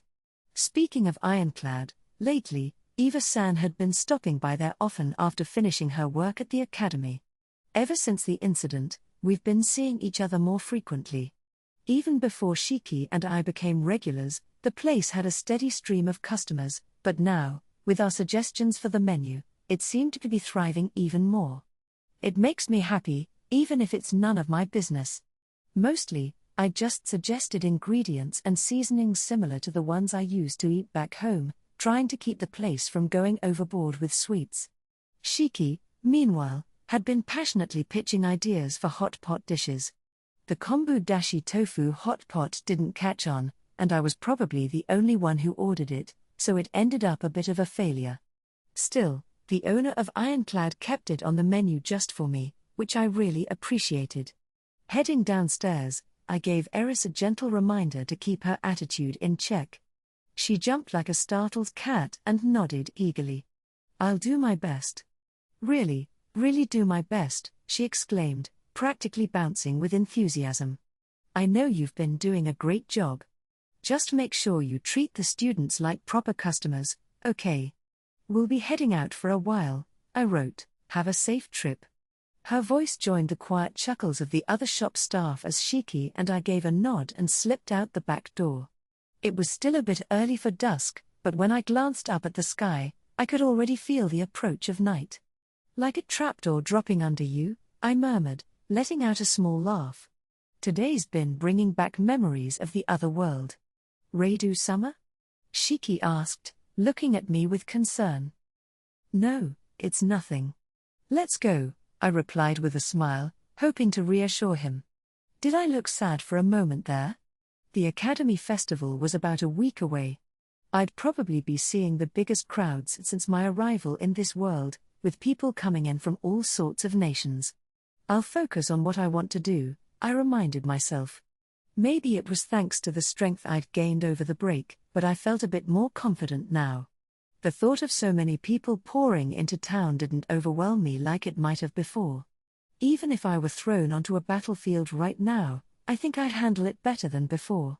I'd gotten stronger, or at least I felt that way, and that made things a lot easier. According to Tomoe and the others, though, I still lacked both self-awareness and confidence. Maybe they have a point. As we stepped onto the main street, the bustling noise of the town grew louder. Everyone seemed excited for the festival, laughter and chatter filling the air. With a mix of excitement and nervous anticipation for what lay ahead, I started walking toward Ironclad. From the temple? The Academy City was becoming livelier by the day as the grand event known as the Academy Festival drew near. Initially, I had assumed it was just a large-scale cultural festival, but it was beginning to seem like something of a whole different magnitude. When you considered that the entire city transformed into one big celebration, it was bound to be an event far larger than anything I'd experienced before. I thought it was appropriate to slightly overestimate it, but even that seemed to fall short. Amid all the preparations, I received a message from Lime, who was manning the store today. It appeared that someone from the temple, specifically from a religion that worships a goddess, had come by. Since around the beginning of summer vacation, Lime had become capable of conversing with me. He was so natural in his interactions that it took me a while to notice the change. However, this didn't mean he could speak with high humans this yet. When transformation had occurred, it turned out she had performed some rather unsettling procedures, what I would describe as borderline high-human experimentation. I called Tomoe over to find out how even Komi-chan, Tomoe's clone, had been involved. Lime's boldness surprised me, given how calmly he carried on afterward. I made sure to give Tomoe a FIRM lecture, instructing her to clear any potentially harmful experiments through me FIRST. True, it didn't directly affect me, and everything remained within Tomoe's abilities. There was no impact on the demiplane either. It was within her discretion, but still. Ah, right. Someone had come from the temple. I left my room, and anticipating the possibility of being overheard, switched to written communication to send Lime my reply. Since a face-to-face meeting seemed more appropriate, I decided to go greet the visitor myself. Upon entering the store, I heard a few disappointed sighs from some of the customers present. Sorry I'm not Shiki. Thank you for responding to my sudden visit. I'm the deputy priest from the temple, the man introduced himself, displaying a necklace as a form of identification. He was slender, almost feminine in appearance, with none of the brawny physique one might expect. As he revealed the necklace, his collarbone was momentarily visible, and it was clear he didn't engage in physical training. It seemed unlikely he would participate in battles as a priest skilled in various forms of magic and healing. No, please don't worry about me. If it's a matter for a priest, my own issues are of little importance. I hope you can forgive my difficulty with speech in this way, I wrote. The man inclined his head, his expression shifting to one of curiosity. Deputy priest, actually. Is that a curse, perhaps? I suspect it may be a type of curse-related ailment, I explained calmly, pretending to mask embarrassment. It's a bit embarrassing, but part of the reason I stock so many medicinal items for trade is for personal reasons as well. He nodded thoughtfully, clearly noting my speech limitation. A cursed ailment, huh? Unfortunate. So, am I right in understanding that you're the proprietor of this shop? According to the Merchant Guild records, you're Radu, correct? Yes. Although I often leave the store in the hands of trusted individuals, I, Radu, am indeed the owner. May I ask the reason for your visit today? Indeed. It's about some of the medicine you sell here. Word has spread, even to the temple, that their effects are quite potent. While the low prices would typically be welcomed, some people have started to feel uneasy, wondering if they're truly safe to use, he continued in a sympathetic tone, his gaze softening as though showing pity for me. The temple, along with the town's pharmacies and magic potion shops, also sold various medicinal products. Now, is this a case of competitor complaints stirring the temple into action, or is the temple itself trying to cause trouble? Either way, I felt relieved that it likely had nothing to do with the goddess. If it did, they certainly wouldn't have sent just one person. Is he indirectly asking for a bribe? Perhaps the claim of coming from the temple is just a cover, and this is some kind of scam. Still, wouldn't they bring more people if that were the case? Since I didn't know the deputy priest's exact position, it was hard to determine if he was in need of money. But impersonating the temple would require a fair amount of boldness, and it didn't seem plausible that they'd go to such lengths just to pocket some small change from me. If that's the case, I never imagined that the medicine from my store had reached the ears of those at the temple. I'm sorry you had to come all this way. Think nothing of it, he replied, waving a hand dismissively. As for your shop, these rumors must be an annoyance. If possible, I'd be most grateful if those rumors could be dispelled. Seems like he's definitely after a bribe. I suppose I'll slip him a few gold coins to keep things quiet. The deputy priest hesitated, as if struggling to find the right words, or perhaps reluctant to speak. What a hassle. That's precisely why the temple has a proposal. How about entrusting your antidotes and healing potions to the temple for distribution? Huh? My mind went blank for a moment. What is he talking about? Is he suggesting I sell my potions wholesale to the temple and stop selling them directly? I'm not sure I understand what you mean, I wrote, barely keeping my composure. TCH. I told them this would never work. Those greedy old men. How much more do they need to line their pockets before they're satisfied? He muttered under his breath, his words laced with venom and accompanied by a quiet click of his tongue. At least he seemed aware that his demand was unreasonable. That was a bit reassuring. Forget what I just said. Regarding the dispelling of these rumors, the temple is willing to help. But there is one condition, he continued, his voice now firm. I'm listening, I replied, keeping my expression neutral. We would like you to disclose the recipe for your antidotes and healing potions. It would be used solely for verification by the temple, and we pledge not to leak it to other shops. So, they want me to reveal the recipe? Admittedly, if they replicated it exactly, they could verify its safety more easily. He claimed it wouldn't be shared with other stores, but he hadn't said anything about not selling it at the temple. Should I press him on that point? Or would it be better to play along for now? Revealing the recipe would mean that the temple could produce similar products, correct? I asked, choosing my words carefully. I would ask for your understanding in this matter. I'm offering a sound and practical solution, after all. Do you have any objections? With the Academy Festival approaching, the temple is rather busy, so I will need your answer now. It seems he thinks I'm easy to manipulate. Fine, let's see where this goes for now. The temple already had ties to those involved in the human experimentation case from before summer vacation. I also hadn't forgotten that the suspicious death of a bishop had been officially labeled as a mere illness. During the break, the Rembrandt sisters had encountered a minor incident in Tsukimichi that involved the temple's name. I couldn't investigate further at the time due to Mio, but maybe I could pry some useful information out of this man. I have no objections whatsoever. In fact, if the temple could help distribute this medicine, it would reach even more people, which is truly wonderful. As a fledgling merchant, my distribution network is limited and expansion has been difficult. I would be delighted to share the recipe. What? The deputy priest's eyes widened in surprise. Are you sure you're really fine with it? Yes, I replied calmly. Please let me know a convenient time for you. I'll send one of our alchemists to explain the process. Will my presence be necessary as well? That would be most helpful. Then, if it's not too sudden, could you and the alchemist, Radu, yes? Come to the temple tomorrow at noon. Just mention at reception that you have an appointment with Deputy Priest Sinai, and they'll let you in. Understood.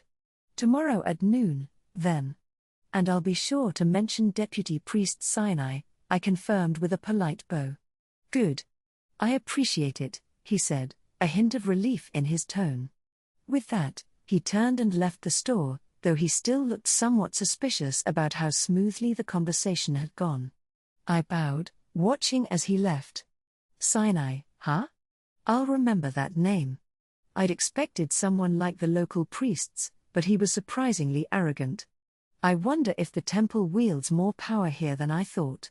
As for sharing the recipe, honestly, there was no issue on my end. The potions we sold at the Kuzunoha company might look like ordinary concoctions on paper, but they had several tricky aspects. Actually, it would be more accurate to say that while the recipe might appear straightforward when written out, there were some serious hurdles involved in their creation.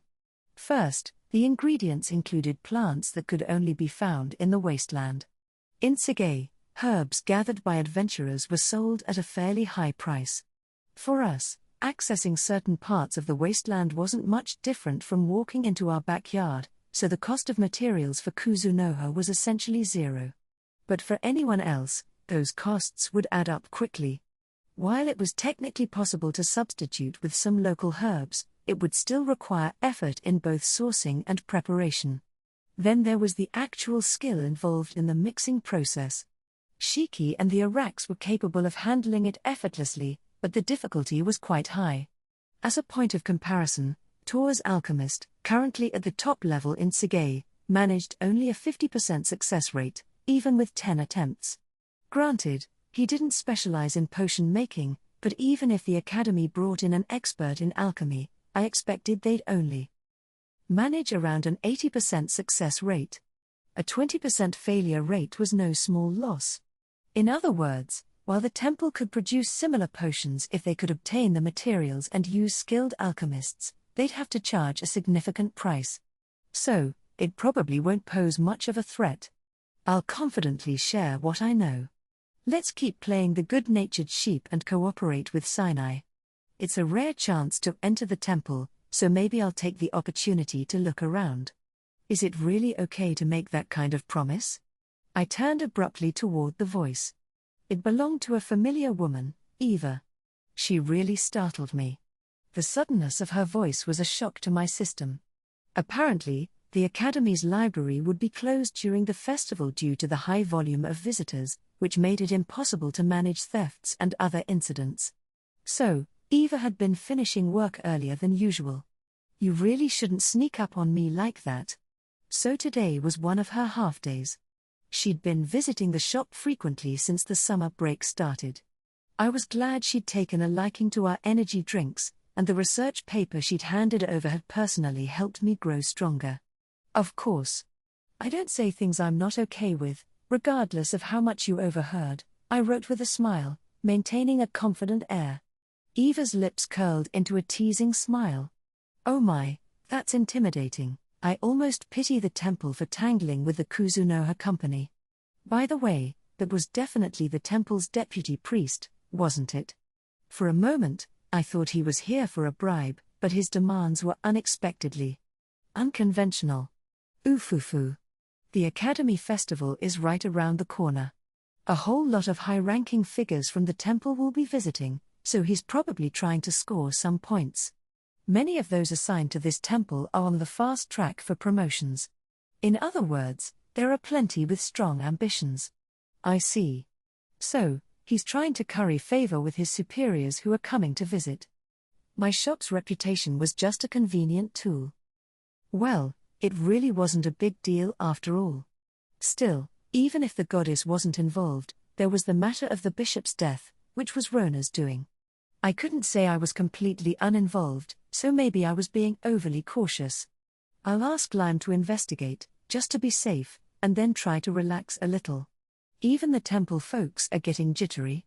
The scale of the Rotsgard Academy Foundation Festival was something to behold.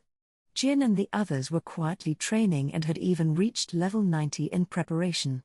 They could surpass level 100 if they wanted, but due to outdated academy rules governing various festival competitions, participants over level 100 were barred from entering. It seemed the rule was established long ago because of a student who surpassed level 100, and though that person was long gone, the rule lingered.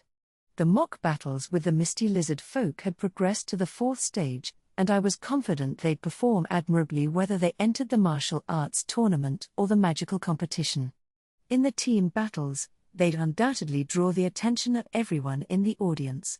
Speaking of which, Rembrandt did plead with me to withdraw his daughters from the competition. Classes, singing, research presentations, dance performances. All of that is fine. Welcome, even. But under no circumstances do I want them competing in combat tournaments. Radu Dono, is there any reason for a merchant's daughters to be involved in such things? There is none. His impassioned words came back to me vividly. He had cornered me during the latter half of summer break when I'd visited Tsuge to meet up with the sisters. Or as with the letter he'd sent me earlier, his wife had quietly appeared from the sidelines, smiled, and led him away with a reassuring "don't worry about it." She was a truly charming woman. I could see why Rembrandt had no interest in keeping mistresses. It finally made sense. He, and likely his wife, had enrolled their daughters in Rotsgard to teach them etiquette, build connections, and acquire skills useful for high society.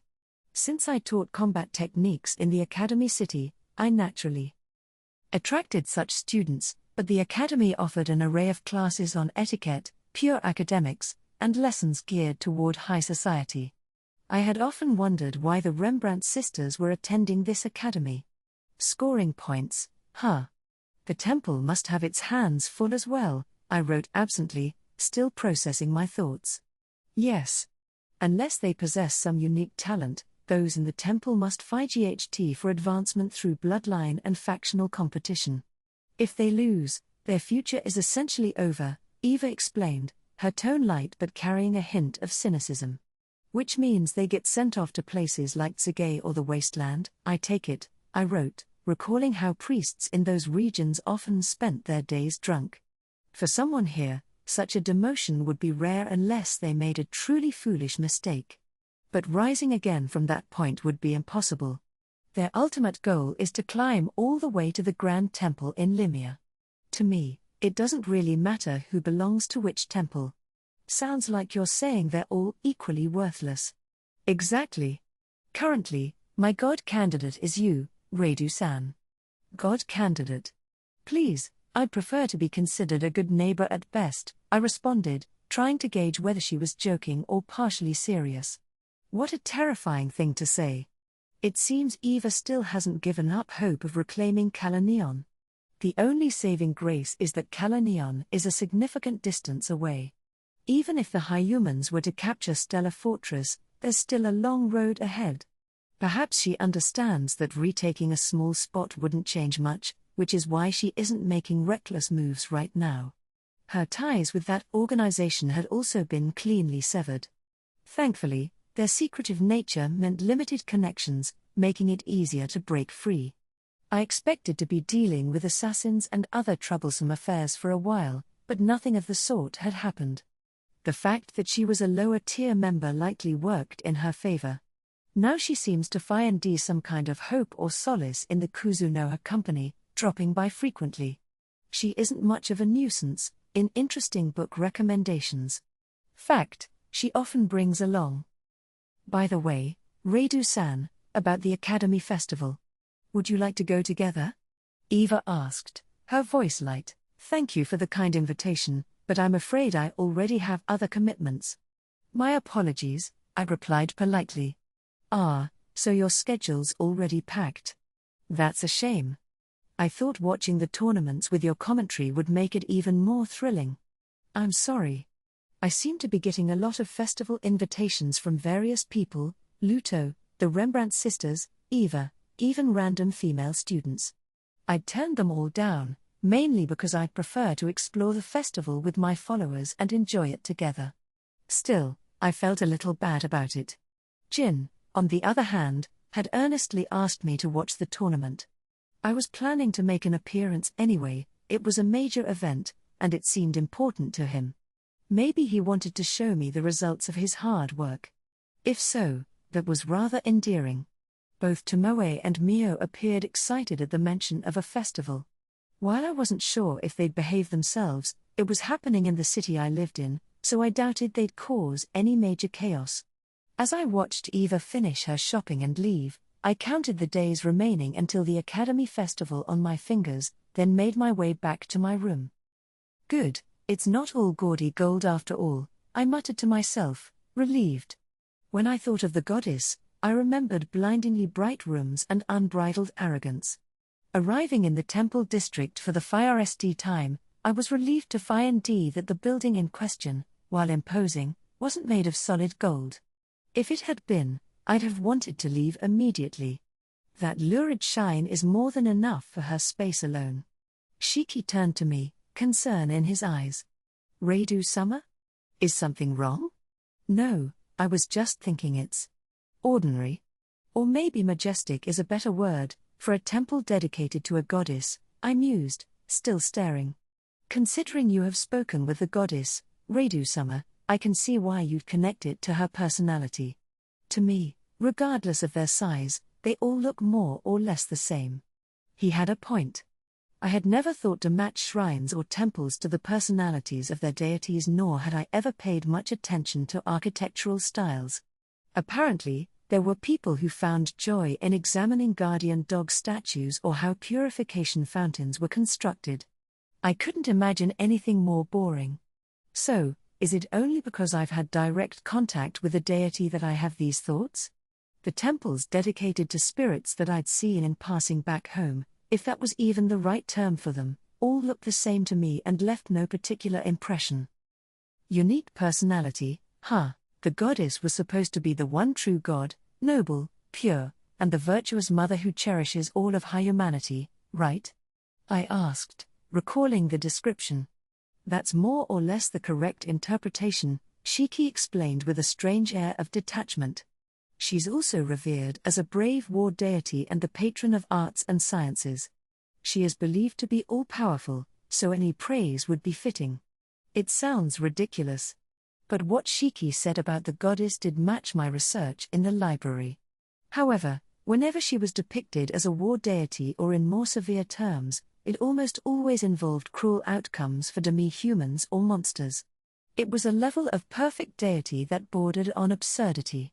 Such a portrayal might be acceptable for a purely mythical figure, but for someone who actually existed and took action, contradictions were bound to surface. Omniscient and omnipotent, and thus, doing nothing? Yeah, right. To me, the whole concept was inherently contradictory. Referring to her as that black thing felt more fitting. Thinking of this as the temple of an all-powerful, one and only God, yeah, it does make me feel a bit solemn, I muttered. Now that more people are gathering, I suppose I should switch back to written communication. If we linger here staring, it might look suspicious. Shall we go inside? Shiki gestured toward the entrance. Following Shiki's lead, I stepped inside the temple, surprised as a cool breeze swept over my face. Air conditioning. Had they really gone to such lengths in this world? While late summer days here could be oppressively hot, the only way to achieve air conditioning was through magic. Using magic meant using manpower. Even though this open entry space allowed temperature control within designated zones, it required a fair number of staff and wasn't exactly precise. The temperature depended largely on the senses of the magic users or the people occupying the space. Back at home, the women outnumbered the men, me and Dad versus my mom and 2 sisters.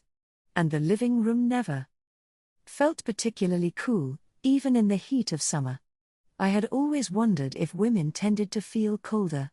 So, given how comfortable I felt, I wondered if the caster here was male. Even when magic replaced technology-based air conditioning, temperature control still seemed to favor the most vocal individuals. A woman dressed in white approached us. I am Shiki from the Kuzunoha company, and this is my master, Reidu, Shiki introduced us. We have an appointment with Deputy Priest Sinai. With Sinai-sama. Ah, yes, we've been expecting you. This way, please, the young woman replied. She looked so young that I briefly wondered if she was a student working part-time as a shrine maiden. Adjusting her pace to ours, she guided us through the temple. The building had appeared massive from the outside, and the interior was equally impressive. Despite the sheer size, a distinctive aroma permeated the air. This probably isn't magic. More likely a copious amount of incense. I'd encountered scented salons at the academy, but this smell was on a whole different level. As we walked, we passed numerous people dressed in white. Interestingly, every person's clothes seemed slightly different. I'd assumed the uniforms would be more, well, uniform, like some kind of long-sleeved and ankle-length robe. But perhaps color was the only thing they had in common. I gestured for Shiki to come closer and whispered into his ear.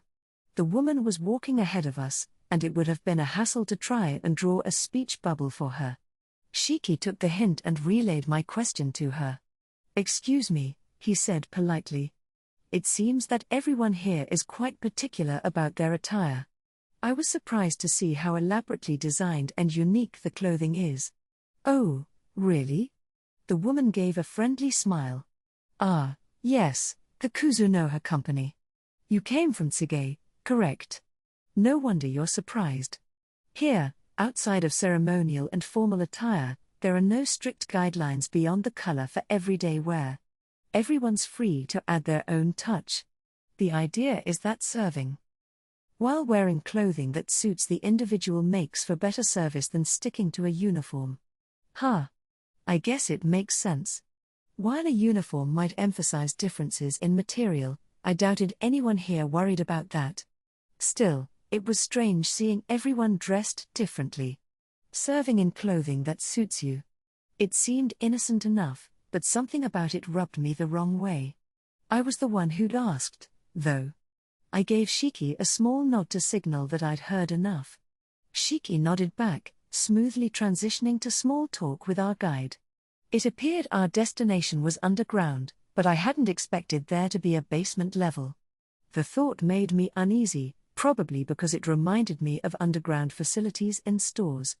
The scent in the air had changed too. I'd been wary of the incense at Fire St, but I hadn't noticed any harmful effects. Maybe they used different scents depending on the floor or room. Deputy Priest Sinai is waiting for you here, the young woman said, stopping in front of a relatively large door. I'll take my leave now. Thank you, Shiki replied. Thank you, I wrote. She whispered something softly by the door, and there was a brief exchange before the door opened. Turning to us, she said that Sinai was ready to see us now. She gave a bow and left, never dropping her warm and pleasant manner. Even during our walk here, I hadn't noticed any strange looks from the staff. They must have been well trained. I had expected to face some harsh scrutiny, so the lack of it left me feeling slightly off balance. We're from the Kuzunoha company, Shiki announced. Please excuse our intrusion. Enter, came the curt response. I followed Shiki in silence. Once the initial greetings were handled, I would step forward as necessary. Speaking wasn't an option for me, after all. Inside the room was Sinai and about 5 other people. The space felt roughly the size of an 8-mat room. Around 13 meters squared or maybe a little bigger, but the underground dimness amplified that sense of confinement.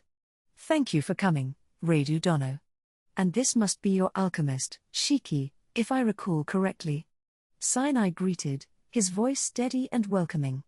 Yes, Sinai-sama, I wrote. This is Shiki, my most trusted employee and one of my closest aides. We are grateful for your willingness to share your techniques with the temple today, Sinai said. After reporting your offer to my superiors, they've arranged for a word of acknowledgement. Although you haven't been here long, the bishop who oversees our faith in this region has graced us with their presence. The bishop. So, this must be the successor to the one who was assassinated. Judging by where Sinai stood, the other 4 seemed to be subordinates. That would make this one the bishop, then. Long hair. Their face was obscured by what appeared to be a hood, but was it a woman? I reminded myself that it wasn't in a goddess surprising worshipping faith to be female. Still, beneath that loose, non-revealing robe, it could very well be a long-haired man. Maybe I'd get a better sense once they spoke. For a high-ranking individual, I couldn't ignore the fact that the Sinai hadn't let me finish my introductions earlier. Had he reported that this offer was my own voluntary gesture? It certainly seemed as though his visit was on someone's orders. It is a great honor, I wrote, lowering myself to one knee and bowing my head.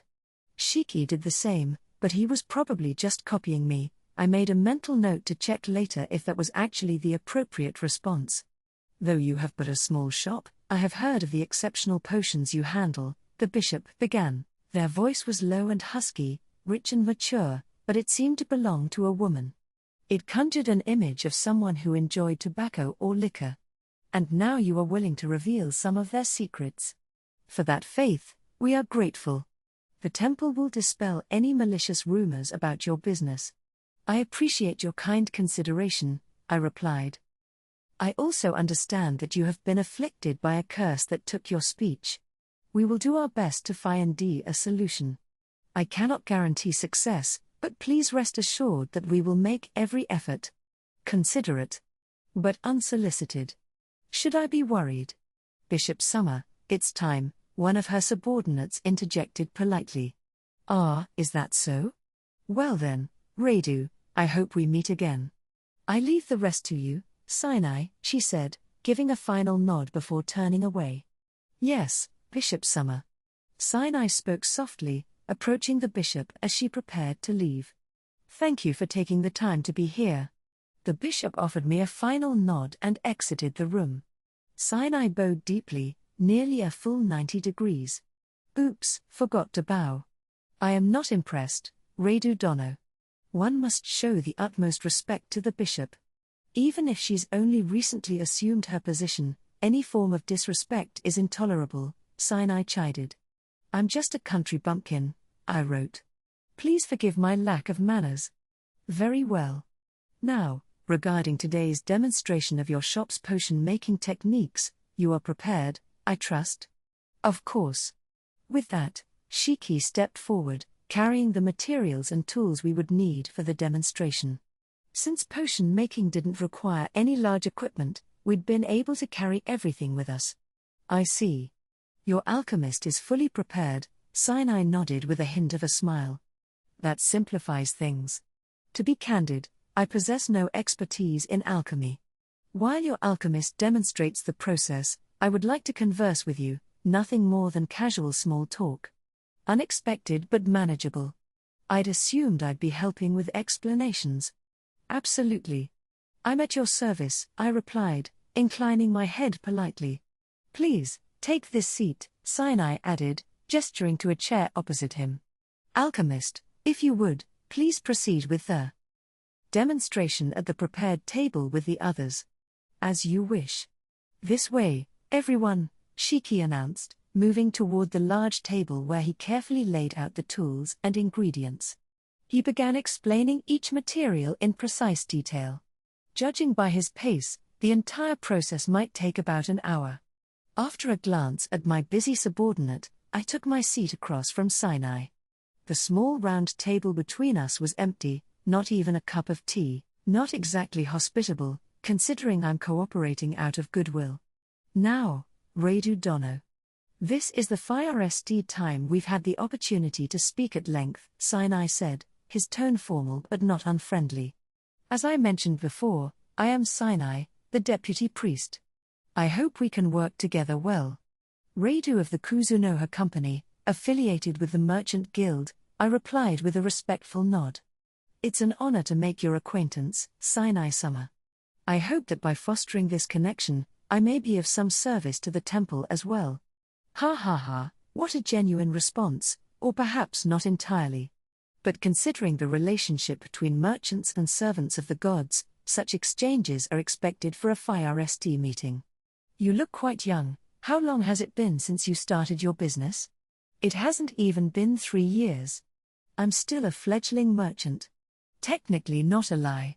Whether it's 3 days or 2 years, it's still less than 3 years. And yet, you already have shops in 2 different cities. You must have remarkable fortune or a powerful patron backing you, he said, his voice betraying his curiosity. Not a patron per se, but I have received significant support from the Rembrandt Company in Sagae, I explained. Rembrandt. Ah, that name. Suddenly, Sinai seemed lost in thought. I didn't get the impression that he knew Rembrandt personally, but that he knew quite a bit about him. Are you familiar? I asked.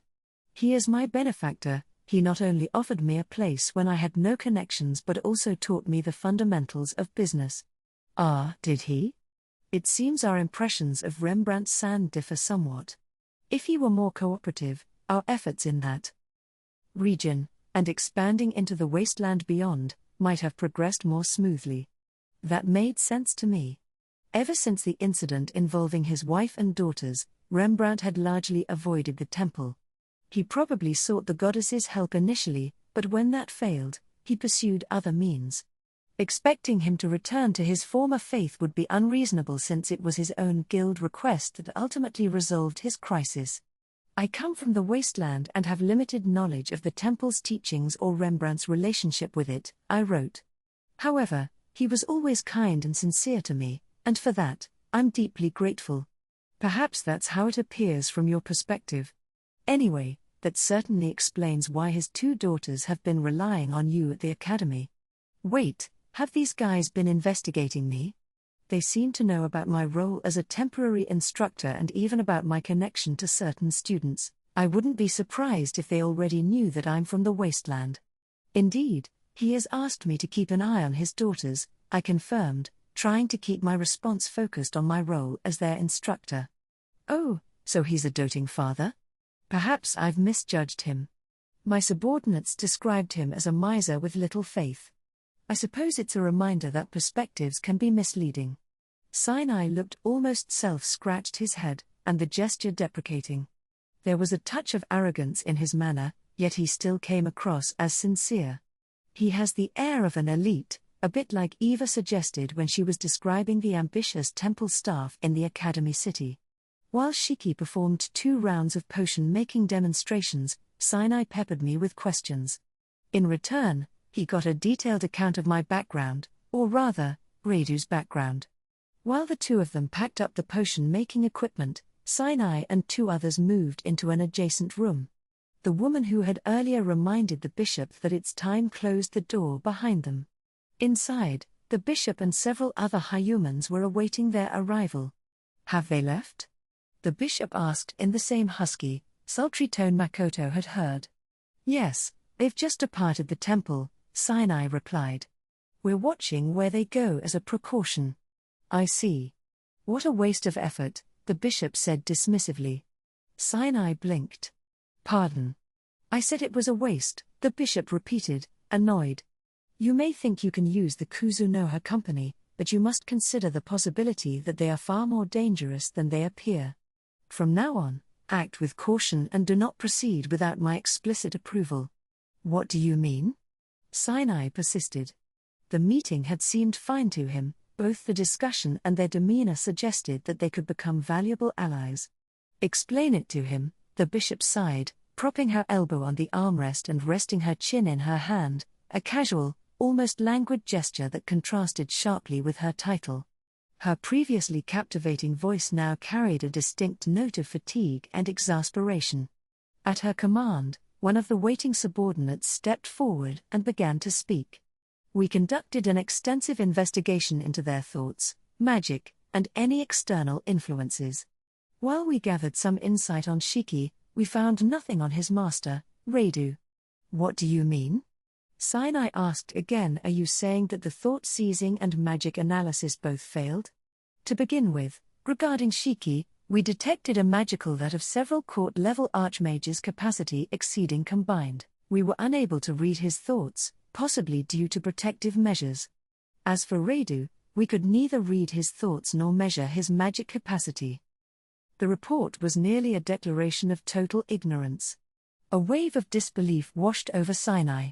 A magician of such overwhelming strength serving as an employee in a minor shop. It was almost laughable. Furthermore, the temple's pride, thought-seizing and magic measurement, had failed completely. This was a nightmare. That's impossible. Sinai spluttered. Are you saying Reidu has even more magical power than Shiki? Who knows? The bishop shot back, her tone cold and contemplative. Normally, one would assume that if Reidu relies on Shiki, he might be weaker. But there's also the possibility that Reidu is the stronger one, hiding in plain sight. What we know for certain is that Shiki is an extraordinary mage, serving as a temporary instructor at the academy, and he's Reidu's right-hand man. As for Reidu's magic, it's not simply immeasurable, it's like there's nothing there at all, as if everything around him is completely obscured. No magical presence whatsoever. The investigator who had led the study nodded gravely in agreement. Sinai's bewilderment only deepened with each revelation. So, they've been concealing their magic and thoughts all along? He asked, his voice strained. Precisely. These are people who can hide such things effortlessly. Do you really think tailing their subordinates would be effective? That's why I said it was pointless. Even their potion making was suspicious. What happened with that? Can you give me a report? This last question was directed past Sinai, to the two who had observed the potion-making demonstration. To be honest, The method was impeccable, one of them replied. Every step was methodical, the explanations were clear, and none of the ingredients were unobtainable. Is that so? Interesting. So, you believe you can replicate it? The bishop asked, her interest piqued. Likely so. Shiki revealed the entire process without any apparent concealment. However, the man hesitated, but the bishop made no effort to prompt him, simply waiting for him to find his words. Regarding the cost, I believe it will far exceed the prices of Kuzunoha Company, he finally said. Is it the success rate? The bishop inquired, her expression unreadable. That's part of it. While the Kuzunoha Company reportedly has nearly flawless success rates, our own skills would likely cap out at around 50%.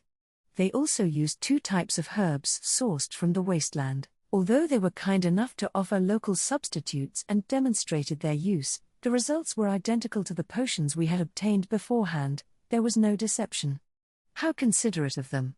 And? You seem to have another reason to explain. Speak. It's the cost of materials, he said, swallowing nervously. The cost of materials? You mean the raw ingredients?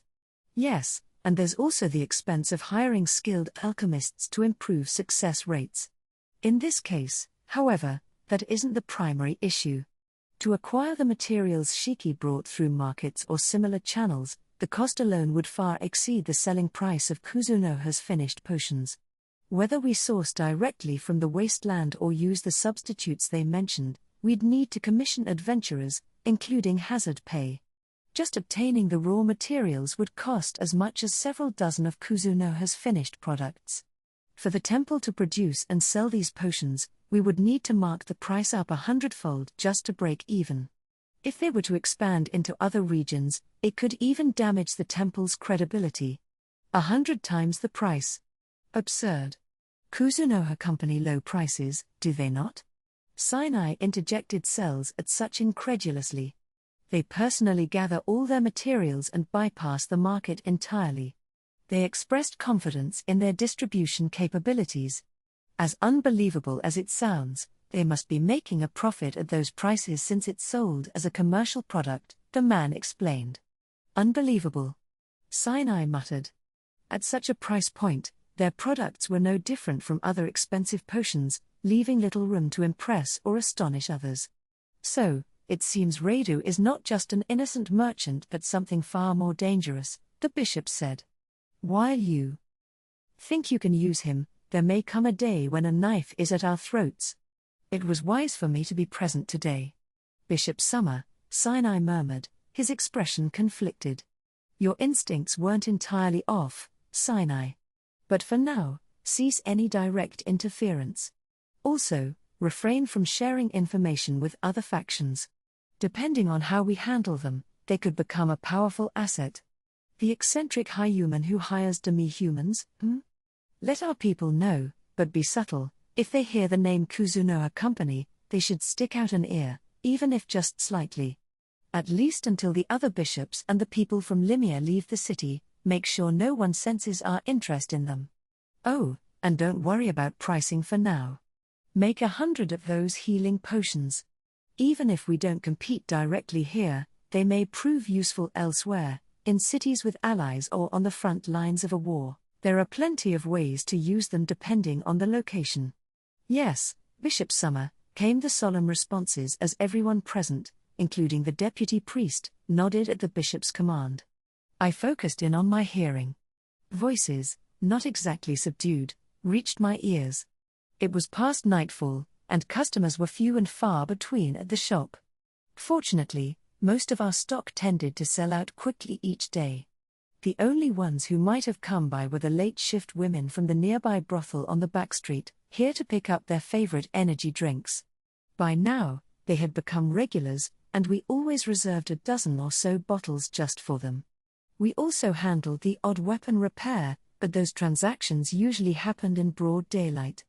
Apologies to walk-in customers, but once darkness falls, all you'll find here is cold medicine and energy drinks. Hurry up and become popular, will you?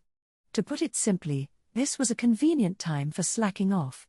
Peeking in from the side entrance, I saw exactly what I'd expected, our tiny forest ogre and the talkative young Eldwar engrossed in conversation with someone. Really? Chatting this loudly with a customer? There's not even a hint of regret on that one's face. Aqua, who had been watching Eris and the others with a mix of exasperation, turned away from the sales counter and noticed me and Shiki. Her eyes widened for a moment before she quickly covered her mouth with her hand. Not great that she didn't stop the slackers, but at least she wasn't slacking herself. I'll let it slide. Not guilty. I gestured for her to come over. We're back, I told her. Seems like you're all having quite the time. Is it always like this when we're away, Aqua? Shiki added. His voice was lower than usual, and not just because he was speaking softly. Welcome back, Aqua stammered. And the customers are? Oh, it's Jin and the others. Those guys really have too much time on their hands, I noted, shaking my head. Shiki narrowed his eyes. They're slacking off, aren't they? Perhaps they need some motivation to get back on track. Though that might mean missing the Academy Festival. Whoa, that's a bit harsh. Let's not go that far. Besides, the bigger issue is our employees getting carried away with idle chit-chat. Aqua, for her part, seemed relatively uninvolved in the conversation. Or was it just coincidence? Judging by the way her gaze darted around, I had my doubts.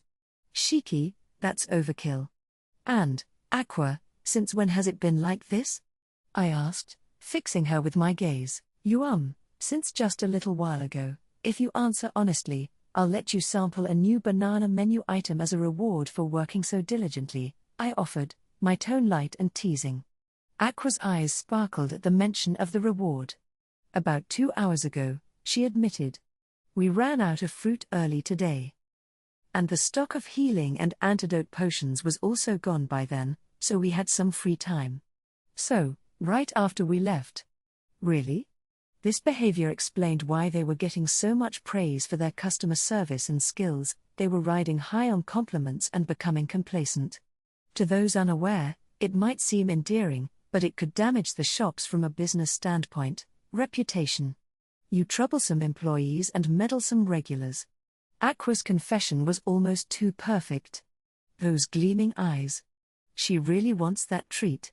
Eris and the young Eldwar, it's a shame. Punishment will be in order for both of you. You still haven't noticed anything, have you?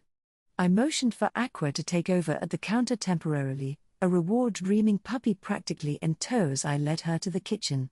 I say kitchen, but it was a modest space with only the basics, more than sufficient for simple preparations. Shiki, is it chilled? I asked. Yes, it's right here, Shiki replied, retrieving a bottle of white liquid, a bunch of bananas, and a small jar of amber-colored syrup from the cooling storage unit. Shiki is nothing if not reliable. He must have guessed what we'd be making from the mention of a new menu item. Tomoe, Mio, Shiki, and Komi-chan had all sampled bananas before, and Komi-chan had taken a particular liking to fruit. Aqua's eyes were practically glowing as she watched, her attention focused entirely on my movements. I could almost feel her intense gaze on my hands. Not that it's anything fancy, just cutting and mashing the bananas before mixing them. The amber-colored substance was syrup, derived from local trees and commonly found in this region, not a product of the demiplane. It had a unique flavor, almost like maple syrup, and was used at least as much for flavor as sweetness. I mixed in a small amount. The white liquid was milk, this one from demiplane. It was thick and rich. Technically, it was cow's milk, but it was so creamy and flavorful that initially, I had wondered if it was safe to drink. However, finding no ill effects after my fire-st taste, I now counted it as a favorite. Everyone else seemed to take to it as well, and it had quickly become accepted within the demiplane. If farm fresh milk tasted like this in Japan, I wonder what they were selling back there. Anyway, what we ended up with was banana milk. I poured the pale yellow-white mixture into 3 glasses. Shiki nodded appreciatively, while Aqua watched with bated breath. Here you go, I said, offering the glasses to Shiki and Aqua. Then I lifted mine and took a sip. The creamy sweetness of the banana blended perfectly with the subtle aroma of the syrup, while the chilled, rich milk provided the same decadent smoothness as heavy cream. It was thick enough to qualify as a dessert drink, a personal favorite of mine when I indulged. Once he saw me drink, Shiki followed suit, his smile radiating pure joy. This sweet-toothed prince. Aqua, meanwhile, took one cautious sip, and her entire body shivered. If I had to describe it, she looked like she'd been struck by lightning. Not that I've actually seen that happen. After that, instead of downing it in one go, she drank slowly, savoring each sip with a mix of apprehension and delight. A small smile blossomed on her face. "Ah. I want to drown in it," Aqua murmured, her eyes half-lidded, mouth slightly open, and cheeks flushed with bliss. Delicious doesn't even cover it. Is she imagining a banana milk bath? No thanks. Even with that dreamy expression, I couldn't bring myself to agree. "It's excellent," Shiki said with a satisfied nod. "I'm glad you liked it. Now then, I suppose it's time for a little scolding." What's the matter, Aqua?" I asked. Her eyes were fixed on the glass I had only taken a single sip from. "She wants it." "Aqua, you can have this too." "But Firest, come along," I said, gesturing for her to follow. "Yes," she replied eagerly, clutching the glass like a puppy with a bone as we made our way back to the shop floor. Whoa. So, Eris-san can even beat the blue lizard? Of course. If you couldn't manage at least that much, you wouldn't be fighty to work here. This place is safe even late at night because I'm here, Eris boasted, a proud smile on her face. That's amazing. And you even showed us how you chant while moving the other day, like a scout jumping around. How do you manage to recite spells like that? One of the students asked, eyes wide with admiration. That's just the basics. First, you pick a chant language that suits you, something specialized, like an ancient language, instead of the common language. Then, you break the chant into segments so you can complete it quickly while moving, Eris explained confidently. So chanting in the common language limits you to the mid-level, huh? The student mused, but if I can master segmented chanting, it could become my trump card. Tricks like that should be kept hidden, Eris said seriously. Young master taught you, didn't he? A trump card should only be revealed when you intend to kill. By the way, showing it to Makoto-sama and Shiki-sama is fine, they're in a league of their own and can't be killed that easily. Still, I can't help but admire you for beating that blue lizard. Where did you even find such a beautifully scaled lizard man? Oh, they live deep in the wasteland. These days, Makoto-sama uses them for training bouts, Eris replied. The pride in her voice was clear. The wasteland? Huh? Fascinating. They're high-tier monsters with both water and wind attributes, right? Of course, since they're mist, Eris suddenly caught herself, eyes wide. I silently cursed. Eris really could be an airhead.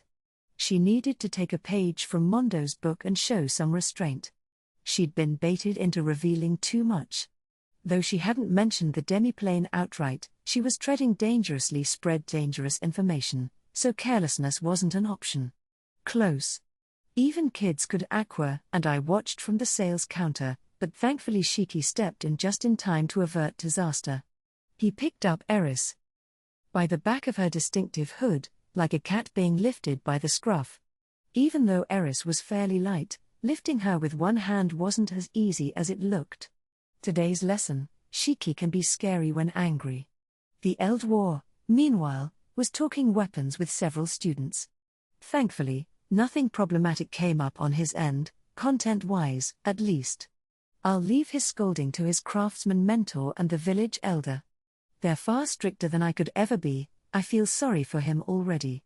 Eris, you've certainly become quite the expert, haven't you? Shiki's voice was calm, but menacing. When exactly did you deem yourself qualified to teach others? I believe we need to have a little chat.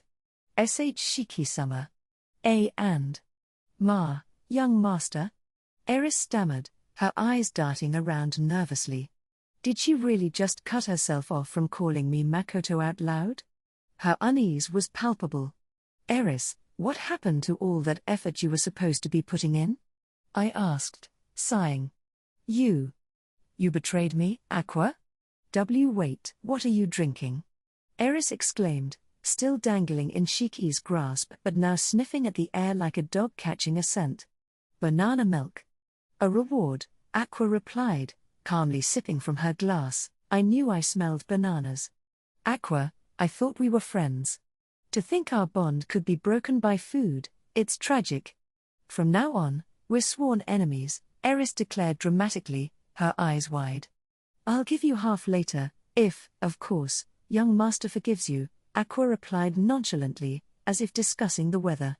Aqua, we are still comrades who've faced death together. Young master, I've had a change of heart. I swear. My loyalty is unshakable now, and I'll never be arrogant again. Please, grant me mercy this one time. Eris pleaded desperately. Shiki let out a heavy sigh. Is loyalty something you can just switch on and off? What flimsy dedication. You know, it was only a few days ago that you swore undying loyalty to me. What happened to that? I asked, raising an eyebrow. Eris fell silent, looking like a child caught in a lie. Shall we head back to camp, then? Would you like to see Komi-chan? I suggested. No, that won't be necessary. I've had enough of my Princess Phaeax for now. I'm fine, really. I pledge loyalty even after death. That settles it, Eris babbled, frantically trying to placate me. Even after death, huh? That's a bold promise. Planning to become undead? Yes, I'll provide refreshing coolness during summer, Eris responded with such seriousness that it made my head hurt. What a headache. Eris had a unique talent for exhausting me, despite my resistance to mental fatigue. I considered calling Mondo over to handle the scolding. But for now, Shiki would take over, as I was at a loss. Shiki, she's all yours. I'm going back. Oh, and Jin and the rest of you, if you're here to cheat off someone else's efforts, don't bother coming to any more lectures. It's frankly ridiculous. Honestly. The temple had already been a gauntlet of strange glances, unwanted interference, and a shadowy escort, courtesy of Sinai's orders on my return. And now this? I sighed. I'd been masking my magical presence using Realm, focusing more on concealing my aura than sensing my surroundings. I only realized the extent of our situation upon entering the shop because Shiki pointed it out. Well then, Eris and everyone else, since you all seem to have plenty of free time, I think it's time for some training. And yes, it will be strict. Before I even finished speaking, several presences in the store disappeared. The atmosphere shifted instantly, and I didn't need to turn around to know they'd scattered. Poor Aqua. She'd have to wait to share her banana milk, if she even got any, until Shiki was done with his discipline. Then again, even if she finishes it herself, I can't blame her, she really seemed to love it. What should I do? Maybe head back to the demiplane. Is that going out for delivery? I asked, noticing the Eldwar, one of our clerks, packing goods into a bag and getting ready to head out. Yes. I was asked to have all this delivered by the end of today, so I'm on my way, he replied. Maybe I should visit a few loyal clients myself for a change. I'll take care of it, I said, stepping forward. Huh? Just this once. You can focus on your other tasks. Taking over the Eldwar's delivery was partly a chance to engage with clients and partly a gesture of support, especially since he was due for a stern elder's lecture back in the demiplane. I knew the destinations well and moved through the bustling streets at a relaxed pace, making each stop. The sight of the shop owner personally delivering goods confused some clients, leading to unexpected conversations. With no plans for the evening, I didn't mind. By the time I finished the final delivery, darkness had fallen. And yet, the waves of people along the street never seemed to fade, I murmured, bemused as I made my way home. That's when I felt it, multiple gazes and a growing sense of killing intent. Both from within the crowd and from shadows among buildings, they were everywhere. This place. Near the back of Ironclad's territory, not ideal for trouble. I didn't notice any of this earlier today. Suspicious. With Rembrandt arriving at Rotsgaard soon, it's best to eliminate nuisances quickly. I steered myself toward a quieter, rarely used street at the edge of the slums. Shifting my realm from masking my magical presence to scanning my surroundings, I noticed one of the hostile presences felt weak and untrained. A student? What was a student doing here? Even wandering here accidentally would be unlikely. The tension and killing intent swelled. No choice. I teleported directly next to the individual and addressed him through written communication. A boy. I couldn't recall being followed by a student. Was this a petty revenge plot for rejecting an ill-advised confession? Wah, Radu. The kid exclaimed, startled. Ah, so he knows my name. But he doesn't seem like anyone I've seen in class. You know who I am? Well, never mind. Things are about to get noisy. Stay quiet, I wrote. Did you, he started, but the time for words had run out. The next instant, more than 10 presences converged upon me. Some leapt from walls, others lunged from above, while others charged directly at ground level. Among them, one stood out as familiar. Ah, so it's that one from before.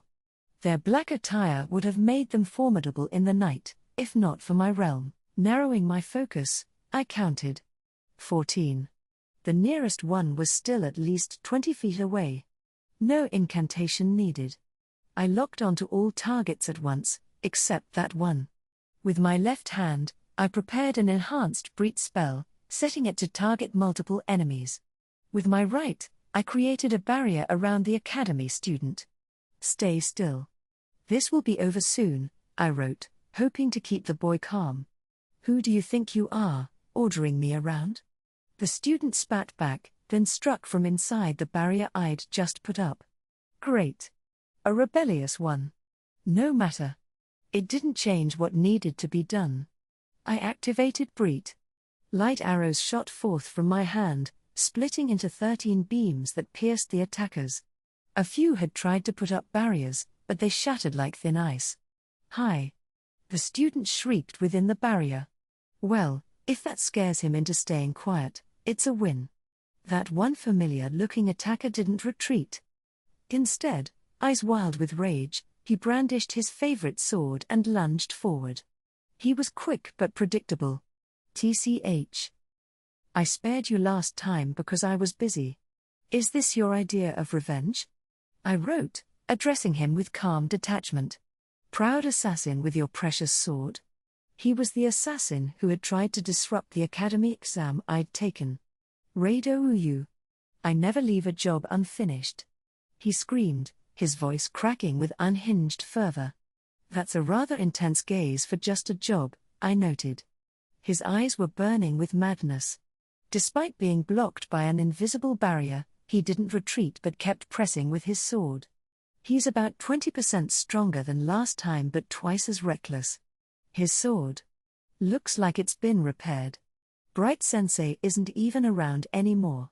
Talk about persistence, or maybe just obsession. I muttered to myself, words only I would understand here. Our investigations had already linked his employer to Bright Sensei. I'd assumed it was a resolved matter. You can kill over a dozen people without so much as a flicker of emotion, and you dare comment on my gaze?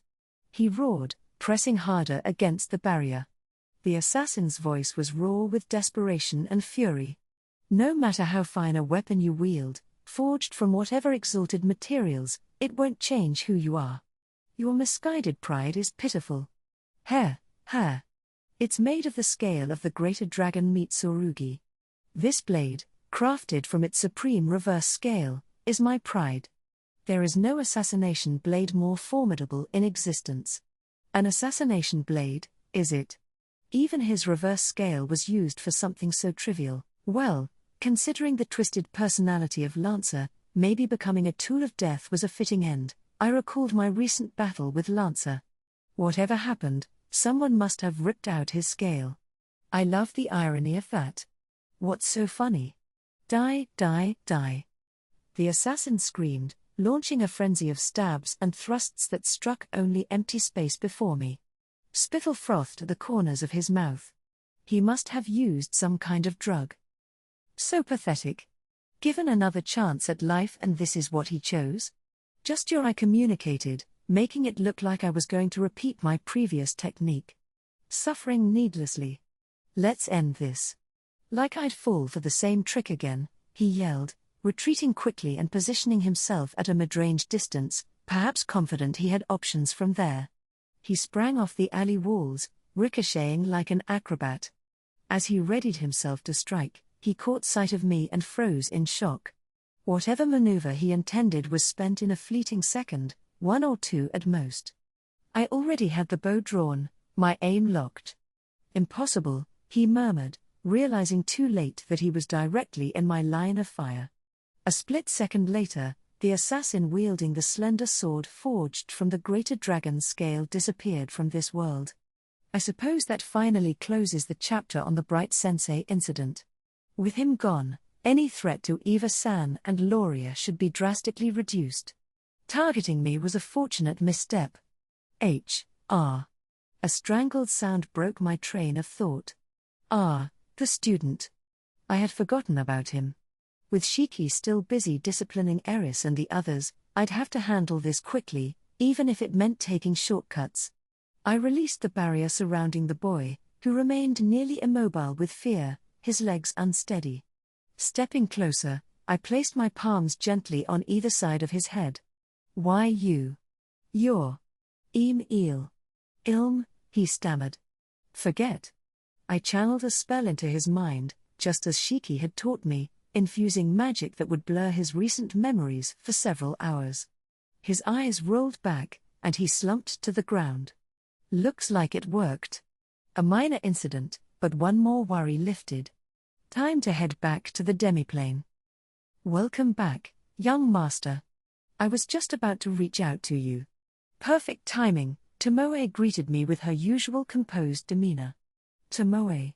It's rare to find you in the demiplane before dinner. How's the investigation going? After completing the missions I'd assigned to her, Tomoe had been focusing on bringing seasonal change to the demiplane's climate, flying around the world from morning until night. It was for this purpose that I granted her request of a world map, a rare item she eagerly wanted for guidance during her travels. Despite her daily flights and relentless work, she managed to keep progress steady on all of the demiplane's projects, including recreating traditional Japanese cuisine. I found myself regularly astounded by her exceptional diligence and capability. In appreciation, I purchased the map. It had been an expensive buy, honestly, pricier than a house, but I felt it necessary. About that. I've identified a highly promising candidate location, Tomoe continued, her tone serious. Taking action can wait until after the upcoming festival, but I wanted your approval. The Academy Festival. When I mentioned it, both Mio and Tomoe were immediately on board. In the end, we all agreed to turn the entire week into a holiday for the demiplane. Even if it's called a holiday, I doubt most of them will change their routines much, Emma remarked with a rueful smile. The people of the demiplane were truly hardworking. I'd suggested. They use it for family bonding, but who knew how that would turn out? A promising candidate, huh? And what does taking action involve? If it's just me going there, creating a gate, and coming right back, I can do it now, I offered. Leaving a gate behind hadn't posed any issues thus far, there had been no intruders, and even if someone troublesome did appear, I could always handle it upon my return. Young master, you really have gained your strength through your own effort, and I understand why you're confident. Confidence is good, but overconfidence is dangerous. Even a step ahead can lead into darkness. I'm not being conceited, Tomoe. But you and the others have acknowledged my strength. That does give me confidence. What's so dangerous about this place? I don't think it's overconfidence, really. Besides, unless the goddess suddenly decides to launch a full-scale assault, the demiplane's defensive measures are solid. The location is deep within demon territory, Tomoe pointed out.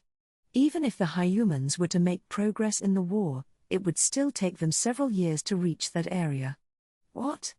Also, there's a demon fortress constructed on the ruins of an old high-human city nearby, leaving any trace of a gate to the demiplane near a stronghold of those with far deeper knowledge of magical forces than high-humans would be.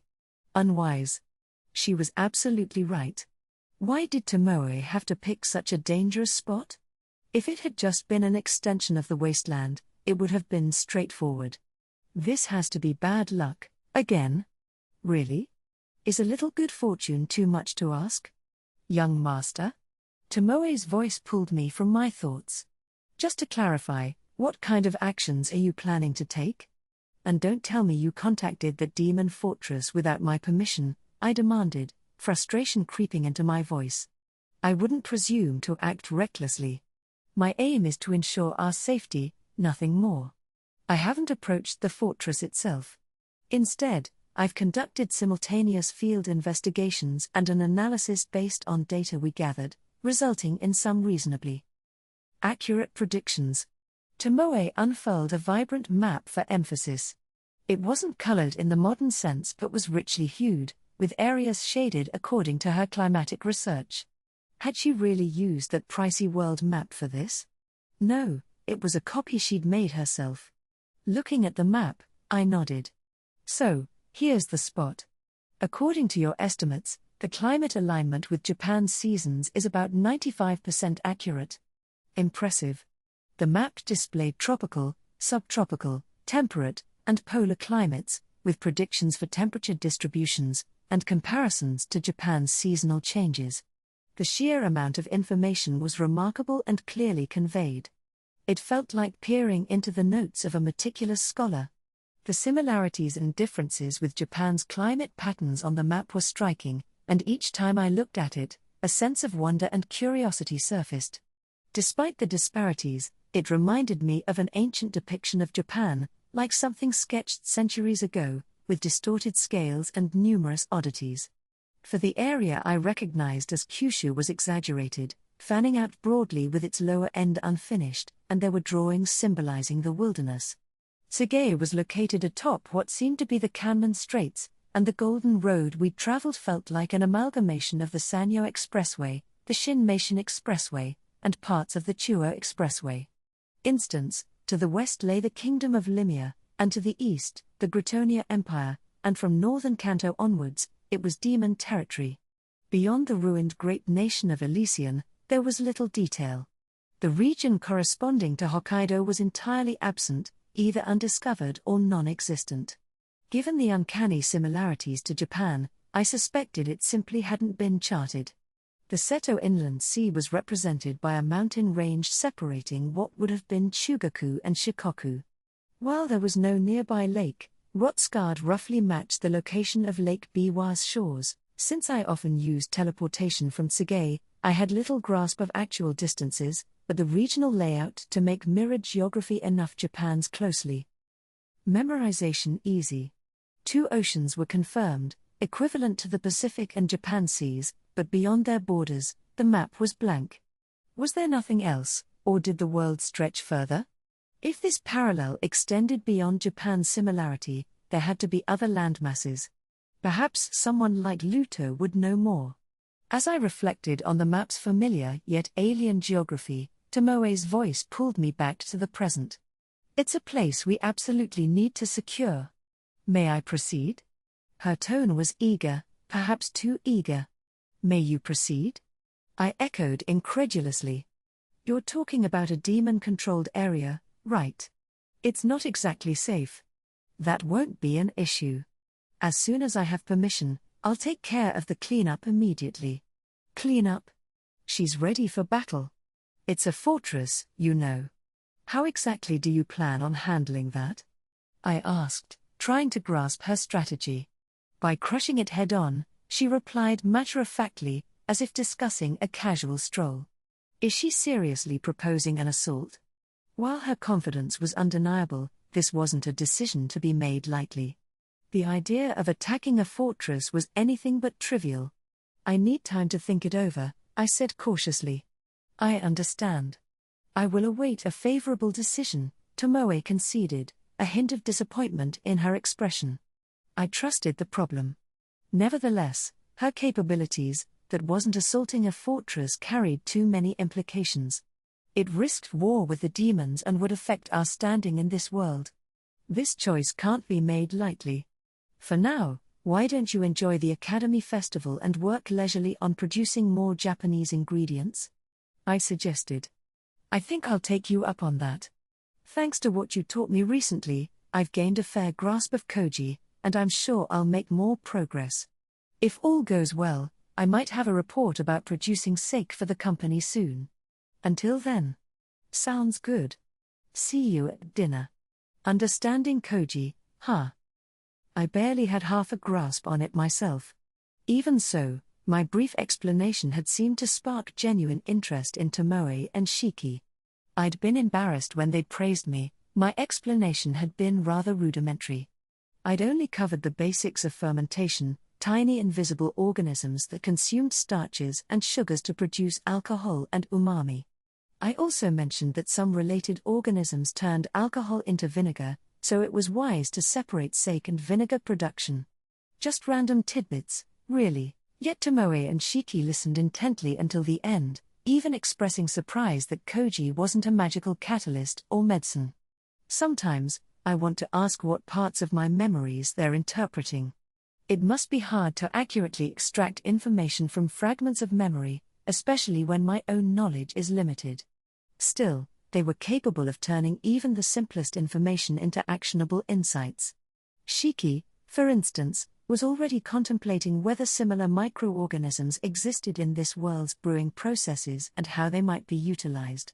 He'd become quite adept at experimenting with soil and food studies. Whether that was a good or bad development was another matter entirely.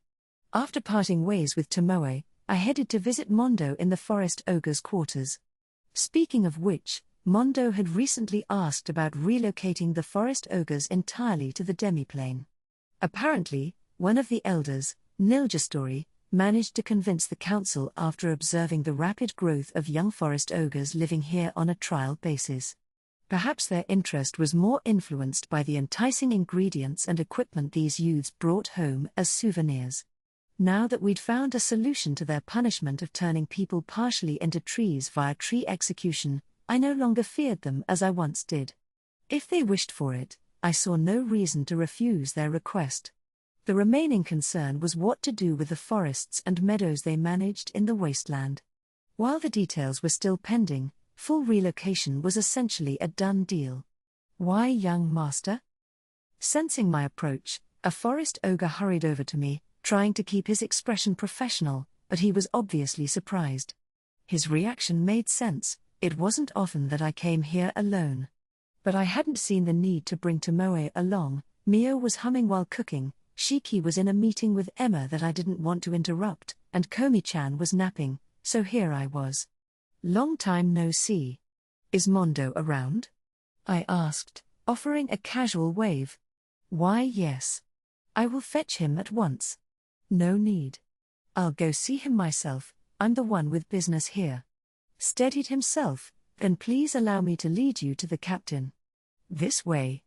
And he determination as he guided me to Mondo's location. I had to admit, the change in their demeanor from when I'd first met them was remarkable. It seemed Tomoe's training program had worked wonders. Exuding both nervousness compared to the other races, your residential area feels a bit smaller. Will you be moving when everyone's ready to relocate? I queried. These quarters looked more like a collection of temporary lodgings than a true village. Is it true that we'll be given permission to relocate, young master? He exclaimed, eyes wide with anticipation. It's not finalized, but it's pretty much a done deal. Your elders seem eager, and once you all have more practice with controlling the tree execution, it should work out well. You've done a great job, and we all recognize that. Thank you. We will continue to dedicate ourselves to our duties and training, he said, bowing deeply. His sincerity was almost overwhelming. Eris could learn a thing or two from him. Despite her abrasive personality, she managed to excel through rigorous training. In contrast, Aqua seemed to have mellowed out, channeling her seriousness in a positive direction, but Eris. She hadn't changed much, at least not in that regard. I should ask Mondo for advice on dealing with her. She's a good employee at Kuzunoha and our clients love her, there's no point in replacing her unless she does something truly irredeemable. Maybe that's too lenient, but so be it. To my surprise, Mondo was already waiting outside his house, despite me not having given advance notice of my visit. Forest ogres are sharp, I mused, lifting a hand in greeting. He responded with a respectful bow, and I felt a twinge of guilt about not having shared the banana milk with them last time. Perhaps tonight, after dinner, I could make it up to them. Mondo and I discussed relocation plans, work opportunities in Rotsgard, and even new menu ideas for Kuzunoha. For the most part, it was an incredibly productive conversation. Then came the part about Eris. My preferred methods are the fist of reflection and the kick of discipline, Mondo stated with absolute seriousness. I stared at him, caught between the urge to laugh and the weight of my growing headache. What was I even supposed to do with that? It's noisy. I thought I heard a commotion. What was going on? I had barely gotten any sleep last night preparing the store for the Academy Festival. I sorely needed more rest, but here I was wide awake. Shit. What time is it? I shot up in a panic and glanced out the window. Bright light streamed through the gap in the curtains. It was far too intense to be the early morning sun. I've always hated mornings like these, where sleep vanished in an instant, replaced by a flood of anxiety. Nothing's changed, it's exactly like those awful mornings back in Japan. I hurriedly dressed and checked myself in the mirror, a new habit of mine. Before coming to this world, I would have only run a quick hand through my bed hair while washing my face. Everything changed when the Rembrandt sisters took it upon themselves to coordinate my appearance, from dressing to grooming. "This is our show of gratitude for everything you've done," they'd said, then they'd spent half a day dragging me around to pick out outfits, hairstyles, and even cologne. Ever since then, people looked at me differently. It seemed so obvious in hindsight, but I ignored it for years. That was pure laziness on my part. With the sisters' guidance, I learned to maintain a respectable appearance. It's especially important since I work in customer service and better for my confidence too. Once I finished getting ready, I headed downstairs. I hesitated to step into the store, choosing instead to quietly observe. There it was, an overwhelming crowd of customers filling the shop. Oh no, I've really done it this time. Shiki noticed me and broke away from his duties to approach. "Good morning, Reidou-sama," he greeted with a polite bow. "Morning, Shiki. Sorry. I completely overslept," I said, scratching the back of my head. "It's understandable. We were preparing until dawn yesterday," he replied, a soft kindness in his eyes. "Besides, everything is running smoothly." His kindness stung. Together, we had reorganized shelves, added more displays, hung promotional posters, and even written chalkboard messages for the storefront. It didn't feel right to just wave it off because he was still awake. What exactly did he mean by running smoothly? The store was a madhouse. If the Eldwar was the only one managing inside, then Lime and the others had to be outside. Does that mean there's a line out there? So, the noise that woke me up was from that. Great. Now I feel even worse. "Are Lime and the others outside?" I asked, glancing toward the door. "Yes, they're managing the queue. We're taking measures to ensure our customers don't disrupt nearby shops," Shiki explained in his usual calm, professional tone. "Thanks for handling that. So, it's close to noon now?" I asked, feeling guilt from the hours I had missed. "Just about. How's business?" We had prepared ample stock for the festival crowd. Our shop carried all sorts of items, though medicine was our primary focus. Medicine wasn't usually something that sold out during festivals, but it was an opportunity to boost our inventory and get our staff engaged. Inns, eateries, and evening venues may be doing even better than us too. "We're nearly sold out for the day," Shiki exclaimed. "A lot of curious customers have stopped by, and even are slower moving. Items are selling well. It's tough to keep up. What? With just minor discounts? Yes. The line was long before we even opened. There was a line before opening? I wish I could have seen that. Why is that? I asked, puzzled. It appears that some people have been spreading word of our healing ointment's effectiveness, Shiki replied. As a result, many who wouldn't normally do business in the Academy City have stopped by for the festival or asked others to bring products back for them. Even adventurers, who rarely come here without a pressing reason, have been spotted in large numbers today. Word of mouth, huh? So, there are people out there who have used our medicine even in remote areas. Although I had a system where Tsuge served as a hub and the forest ogres operated like old-school traveling medicine sellers from Toyama, I never expected much from word of mouth in areas we couldn't visit regularly. So, this means that other merchants and passers-by must have tried our products, liked them, and spread the word. How humbling. Do you think we should review our stock? I asked. No need, Shiki assured me, calm and confident. Originally, it was just the Iraqs handling the production, but now we have the Gorgons helping as well. They're quite skilled at pharmaceuticals. Thanks to them, our production has increased significantly, so as long as we can return to the demiplane, we won't face any stock shortages. The number of wasteland dwellers who wish to live in the demiplane had surprised me. Recently, I'd conducted interviews with a few of them, and several species decided to move there, including the Gorgons. I see. That makes sense. However, Shiki added, his expression turning more serious, if we sell too much, it may raise suspicions. It would be best to only increase yesterday's planned supply by about 20%. He has a point. We don't want to draw undue attention with excessive stock. It's a sensitive time, after all. All right. We'll go with that plan.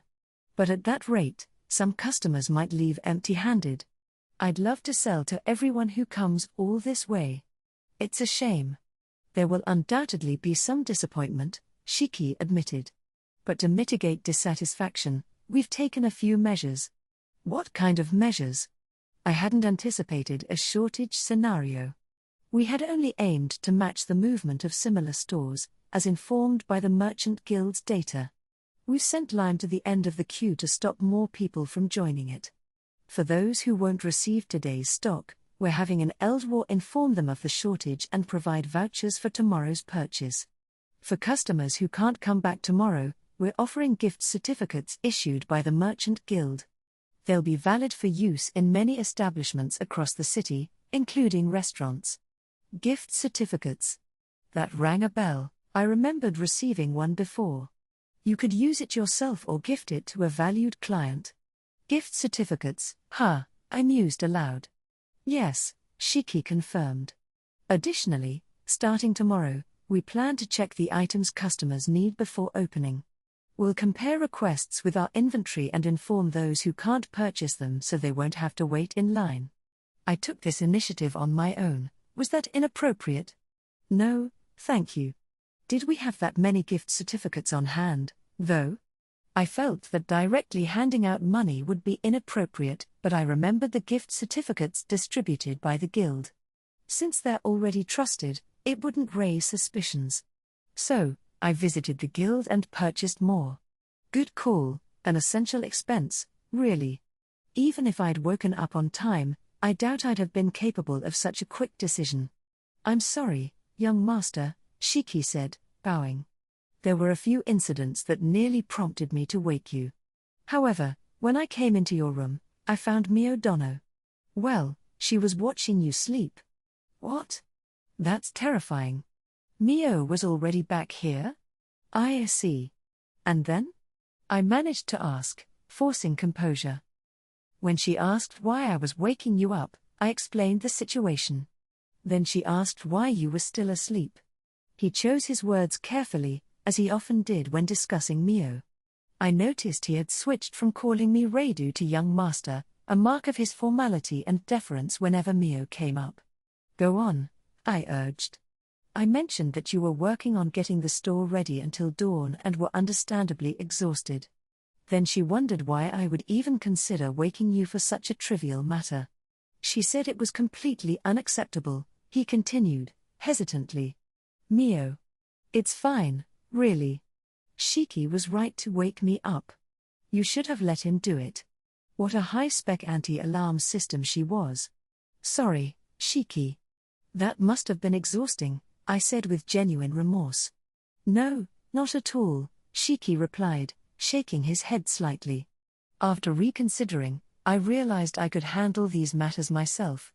Shiki says it's something he can handle, so I'm pretty sure he managed things far better than I would have in my groggy, half-asleep state. Watching him lately brought words like steward or retainer to mind. I really couldn't thank him enough. So, where's Mio now? I asked, glancing around. She said she was going out for a stroll. Tomoe Dono is accompanying her. Is that okay? I asked, a hint of worry creeping into my voice. Leaving just those two to wander around the city. Fortunately, Luto Dono happened to arrive as well. The three of them were planning to go on a food tour together. They assured me they would be back in time for dinner at Ironclad. Somewhat reassuring. But also nerve-wracking. I could only place a small sliver of hope in Luto's long-lived wisdom and his grasp of high human norms. Well, even if I asked those two to help out in the store, I can't just throw them into this kind of chaos, I said, resigning myself to the situation. Indeed, Shiki agreed, a faint smile touching his lips. Aqua and Eris were dazzling customers with their exceptional service. Moving so fast they seemed to multiply. The Eldwar was assisting them, on top of his usual duties. Wait, wasn't the Eldwar supposed to be selling weapons? I recall giving him permission for that. Ah, yes, Shiki confirmed, amused. Those are already sold out. That fast? I'm pretty sure I said he could sell up to 10 per day. That's right, all 10 have already been sold. Impressive. Maybe I should let him continue selling in the future. Even if the weapons aren't particularly remarkable, they might cause waves in some circles. They are highly valued for their practical enchantments, especially by those in the trade, Shiki explained, his eyes brightening as he spoke. And it was fortunate that the FireSD customer happened to be a demi-human with appraisal skills. A stamp of approval on the enchantments? That's incredibly lucky. I had allowed basic explanations of the weapon's abilities but avoided guaranteeing specifics. For a festival novelty, they were quite expensive, and I figured only those with the discerning I would make the purchase. A sword that won't rust if wiped down lightly after battle, I recalled, and one that readily accepts elemental imbuements. Yes. The durability of the weapons themselves isn't anything extraordinary, but they're sturdy enough. As long as they aren't bent out of shape or subjected to extreme abuse, they should serve their owners for a long time. The elders and craftsmen were pretty seasoned, unimpressed, though, I said with a wry smile. When the younger craftsmen presented it, they all wore grim expressions. Honestly, if I hadn't been there, he might have been shouted down. They were lamenting about the youth these days, as usual, Shiki remarked, smiling. Though they were diligent enough to make several types of seasonal armor for you, young master. In a way, even those requests seem rather trivial compared to the essence of true armor. Yeah, wearing a long coat all year round would look pretty bad. I was genuinely grateful to the Eldwar for indulging my whims. It probably wasn't fair to get labeled as the youth these days when making these requests. I preferred to think their lament was aimed at the enchantments that made maintenance easier, not my specific orders. Besides, appearance-related concerns had little to do with the core essence of armor. I'm being spoiled, no question, I admitted. So, the weapons sold out completely, huh? Oh, about that incident you mentioned earlier, was it related to the line of customers? No. That's unusual. He had been so forthcoming up until now, aside from the situation with Mio. My curiosity was piqued. Has it been resolved? I asked a bit more seriously. Yes, he confirmed. It happened right after we opened. Some customers took issue with the fact that, apart from Lime and myself, all of our employees were demi-humans. They questioned whether we were employing inferior species and whether the products were even trustworthy. We've managed to stamp out such prejudice during our regular operations but not for FIRST time visitors. Racism. Yes. Lime and I handled it smoothly enough, but it left a sour taste for everyone involved. If it's possible, perhaps you could offer a few words of encouragement to the staff later. Things have settled down inside for now, but there might still be some friction outside where Lime is managing the crowd. Can we pull the Eldwar back inside? That would be difficult. We can't have both Lime and me away from the shop floor. Lime has been engaging customers while delegating tasks to the dwarves. It's a practical approach, given the circumstances. As for inside, Aqua and Eris are handling customer service excellently. I see. Why is it that high humans, who don't have any notable qualities themselves, feel justified in looking down on demi-humans? I sighed in frustration. Don't they find it pathetic? Is receiving the goddess's favor really that impressive? She's been a sleeping goddess for more than a decade, barely lifting a finger. I just don't get it. Shiki could only offer a wry smile. The store was still bustling with activity, leaving me with little room to step in. I felt out of place. Okay, I promise myself, I won't oversleep tomorrow. It seems we're beginning to run out of daily goods and food items, Shiki noted. I'll go back to customer service and explain the situation. Young master, if you could adjust the inventory after closing tonight, that would be helpful. I'll assist you. I know joining customer service now without understanding the situation would be reckless. My tardiness didn't provoke the most inspiring start for the festival's FIRST day, but what's done is done. I decided I would greet Lime and the Eldwar outside, check the line, and then get a head start on tomorrow's stock. Tonight, I had reservations at Ironclad with Tomoe and Mio, so at least there was that to look forward to. After handling inventory. Oh, right. I need to take Shiki with me to the academy. There were a few places I needed to make courtesy calls. After staying here this long, I'd built up a fair number of today's research exhibits weren't if relationships. Even particularly aligned with my interests, duty called. Let's get moving, I said, determined. Glancing at the notepad in my left hand, I reviewed my schedule for the day. With the resolve to make up for my earlier blunder, I exited the store through the back entrance. Huh? There's someone here. A wave of familiarity hit me as I noticed a figure near the alley behind the row of rear store entrances. The aura he exuded wasn't strange, but it was nostalgic. He had slightly tanned skin and dark hair, a face reminiscent of a Middle Eastern ethnicity. The thick moustache under his nose matched the image I had of someone from an oil-rich nation. Maybe it stood out more because most people here had Caucasian features. Seeing someone with a facial structure somewhat like mine, not that I'd ever say it aloud without expecting a reprimand, made me feel an odd sense of connection. Nevertheless, it didn't concern me. He wasn't a familiar face, and he seemed more interested in watching the street than anything else. He kept stepping out to the main road and then back again.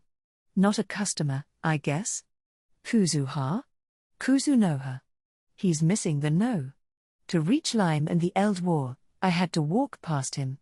Hopefully, I can get by with a quick nod and a polite pass.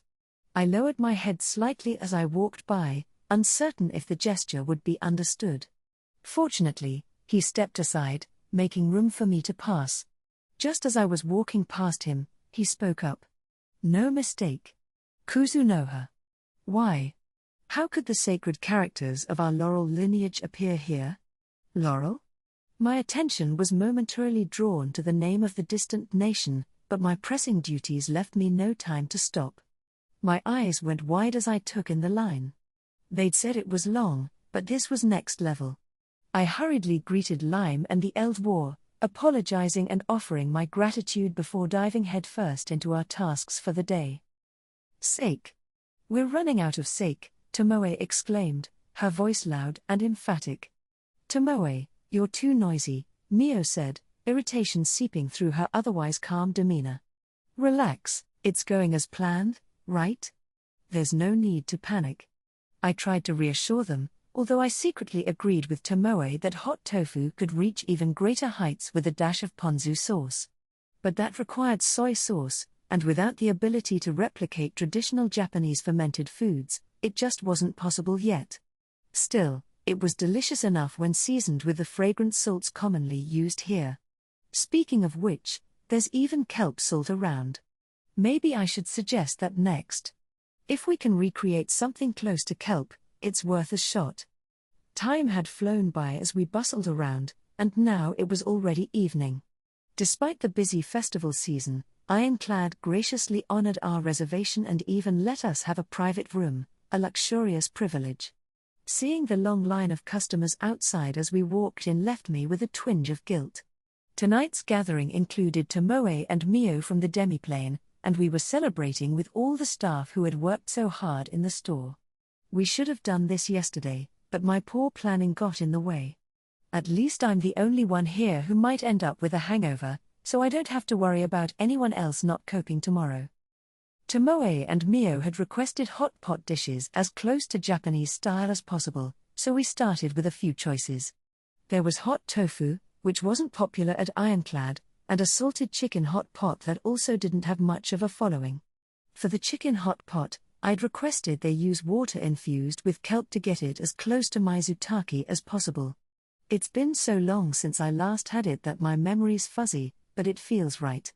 Meanwhile, Shiki and the employee team, familiar with the place, had ordered their own food and were already enjoying themselves.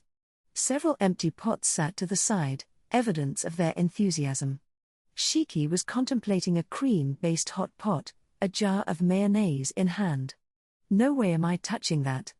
Young master, this is delicious. Truly delicious, Tomoe declared, savoring each bite of the hot tofu and maizutake. Neither is exactly like the original, but the essence comes through clearly. Still, I can't forgive myself for failing to procure proper sake. Tomoe continued to speak passionately as she ladled herself a drink, her sleeves rolled up. The amber liquid she poured into her mug wasn't something that should be served that way. Even if we managed to make sake soon, will its alcohol content satisfy her? So, this is Nobe, Mio said thoughtfully, sampling a bit of everything. It seems like a dish with endless variations: fish, meat, vegetables, seasonings, and most importantly, the base soup. I love challenges like this. Mio's eyes lingered on the hot tofu and maizutake combo, even as she sampled other things. The maizutake had turned out fairly well, but there was one thing missing, something that could replace shanjaiku, a bitter green vegetable, which I hadn't found yet. Maybe there was something similar in the demiplane. But since it was a niche ingredient mostly useful for hot pots, I hadn't mentioned it before. Just you wait. I shall recreate the bold, masculine sake of Hyogo Nada and the refined, feminine sake of Kyoto Fushimi, Tomoe declared with fiery determination. Wow! Tomoe's standards are sky high. If that's her goal, the journey ahead is going to be a long one. If she's talking about masculine and feminine sake, then she'll need to experiment with every aspect: rice, water, everything. It seems excessive. And really, Tomoe's all about the dry flavors, isn't she? Living in this world had given me a newfound appreciation for the vastness of the internet. It was such a convenient tool for research. Back on Earth, I'd taken it for granted. Young master, Shiki called out, holding a jar. I have a theory that cream and mayonnaise might have unexpected compatibility. Do you recall any such dishes? I shuddered involuntarily. Shiki, sorry, but aside from their color, I can't see any real commonality between those two. Please don't start any terrifying culinary experiments before we've even had a drink, I pleaded. Even just imagining the combined flavors made my appetite plummet. If only he'd steer that creativity towards something like a soy milk hot pot. Then a cheerful voice resounded through our private room as Loria burst through the door. Thank you for waiting. I've brought the additional ingredients and another pot. She ducked beneath the Noran curtain that served as a partition, giving me a glimpse of the scene beyond. It was pure chaos, customers packed in like sardines. Incredible. Hot pot wasn't exactly fast food, so I wondered if those waiting would ever get their turn. Shiki, ever the considerate one, spoke up. It's bustling, Loria. You're putting in a lot of effort, but can you keep it up for a whole week? Pushing yourself too hard is bad for your health. I'll have a supply of nutritional drinks sent over by tomorrow. I made a mental note to follow his example. I'm fine, Shiki-san. We're prepared for the festival rush. Loria replied, her voice bright and confident. Plus, my sister's helping out. Wait, what? Eva, the librarian? Helping Loria in this madness? That doesn't seem possible. Eva can handle customer service too. How versatile. I couldn't keep my surprise to myself. Oh, Actually, my sister is helping with dishwashing and chopping vegetables in the kitchen, Loria explained, looking a bit flustered. So, she got relegated to the kitchen, huh? I knew something like that would happen. Even there, she's stuck washing dishes and cutting veggies. So predictable, given her clumsiness with the customers. Good thing I didn't ask more directly. She comes every year because she wants to help out at the place that's taken care of her, but, well, everyone has their strengths and weaknesses. Even at home, my sister always handles the dishwashing, so that's where she's best put to work here too, Loria explained fondly. Just hearing that makes her sound like a wonderful sister, Shiki commented. Shiki-san, she really is a good sister, Loria insisted earnestly. Excuse me, I need to get back. Call me if you need anything else. I'm guessing Loria can handle customer service with that incredible multitasking skill, just like Aqua and Eris. Some people seem almost superhuman in their efficiency. Could it be that customer service is actually an advanced combat ability? Maybe I've had a bit too much to drink. Tomoe's voice snapped me out of my thoughts. No, I had Luto guide me around today, and it's been an incredibly enjoyable festival. She took a sip of her drink. I even saw a few high-ranking officials from major nations gathered for certain events, and there were aristocrats and wealthy merchants squabbling in the streets with their entourages. Quite the spectacle. Indeed, Mio agreed. Sige always has stalls, but the variety here was extraordinary. There were so many cooking methods I'd never seen before. I'm looking forward to tomorrow. Oh, and, young master, did you know that in Laurel, some people have a custom of eating fire sage raw? Tomoe and Mio were both talking about the festival, but their perspectives couldn't have been more different. In the restricted academy section, students were engaged in charming training exercises, Tomoe continued. Apparently, later events will include competitions in martial arts and magic. I'd love to watch with you, young master, and see how your students fare. I intend to broaden my culinary horizons during this festival, Mio declared, her enthusiasm clear. With Luto around, I don't even have to wait in long lines, it's very convenient. I promised to watch Jin's match, so it should be fine to bring Tomoe and Mio along. Luto had expressed interest as well, but given his status, he'd likely end up treated as a guest of honor, making it impossible for him to sit with us. Even so, Luto seemed to have been a great help throughout the day. I doubt he managed to go completely without causing a stir, but in a festival this large, small disputes were practically routine. As long as he didn't get into serious trouble with influential figures like Tomoe mentioned, I was content. It's a festival that only comes around once a year, so I hope you two enjoy it to the fullest, I said, smiling. Let's all go watch the matches together. My followers voiced their agreement enthusiastically. Judging from today's experience, it seemed Shiki and I could take turns enjoying the festival without issue. Most of our stock sold out by midday, anyway, so if someone was on hand for customer requests, everything should be fine. Communication was easy to maintain. Tomorrow, I had plans to attend a presentation with the Rembrandt sisters, accompanied by Rembrandt-san himself. No way can I afford to oversleep. Time to lay off the alcohol and focus on the hot pot. Everyone around me seemed in high spirits. Tomoe and Lime were drinking and laughing boisterously. Mio faced the hot pot with the intensity of a true warrior, her cheeks flushed. The two forest ogre girls and Shiki had produced a collection of empty pots, each leaving a white ring on the table. The Eldwar was relentless, cooking meat with minimal broth and washing it down with beer. Everyone's enjoying themselves more than usual. It's good to let loose occasionally. All right, time for me to dive into those limited menu items. To leave the country at a time when another attack on Stella is imminent is beyond foolish, the older man growled, his voice low and strained. If the Empire hadn't sent that princess, there would have been no need for us to come. But we cannot afford to leave her intentions unchecked, replied the younger man, his tone calmer but laced with tension. I'm well aware. The root of the problem lies with the Empire's hero and Princess Lily. There's even been evidence of unauthorized entries into Limia. We cannot allow them to disrupt us from within during wartime. Being undermined by fellow Hyumans. What a nuisance. They say Tomoki Iwahashi, the hero from the Empire, is a hero like Hibiki Dono, but his thinking is markedly different. Trust, maintaining a relationship of mutual rather exploitation is best. Mishandle it, and they could become our next enemy. Then I know that. That's why you and I are here, to keep an eye on their movements and counter any threat they pose. Curse the Empire, what are they plotting?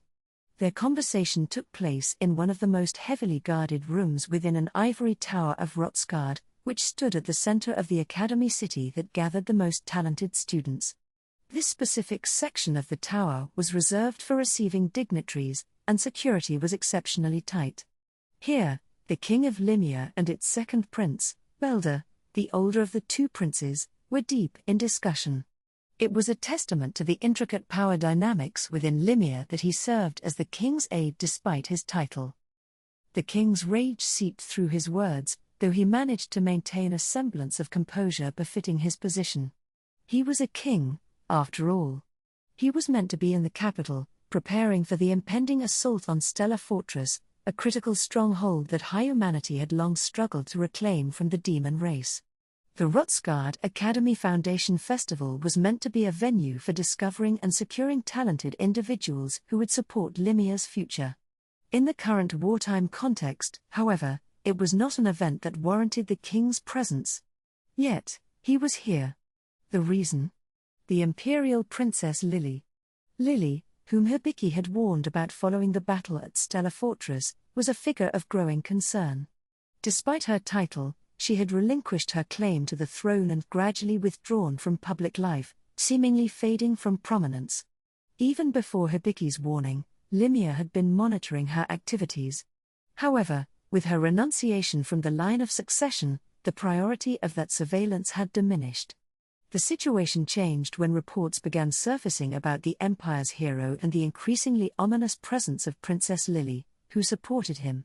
The princess's recent ambiguous movements raised more questions than answers, once again capturing Limia's attention.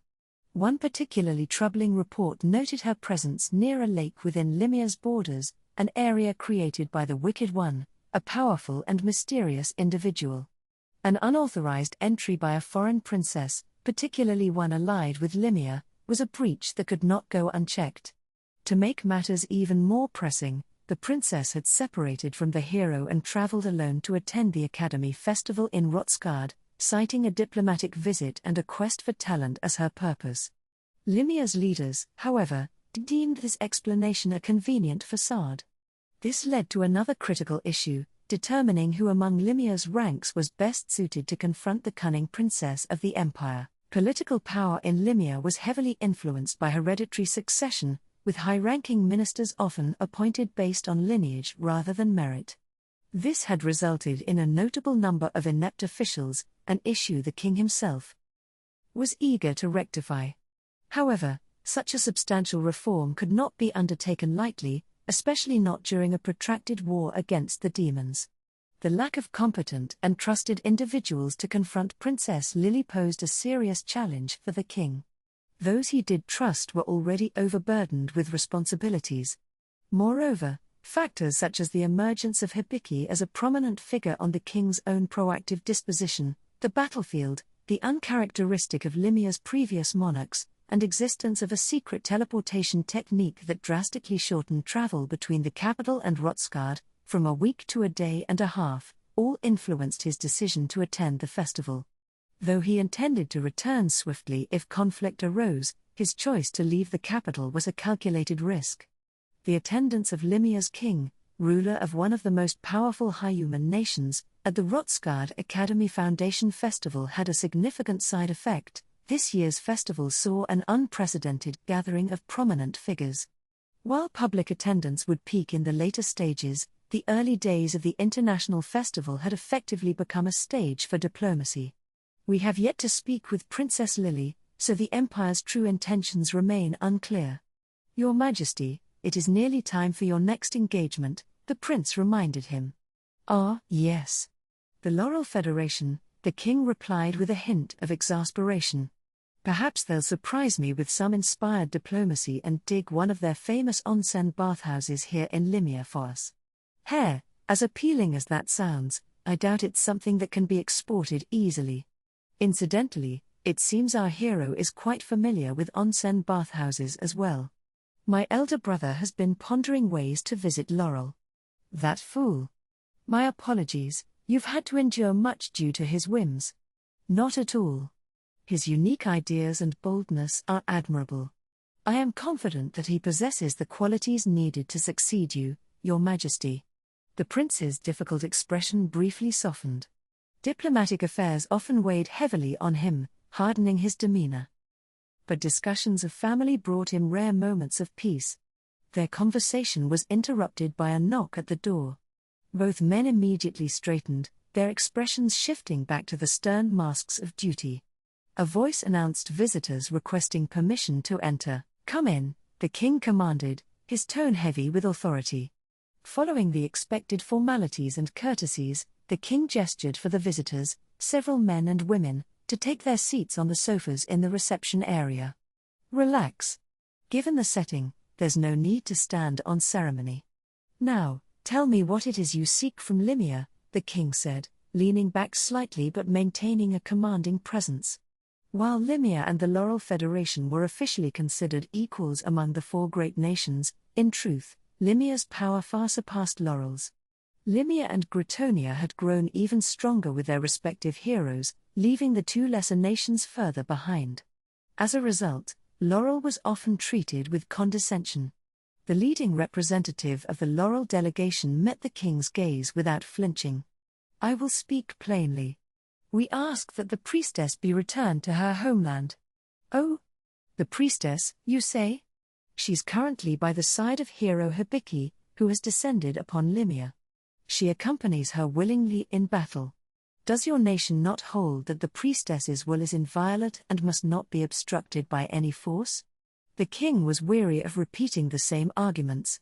The issue of the priestess had been discussed countless times before. "We are deeply grateful for your assistance in rescuing the priestess who visited your country. We are preparing a suitable expression of thanks for hero Hibiki Dono as well. Should she wish it, we are willing to share any knowledge of Laurel's technology," the envoy stated smoothly. As if. The king silently swallowed his true thoughts, showing no change in his expression. "They have no intention of revealing anything in detail." I have already relayed that to Hibiki Dono. As I mentioned before, the hero sought the strength of your nation's priestess Chia, and she willingly agreed. The debt of gratitude is already settled, you need not concern yourselves further.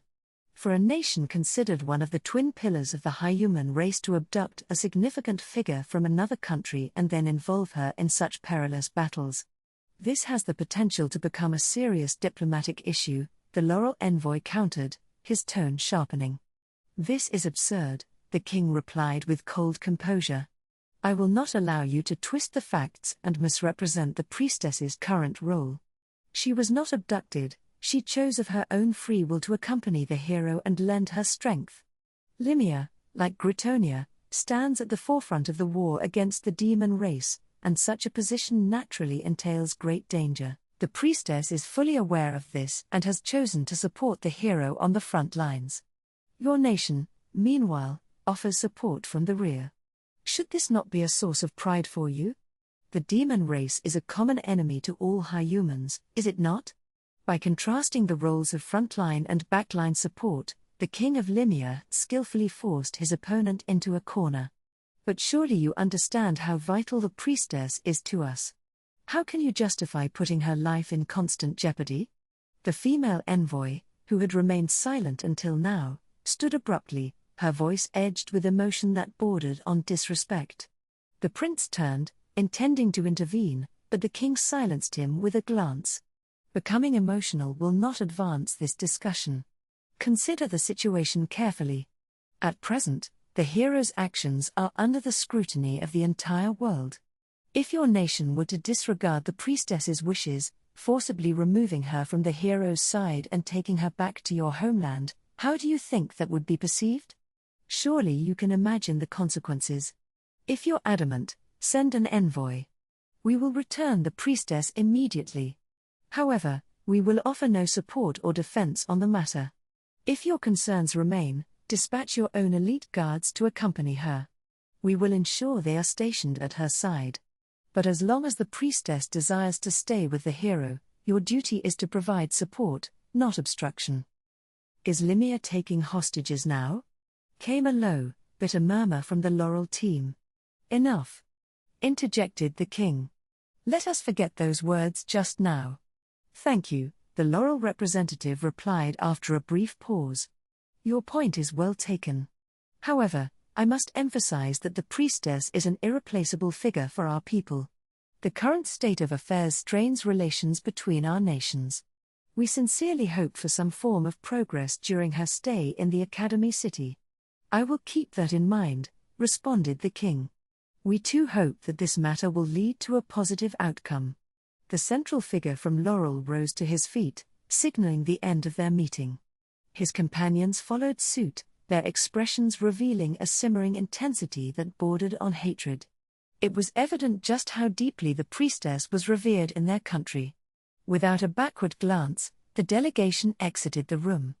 Once they had fully departed, the prince spoke, indignant. Their insolent attitude and insults warrant a formal protest against the Federation. There's no need, the king replied with a wave of his hand. Their grievances are not entirely incomprehensible. If Hibiki Dono had ventured to the Empire and not returned, we would harbor similar feelings. That may be true. Furthermore, now is not the time to escalate tensions with other nations. Our position must be secure before we can effectively counter the Empire's maneuvers. Priestess Chia has chosen of her own free will to remain with Hibiki Dono. It will take time, but we must strive for their understanding. In certain circumstances, having the priestess and Hibiki Dono visit Laurel together may be a worthwhile consideration. The king sighed deeply. If only actions driven purely by ideals could be universally upheld and validated, the world might not be in such turmoil. He knew thought was naive but couldn't help entertaining it. The kingdom's hero possessed a quality that reignited such idealistic hopes in others. Perhaps such a vision could be realized, a vision that might either serve as a deadly poison capable of ruining the kingdom or as the catalyst to finally reform the deeply entrenched rot within Limia's monarchy. Much like the war with the demon race, the path of the great nation of Limia was beginning to shift in unpredictable ways. The king sensed it in his bones. Isn't this great? Isn't it? I like you, Loria. Will you marry me? Come here. Tomoe's boisterous declaration echoed through the room as she pulled Loria in close. TTT Tomoe. Please, stop, don't squeeze me. Loria yelped, squirming in vain. Yo. Tomoe nay, you're killing her. Someone cheered from a corner. Huh? You got a problem with banana mayo? A slurred voice shot back. Eris, more milk. We need more milk, another insisted. Oil. We're out of oil. Loria-chan, one more of those burning, smooth drinks. Someone else yelled. Yes, oil. Aromatic oil might be the missing key to perfecting this hot pot, another exclaimed passionately. Finely chopped fatty bits for the noodles to finish. Z's. Came a mumble, followed by immediate snoring. From the entrance to the private room, I stood there, sober, taking in the scene before me. Was it just the festive spirit, or had something else triggered this chaos? Whatever it was, the truth was clear: everyone, including my usually resilient retainers, was thoroughly drunk, except for me. Tomoe, Mio, and Shiki are normally strong drinkers, the kind who could down barrels without blinking. Why tonight? There hadn't been anything out of the ordinary with the drinks, at least as far as I knew. It was a mystery. It was already late, and Ironclad was nearly out of stock. The remaining patrons were either idly nursing their drinks or, unfortunately, starting to pester the waitresses. That was when my inebriated Kuzunoha company companions burst out of the private room, immediately quelling the disturbance. Tomoe led the charge, scattering the troublemakers with ease. That should have been the end of it. But no, then they started to stir up their own brand of chaos with the other patrons. Great. Just great. A complete disaster. At least no furniture had been broken. Yet. Then, just as I feared, Reidu-san, this is getting out of hand, Ironclad's proprietor called, his voice a mix of exasperation and resignation. Yeah. I knew this was coming. I'd had a few drinks, but compared to the others, I was practically a monk at this point. I'm sorry. They don't usually get this bad, I wrote. Reidu-san, I won't go so far as to ban you from here, not you. But, please, can you take them home? I can't close up with things like this, and the other customers can't leave. Of course. Thank you for everything, I replied with a bow. Since calculating the actual cost or damage would be impossible right now, I handed over a rather generous, no, very generous, amount of money. Reidu-san, you always pay in cash, which is a big help. I'll get your change right away, the proprietor said, turning to head to the back. No, please keep it. I'd feel terrible next time I come by if you didn't, I insisted, shaking my head slightly. Although it wasn't entirely our fault, I could see that a few tables and chairs had been damaged. This whole scene. It's just chaos. If you say so, but we owe you a lot as well. I know. How about we give you priority service next time you come by? Thank you. I'll take you up on that offer. And thanks again for tonight. Haha, no, thank you. The festival's still going strong, so keep buying, selling, drinking, and eating. You're always welcome here. His words were comforting, but I couldn't linger. I called over the least drunk among our group and started rounding everyone up. With some effort, I managed to haul Mio and Shiki, both much larger than me, out of the inn. The crisp night air felt harsh upon my skin, a stark contrast to the warmth we'd just left behind.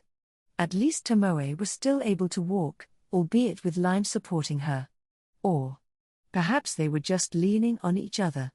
Will everyone be able to wake up on time tomorrow? Please, let me not be the only one up and ready. With a slight unease lingering in my chest, the Fire day of the Academy Festival ended. Thank you for playing bodyguard like this. Don't worry about it. Besides, if I'd have come alone to a place like this, I wouldn't have had a clue how to behave. I appreciate you inviting me. In truth, I was mostly trailing half a step behind him, looking like an accessory. I had no idea about proper etiquette in a dance hall, or whatever this venue was called, since I'd never actually been to one. It was the second day of the Academy Festival.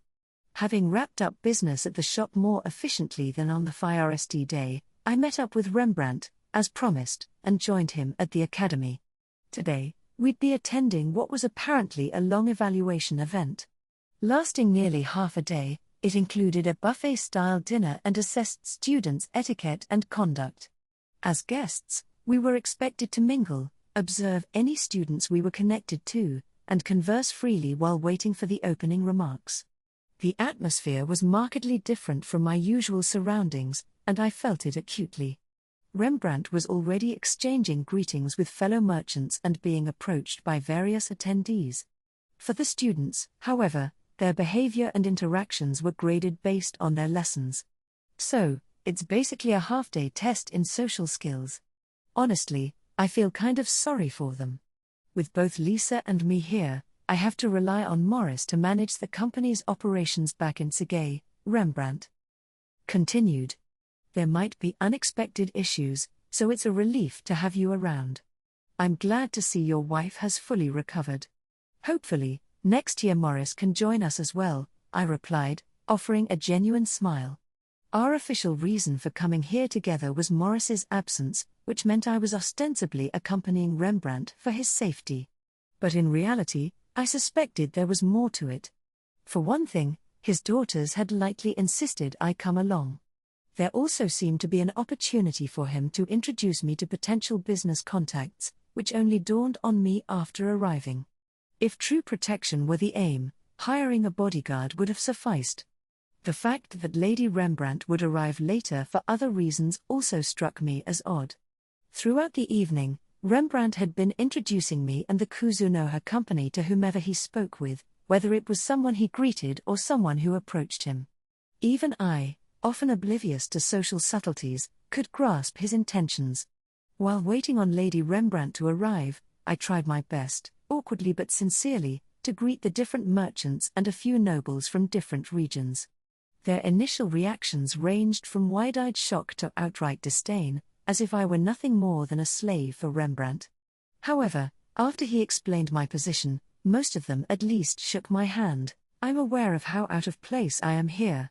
If I can manage a handshake and an introduction, that's a success. There wasn't a single demi-human in sight, just high-humans, all decked out in opulent attire. The women, adorned in vibrantly colored dresses, added a dazzling beauty to the scene. Not one of them was overshadowed by their outfit. I, on the other hand, felt entirely defeated by my clothing. It only accentuated the averageness of my looks. Once Rembrandt finished his rounds and reunited with his wife, I planned to quietly observe his daughters from the sidelines. "Darling, I'm sorry for being late," came a familiar, melodic voice. Ah, Lady Rembrandt was here. She is truly beautiful. I'd thought the same when we met in Tsukimichi last summer as well. It made sense that Rembrandt-san had never considered taking a mistress. If her appearance alone could leave such an impression, I was convinced there must be many exceptional qualities hidden beneath the surface. When people reached their 30s or beyond, their inner character often seeped through to their outward demeanor, regardless of gender. Her figure was impeccable, making it hard to believe she was the mother of 2 high school-aged daughters. Her face, too, looked youthful compared to her actual age. There was something almost invincible about the way high humans, or at least the rich ones, managed to retain their youthful looks. Having seen a fair number of high humans now, I could better estimate her age during this second meeting. When I'd first seen her recovering from the ghoul-like state brought on by her curse, I'd even mistaken her for the eldest daughter. "Ah, Lisa. You chose a blue dress today. It suits you well." Rembrandt complimented her warmly. "Sorry for the inconvenience. I hope the long journey hasn't left you too fatigued," I wrote. I should have complimented the dress too, shouldn't I? Instead, I've offered an unremarkable greeting. Too late now. "Thank you," Lady Rembrandt said with a smile.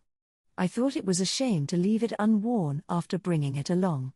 This is my first chance since buying it." Lady Rembrandt turned gracefully to show off her dress to her husband, the deep blue fabric fitting her figure with a tailored elegance. It was the kind of dress that truly shone at a party like this, although the occasion probably didn't come too often. Now that I think about it, during her time bedridden by the curse, she wouldn't have been able to attend social events, let alone host any. Good thing I remembered before I said something careless. "Redu-sama, I apologize for making you play bodyguard for my husband, and thank you for looking after our daughters at school. It seems like we're always asking you for favors," she said, her tone warm with genuine gratitude. "Your daughters are both incredibly capable, so there really hasn't been much for me to do. If anything, I should be apologizing for any trouble my company has caused during our time in Tsukimichi," I replied sincerely. "I'll take over keeping an eye on my husband, so please, Redu-sama, see to Shifu and Yuno. They'll be thrilled. Oh, and those energy drink you gave us, what a godsend." I felt like a different person once I got here, no travel fatigue at all. Thank you so much. I'm glad to hear they worked. It looks like the event is about to begin, I wrote, noticing the subtle shift in the room as people began to settle. Oh, you're right. It seems I really took my time getting here. How embarrassing, she remarked, a self-deprecating humor in her voice. It's not that formal, so there's nothing to worry about, Rembrandt added reassuringly before turning to me. Radu Dono, we'll be heading to our seats now. Of course. Enjoy yourselves, and please call on me again when you're ready to leave. I'll be at the guest seating area, I responded with a slight bow. The seating in the hall was organized by role, with guests, family, and students each having their own sections. Since I wasn't a relative of any of the students, my place was different from theirs. I had no intention of lingering between the couple, so it all worked out fine. I watched as Rembrandt and his wife moved away, arms gently intertwined. They really are a loving couple. I took a sip of a drink offered by a passing server and started to make my way to the wall, preferring to observe from the sidelines. Along the way, I nodded politely to a few people, brief Rembrandt acknowledgements as they passed. They seemed just as focused on making their rounds as before. Exchanging introduced earlier, had dedication like that deserves some respect. My main goal for the trading company was to spread the use of medicines. So far, this sort of lobbying, networking, or relationship building, whatever you wanted to call it, hadn't been a focus. I'd thought it was unnecessary, but perhaps I had been wrong. Doing business in a new place takes more than just checking in with the guild. One should forge individual ties with local merchants, nobles, and other influential people. When I thought about the connections I had built, the list was short: Rembrandt and maybe that deputy priest, though I wasn't sure if that truly counted as a connection yet. I had attended only a handful of meetings hosted by the Merchant Guild and had skipped out on most of their social gatherings. Yeah. I've really been slacking. On the non-human side of things, I had spoken with 2 greater dragons, a calamity-level spider, and even a god, though that was more of a one-time conversation. Pretty impressive when I thought about it. On the flip side, I'd also made enemies with another greater dragon and, well, a goddess, probably. So, on a scale, that left me with 1 allied dragon and 1 spider, not sure if that was a net positive. Maybe it was time to put more effort into building connections with humans too. The 2 heroes and their entourages seemed like promising starting points. Seeing as they were from Japan like me, there was a chance we could find some common ground.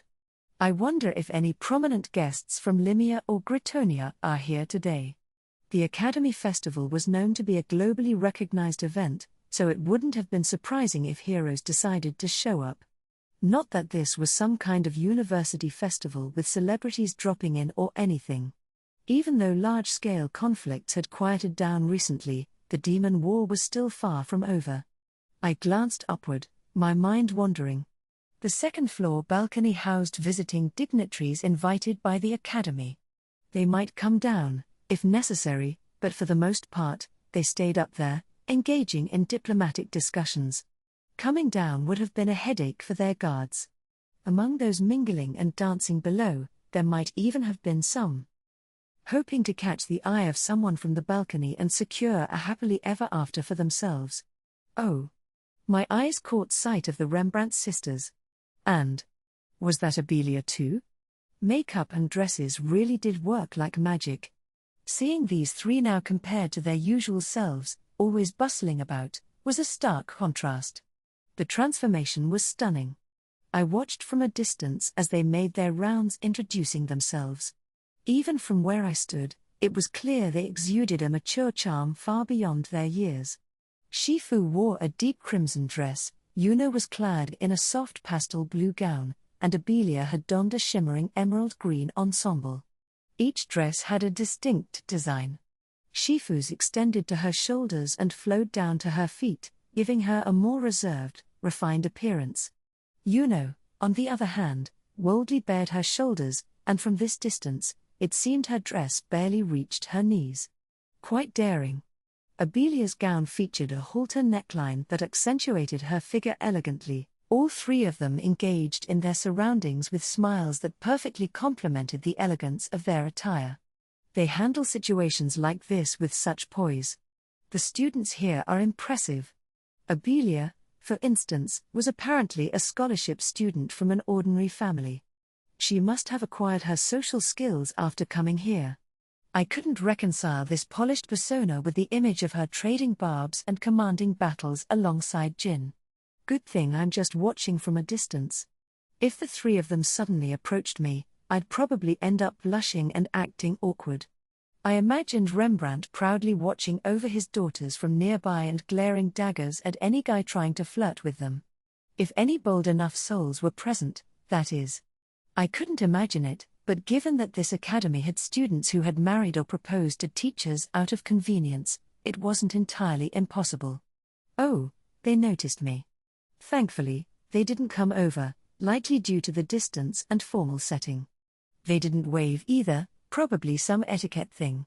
Instead, all three flashed coordinated smiles my way. Unsure of the proper response, I raised my hand slightly above shoulder level and gave them a smile in return. It probably looked awkward. Yeah, I should really work on this sort of thing.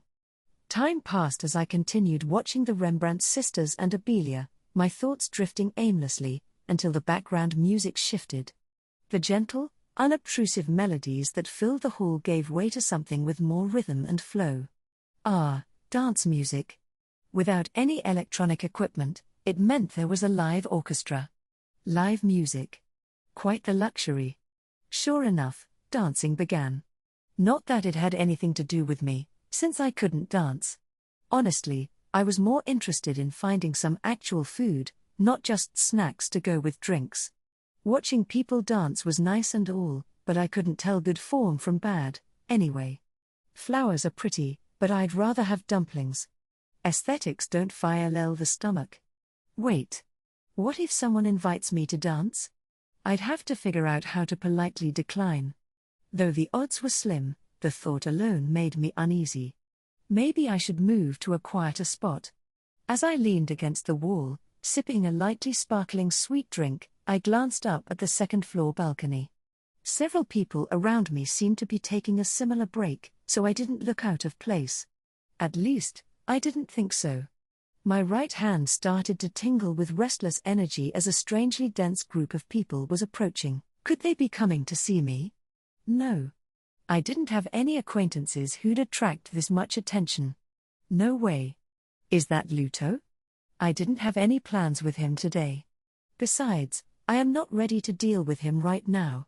I felt a pang of panic and considered slipping away when I heard a voice. Are you Reidu-sama? May I have a moment of your time? Who? The speaker was an unfamiliar woman with a gentle demeanor, surrounded by an imposing contingent of guards. 1, 2, 3. 3 demons.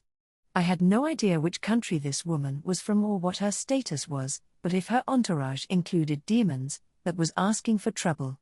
I studied the restrained-looking armed guards. Suddenly, I was reminded of the time I'd met the demon general Rona in this very city. She had used magic to disguise herself as a human. These 3 must have been using a similar spell to blend in. I wasn't sure if it altered visual perception or worked on a deeper level of recognition. Rona had never explained. Either way, it didn't work on me. I could see them perfectly. The stark difference in their appearance is a dead giveaway. Their skin tone alone makes it obvious. It seems this spot will allow us to avoid prying eyes, the woman said calmly. I didn't reply. The woman herself didn't seem to realize that she had demons among her guards. If she was aware, she'd have to be either extremely reckless or downright foolish bringing them to a prominent international event like this. Like walking into a campfire drenched in gasoline. It was hard to gauge her age or status. Appearances weren't always a reliable indicator here. All I knew was that she was important, judging by the aura of those around her. The faint strains of music from the main hall barely reached this salon-like corner of the building. It was an empty space, with only me, the woman, and the guards. You may step outside for now, she instructed her guards, gesturing to the entrance of the room. If anyone tries to enter, kindly ask them to refrain. Station yourselves over there. Her skin was too pale to be healthy, and her limbs looked thin and fragile. If asked to describe her, I'd have to say she looked like someone with deteriorating health. There was also a strange sense of familiarity about her. I was sure I'd never met her before, but I must apologize, I wrote. I've been trying to place you, but I don't recall seeing you before. Have we met? If an instructor caused a commotion at a public event, it would be a problem, so I had followed her this far to keep things peaceful. But while she seemed to know me, I couldn't place her at all, and that was unsettling. Does she only know me as Reidu of the Kuzunoha company? Or is there another reason she'd be familiar with me? Whatever the case, she clearly had a reason to clear the room and speak privately. Written communication. Oh, no, we're meeting for the FIRST time, Reidu-sama, she answered with a smile. I invited you because I find you intriguing. I apologize for how it must look that I brought my guards along, but my position requires it. I hope you understand. Seems like more of my information has leaked out than I thought. If it's just business related, that's fine, but before we get into the matter that interests you, may I ask for your name and position? It feels odd to be sitting across from someone without knowing their name. You're right, of course. She gave a small nod. I'm Seritsu, one of the caretakers of the priestess and an attendant maiden within the Laurel Federation. I wonder, Reidu-sama, how much do you know about our federation? Priestess. Attendant maiden. If I recalled correctly, those were figures held in high esteem within Laurel.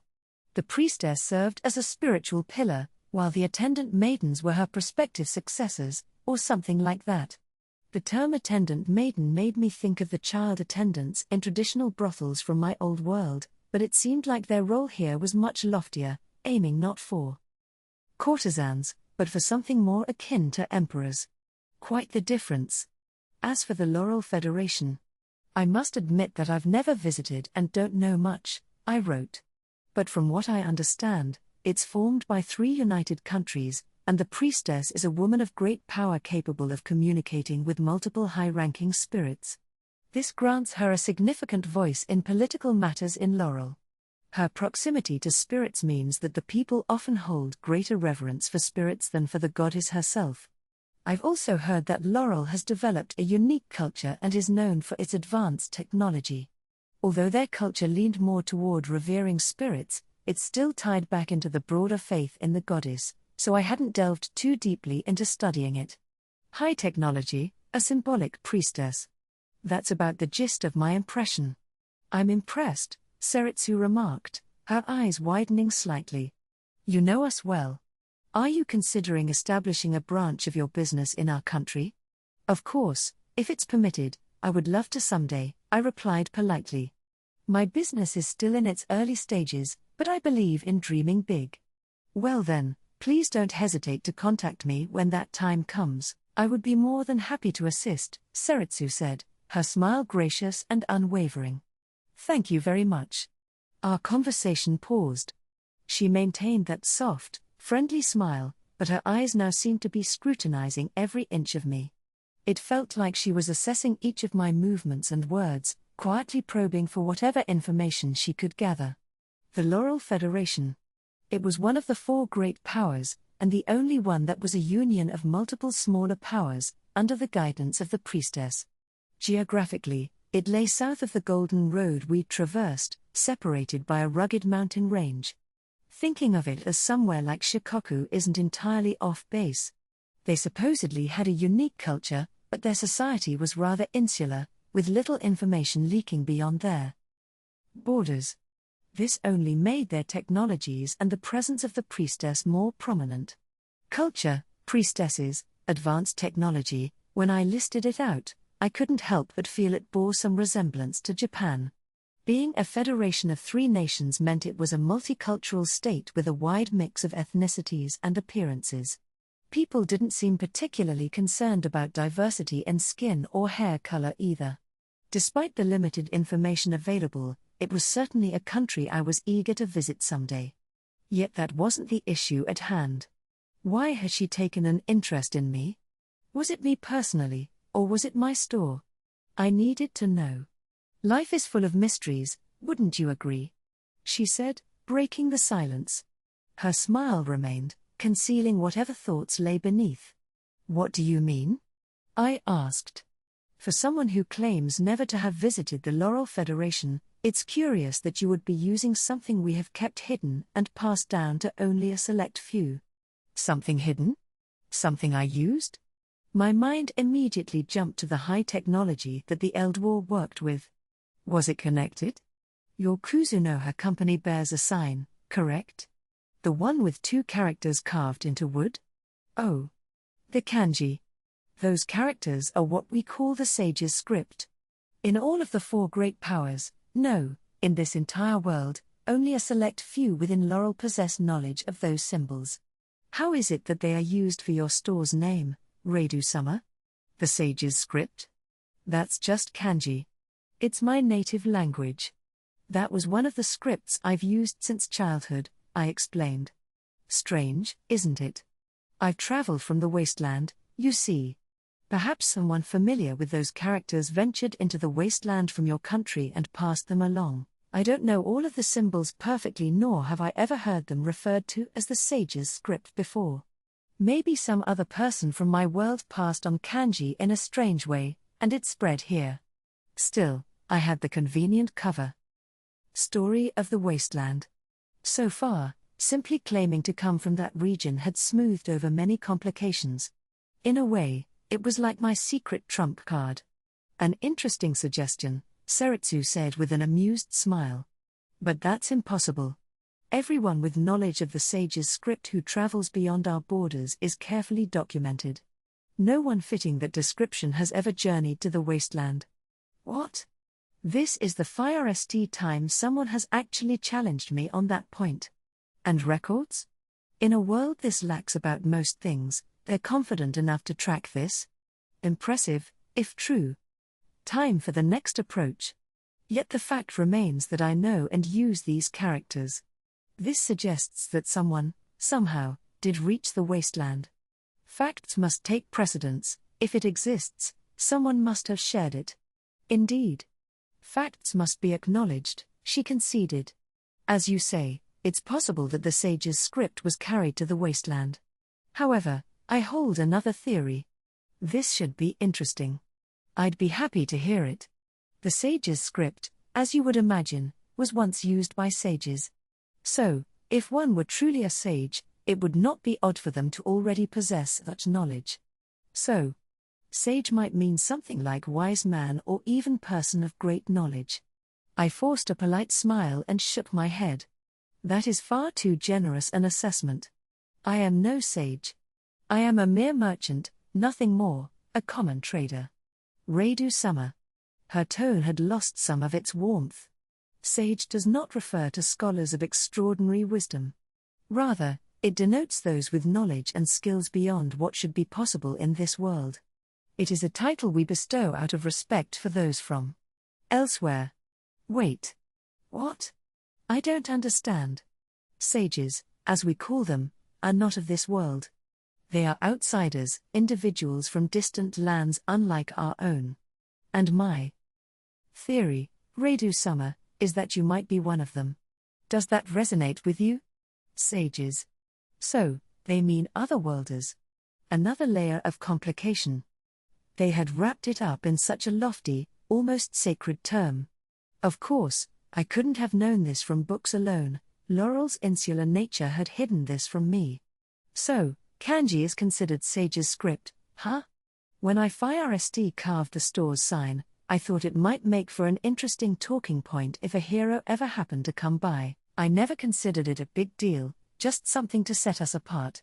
I certainly didn't expect that kanji already existed here, let alone that it was a closely guarded secret. At the end of the day, they were just letters. With a shared language and numerical system already in widespread use, it hardly seemed worthy of such reverence. So, she suspects I'm one of these sages. And she's right, of course. But the question remained, should I admit it or feign ignorance? Until I understood what she wanted, playing dumb seemed like the safer option. Oh my, no response. Seritsu's voice cut through my thoughts. You see, there's another reason I suspect you may be a sage. Your name, for example. I know I introduced myself as Seritsu, but let me show you how it is actually written. She spoke gently, taking her time as if sensing my hesitation. Rising from her seat, she walked to my side and traced characters on the table with her delicate finger. Though there was no ink, her movements clearly etched the kanji for. It looks like a name you'd expect more in China than Japan. And my family name is written like this, though it's read as Kahara. She clarified, Seritsu Kahara is my full name. In Laurel, sages are deeply revered, and over time, many citizens have adopted names that echo those of the sages. Naming ceremonies often involve parents visiting the shrine dedicated to the spirits, what we call the yashiro, where priests propose names suitable for the child. Then, the parents choose from these options. The sage's script that is used to compose the names is never disclosed, instead, only the sounds are conveyed in the common tongue. Kahara. Meaning flower and plain. Kahara Seritsu, huh? The way her family name came FIRST reminded me of Japanese customs, though Seritsu sounded a bit feminine. Apparently, the kanji weren't widely used, so naming was left to shrine priests who acted as guardians of that knowledge. Despite serving both spirits and the goddess, these priests were burdened with the task of studying kanji. That must have been difficult. There are even times when the names of the sages themselves are bestowed directly. This shows the deep respect and fondness we have for them. Reidou-sama. Your name, too, bears a certain resonance. It's quite similar to our country's naming conventions, don't you think? I said nothing. There is also the matter of your appearance, she continued. Our records describe the sages as a separate species from humans, although they resemble us greatly. It has been noted that sages often prioritize knowledge over physical beauty, and thus, many do not possess remarkable appearances. Is that really how it is?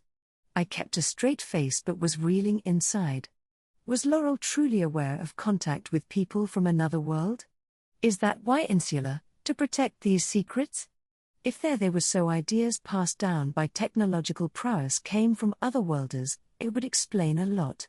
And differentiating between human and human like that makes it sound plausible. Not that it had anything to do with looks. Is it really fine to discuss such an important matter with someone like me? I asked, feigning surprise. I'm no sage. Reidou-sama, I fear you misunderstand us. We seek to protect sages so that they do not suffer unjust treatment in this world, Seritsu explained. Protect? Luto had mentioned that most people from my world who came here did so by accident. She seems to know quite a lot. While things may be calm now, trouble will come to your doorstep eventually. Laurel will be ready to welcome you, and to do all we can to support you. I'm afraid I see no reason for such protection. However, if I do meet any sages, I'll make sure to inform them of your offer. It appears I haven't earned your trust yet. Very well, let us leave it at that for now. She made a move to leave but then paused, glancing back at me. Before I go, might I ask you one more question? If it's something I can answer. The two heroes chosen by the goddess, do you think they might also be sages? Unfortunately, I can't offer an opinion. I don't know them personally, I answered truthfully. Seritsu offered a gracious smile and rose from her seat. With a slight bow, she turned to leave. But as she reached the door, she paused once more.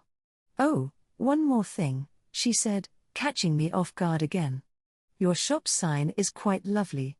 The character for kuzu, medicine, and leaf. You must have a particular affinity for medicine. Kuzu is just the name of a plant. It isn't inherently linked to medicine, I replied. But spreading remedies is a passion of mine. Indeed, you're well versed in the sage's script. I hope we meet again before I leave, she said, before finally departing. Why does it feel like I lost here? With her gone, there was no reason to linger. It's only the second day of the festival, and things are already tense. Laurel's secrecy. Could it have more to do with their hidden interactions? The king of Limia and a Gritonian princess being here only made things more complicated. I shook off the unease and headed back to the dance hall. The festival was just getting started. The demiplane. The city of mist. Its exact location remained shrouded in mystery, unknown to any but its dwellers. Even for its master, Makoto Misumi, its precise nature was unclear. The demiplane was an expansive world accessible only through the gates conjured by Makoto or his trusted followers. Currently, a few diverse species who had relocated from the wasteland resided there, living in their individual settlements. At the heart of the demiplane, a central city was under construction. Despite the demiplane's vast expanse, its population was still under 1,000. There were several reasons for this: potential settlers failing to meet Makoto's criteria, not passing the scrutiny of his followers, or simply declining the invitation to relocate. Makoto had decided it was fine to increase the number of the demiplane's residents and had sent emissaries out to recruit, primarily targeting the wasteland. However, very few cases reached the stage where relocation proposals made it to him. There had been a few matches, but no successful relocations thus far, leaving the demiplane with a chronic labor shortage. Recently, seeing how busy Makoto had become with his work in the Academy City, the Fire St settlers of the demiplane, the Highland Orcs, led by their leader, Emma, took it upon themselves to filter proposals. With the prior consent of potential settlers, she handled the initial stages of negotiation and only escalated cases to Makoto once concrete terms were in sight. Emma, an exceptionally capable secretary who managed a variety of reports and the overall situation in the demiplane, felt guilty about burdening Makoto with each potential relocation case individually. Thus, she aimed to bring forth potential settlers for final negotiations only when Makoto had time. That time had come today. Due to the summer break, an unfamiliar concept to Emma, Makoto found himself spending more time in the demiplane, even dedicating entire days to personal training. Recognizing the opportunity, Emma informed Makoto of the prospective settlers and arranged for their final meetings. The cases had already passed scrutiny from Makoto's followers, Tomoe, Mio, and Shiki. All that remained was Makoto's approval. 3 such cases awaited final review. Though they might not seem like much, especially given how long it had been since the last report, it wasn't for lack of interest. The demiplane itself attracted a great deal of attention, but for various reasons, most negotiations broke down before completion. The demiplane had been deliberately luring adventurers to its borders, a strategy devised by Makoto and approved by Tomoe. However, this approach had led to the exclusion of many species living near the wasteland's entrance as candidates for relocation. The reasoning was simple: frequent conflicts with high humans led to strong animosity with the beasts, demi-humans, and non-high-humans living in that region. Emma believed that introducing adventurers into the demiplane, even in isolated areas, would pose a potential threat if those species harbored deep-seated hatred for high humans. It was better to eliminate such risks before they could arise. While initial outreach had been attempted with them, every negotiation ended in failure. What about the more remote areas of the wasteland? Although they required greater manpower to explore, these regions tended to house species with less animosity toward high humans. This was largely because any high human capable of reaching those areas were powerful individuals, and the species living there often accepted the law of the strong as a matter of course. As a result, recruitment typically began with species from these more distant regions. The forest ogres living in the forest near Tsuge were a rare exception. Though they had gone through grueling training that even the formidable misty lizard folk feared and were not yet fully relocated, their case was unusual. At this stage, Makoto's followers, Tomoe, Mio, and Shiki, began their own evaluations. Typically, they assessed the species' way of life, dietary needs, sociability, and unique abilities. Each follower had different selection criteria. Mio relied on intuition, Tomoe had a penchant for eccentricities, and Shiki focused primarily on abilities and practicality. In other words, A candidate had to earn Mio's vague approval, possess peculiar traits that caught Tomoe's attention, or demonstrate a minimum level of capability to gain Shiki's endorsement.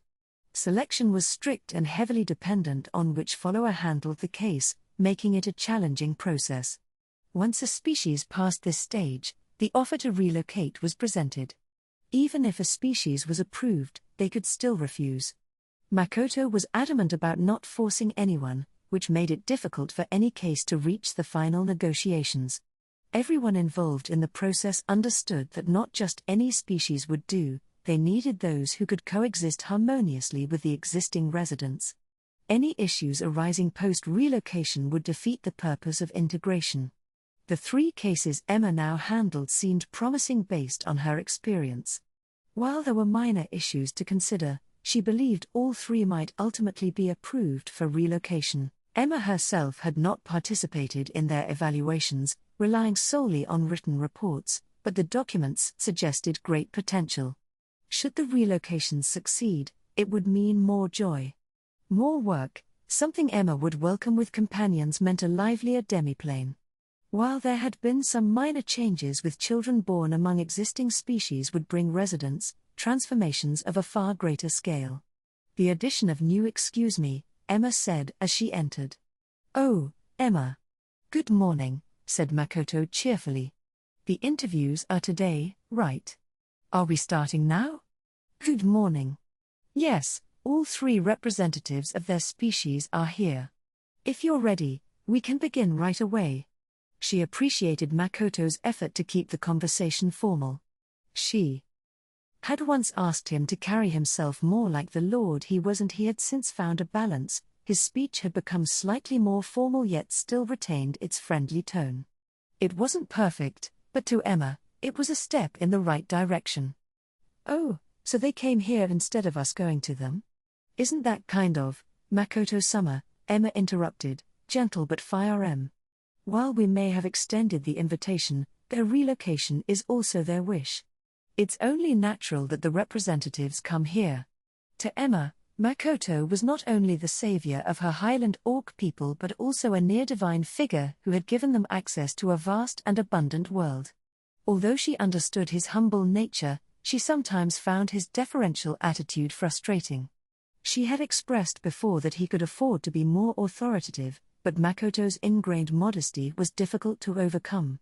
She knew it wasn't something that would change overnight. Emma, that look is a little intense. Got it. So, they're already here. Did Tomoe call them over? No, Komi-sama handled it as part of her gate-making practice. Komi-chan? She's already taken over on that? Poor Shiki, he just mastered it himself, and now this, Makoto remarked, half amused and half exasperated. Komi-sama is quite talented, as you know. Now then, shall we head to the meeting room? Sure. There are 3 cases today, right? May I see the files? Yes, here you go, Emma said, passing over a bundle of documents she'd been carrying.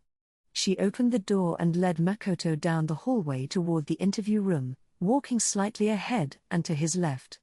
They walked silently, with only the faint sound of paper rustling as Makoto flipped through the documents.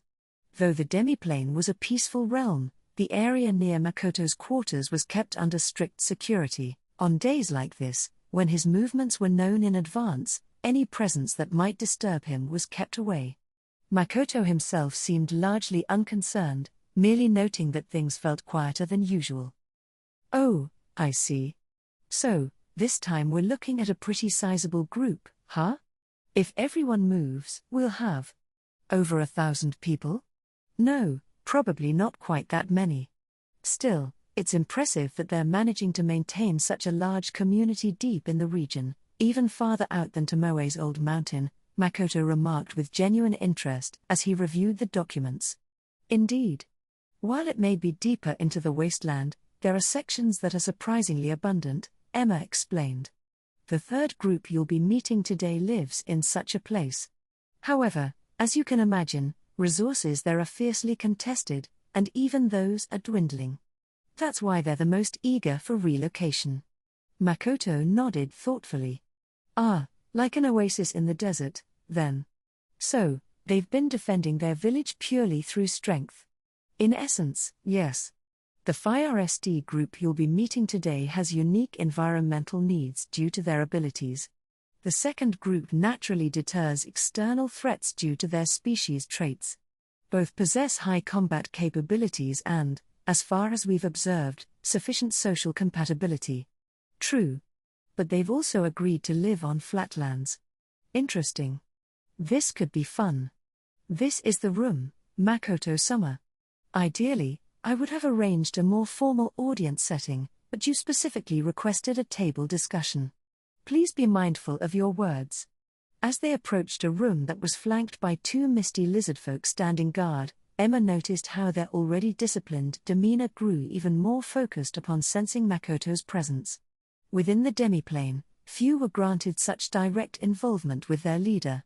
These two, selected as both escorts and gatekeepers for the occasion, seemed on edge, which pleased Emma. Incidentally, Makoto's residence, which he was beginning to suspect might be a castle, though he resisted the idea, contained a grand hall for formal audiences. Emma suggested its use, but Makoto quickly insisted on a simpler arrangement with a table. Emma sighed. "Forget I said anything," she muttered. Inside, the room was furnished with a table and chairs, crafted with exquisite detail from fine wood by the elder dwarves. Thanks to the open windows, the air was fresh, avoiding the musty smell common to unused spaces. Seeing two chairs prepared on the opposite side of the table, Makoto guessed that each group's representatives would arrive in pairs. "Please take a seat," Emma instructed. "I'll bring them in." After confirming that Makoto was settled, she exited the room. As Makoto waited for Emma and the representatives, he flipped through the documents on the FIRST group he was to meet. Naturally, he used his realm to monitor his surroundings, fully aware of where Emma was headed and that two guests were waiting in the adjacent room. He planned to set aside the documents and stand to greet them once they entered, despite Emma's earlier request for him to remain seated and wait. The FIRST group are called winged folk, Makoto thought. So, they can fly, huh? Looks like they've been living in some pretty high-altitude areas. Bird wings or insect wings, maybe? Oh, here it is, bird or bat wings. Interesting, so they're the same species but born with one or the other. It seems random, not a blend of the two. And they have a hierarchical society? That might be a problem. We don't really go by ranks or classes here. Makoto felt a pang of concern as he read further, but his impression wasn't entirely accurate. The winged folk were born with either bird or bat wings based on their innate power, which then determined their roles within their community. Despite having a population of about 300, substantial by wasteland standards, they distributed work and authority based on individual capability, including significant responsibilities and accompanying risks for those of greater strength. It was more about capability-based assignments than the oppressive social hierarchy Makoto feared, such as the stratified system of commoners and slaves. Well, there's no point in worrying until I meet them. If things turn out too extreme, we'll have to part ways with apologies, Makoto concluded. He stood, waiting for the door to open as he sensed three figures approaching. When it did, Emma entered, looking slightly exasperated, flanked by two winged folk with folded wings on their backs, each around high human height and with dusky skin reminiscent of the forest ogres. The two visitors seemed momentarily taken aback by Makoto, who greeted them FIRST. "Welcome to the demiplane.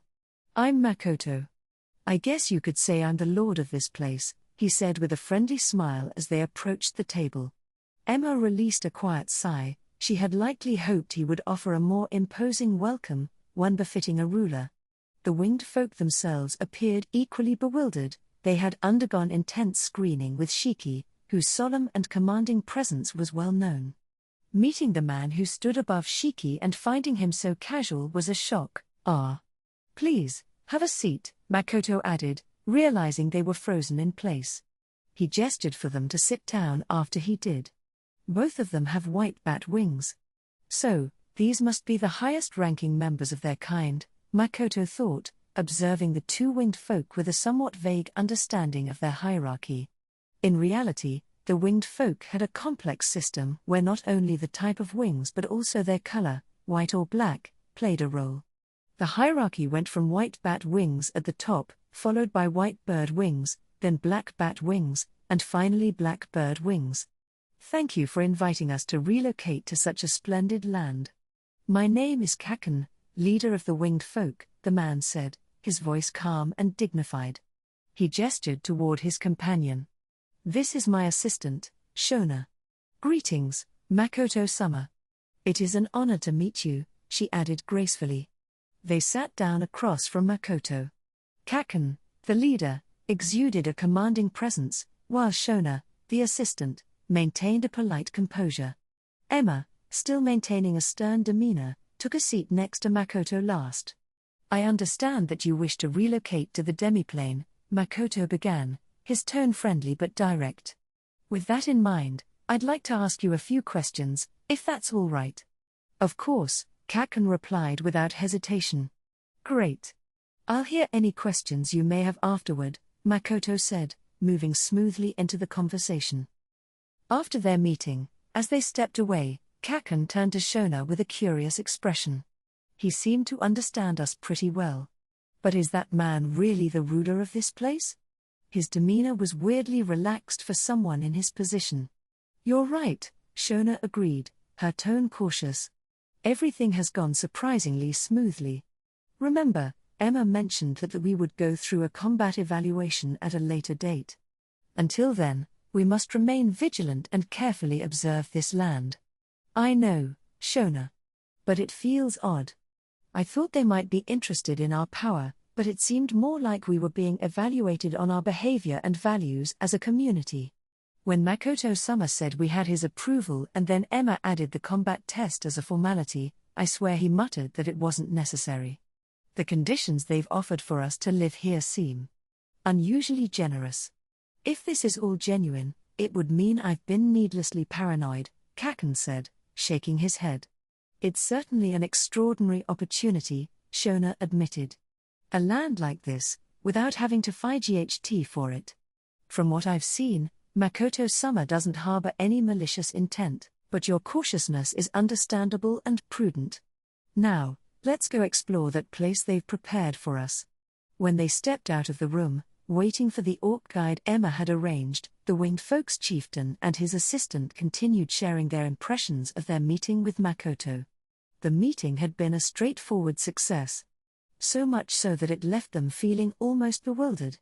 Despite raising every concern and question they could imagine, Makoto's answers pleasantly defied their expectations. Most surprising was the extent to which he was willing to grant them autonomy. The winged folk had anticipated significant concessions as part of their relocation terms. They were prepared for sacrifices such as paying tributes to existing residents, offering a substantial portion of their adult community as a labor force, or enduring arduous tasks few would accept willingly. Essentially, they were ready for arrangements bordering on subjugation, given the value the demiplane represented to them.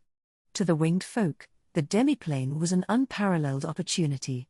The land promised a life of abundance, with access to goods, trade, and unprecedented educational and training opportunities for those willing to engage. Everything Makoto affirmed left Kaken and Shona speechless. They had initially doubted even a tenth of what Emma had outlined would come to fruition, but Makoto's assurances confirmed everything. Still, to have no distinction of status among the established people and to work based on your abilities alone. Kaken mused aloud, his voice filled with both curiosity and doubt. We'll see more as we keep exploring.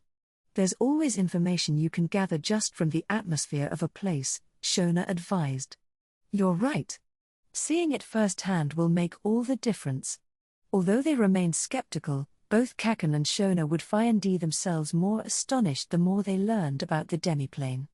The 300 winged folk received approval to relocate, with their move scheduled for 5 days later.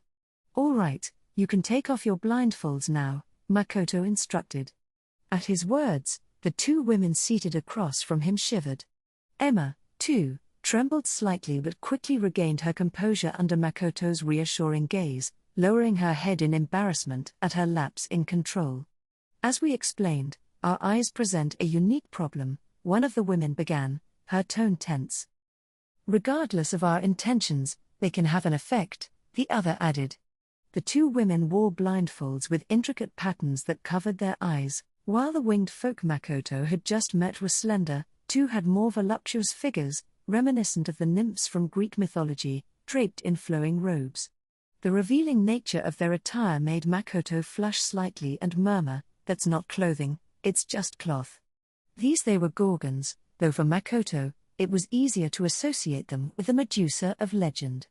Their distinct ability to petrify anyone they gazed upon was both a strength and a curse, keeping their race from extinction but forcing them to isolate themselves in the wasteland. Outwardly, they appeared nearly indistinguishable from humans, except for their hair, which moved subtly, perhaps in response to their emotions. This hair was more than ornamental, it was a powerful and versatile weapon, capable of impressive transformations if necessary. The Gorgons were born unable to control their petrification ability, it was perpetually active. Though it had no effect on others of their kind, it was unforgivingly lethal to those outside their species. To mitigate this, they wore specialized blindfolds. Their self-isolation in the wasteland was a deliberate choice to avoid harming others, a testament to their compassionate nature, Makoto thought. Their interest in relocating to the demiplane stemmed from a hope that they might find ways to better control their powers and a solution to this issue unique to their species. As a female-only race, Gorgons required male partners from other species for reproduction. Although they could bear children from many different races, all offspring were born as Gorgons. The fact that their species hadn't gone extinct despite such a precarious circumstance spoke volumes about their resilience, a realization that Makoto was surprised to realize he understood. "Don't worry about me," Makoto said with a smile. "It didn't work on Tomoe, right? So, I'll be fine. Besides, I'm here to protect Emma too. Go ahead." "But, Makoto-sama, we can barely sense any magical presence from you," one of the Gorgons admitted, a hint of worry in her voice. "It seems impossible that you'd come away unharmed," added the other, equally apprehensive. Makoto was currently focused on a particular training regimen, which often involved suppressing his magical aura. This situation was no exception, and thus, their doubts were not unwarranted. "Rest assured, both of you," Emma interjected, her voice firm. "If Tomoe-sama's power had no effect on Makoto-sama, it's inconceivable that your abilities will work on him. I'm protected as well. Please take off your blindfolds, it's his request." Nodding, the Gorgons each placed their hands on their blindfolds. Their hair rippled slightly as if reacting to their anticipation, but Makoto remained unfazed. Emma, though she assured them of her composure, seemed tense. "All right then," said one of the Gorgons, her voice hesitant. With a synchronized motion, the two women removed their blindfolds. In front of them stood a human-looking man and an orc woman, neither of whom turned to stone despite their gaze. Your eyes really do hold powerful effects," Makoto remarked thoughtfully. "Would you call them mystic eyes? It must be quite inconvenient to have to keep them covered like that." He spoke as though it were an ordinary conversation, putting the Gorgons at ease. Emma let out a quiet breath of relief, her reaction entirely understandable given the potential risk. The Gorgons stared wide-eyed, processing what they were seeing, or rather, what wasn't happening. "Yes. That's right," one of the Gorgons replied, her tone a mix of disbelief and gratitude. "Food, for instance, turns to stone when we look at it. While we can absorb energy and nutrients in other ways, eating normally is far more enjoyable. Also, like I said during our last discussion, engaging with other species, even for the sake of reproduction, becomes complicated. Not to mention, wearing these coverings takes away our sight, and that makes day-to-day life quite restrictive." "Ah, that sounds challenging," Makoto agreed, genuine sympathy in his voice. "I've heard of certain human practices that seem similarly restrictive, though." Emma cast Makoto a quick glance, unimpressed but amused nonetheless. She hoped he would move on before veering too far into territory that might turn awkward. Thankfully, he did. "Don't look at me like that," Emma, Makoto said with a light sigh. Anyway, Gorgon-san, I'm afraid I can't exactly arrange life partners for everyone, so finding partners would need to be handled through your own efforts and relationships. Does that sound acceptable? Yes, Makoto-sama. That would be more than acceptable. In fact, we're grateful for even that much consideration, one of the Gorgons affirmed. However, while you and your companions seem immune, I worry about other residents interacting with us. But your current blindfolds work well enough, right, Emma? Makoto turned to her to confirm. Yes, that's correct. There are no issues with them as they are now. Good. So, if we can craft glasses or contact lenses that replicate the same effect, I think we can resolve that issue. Regarding the rest, you've already agreed to contribute to knowledge sharing, participate in combat training, help build the city, and take on general tasks. My only stipulation remains regarding reproduction. As long as that's handled properly and everything is consensual, and we can safely assess the impact of your eyes in the demiplane, I would be delighted to welcome your relocation. The two Gorgons stood up, their gazes were so intense it was as if they were trying to pierce through Makoto with their eyes. The disbelief in their expressions was evident, they had clearly convinced themselves they would be rejected. Then it's decided that the Gorgons will relocate, yes? Makoto asked to confirm. Absolutely. We're so grateful, truly, one of them replied, her voice trembling with joy. But is this really all right? Even though we can turn things to stone, we're unable to change them back, the other added hesitantly, a trace of fear and doubt still lingering in her tone. Oh, right. The petrification, Makoto said aloud, as if only just remembering.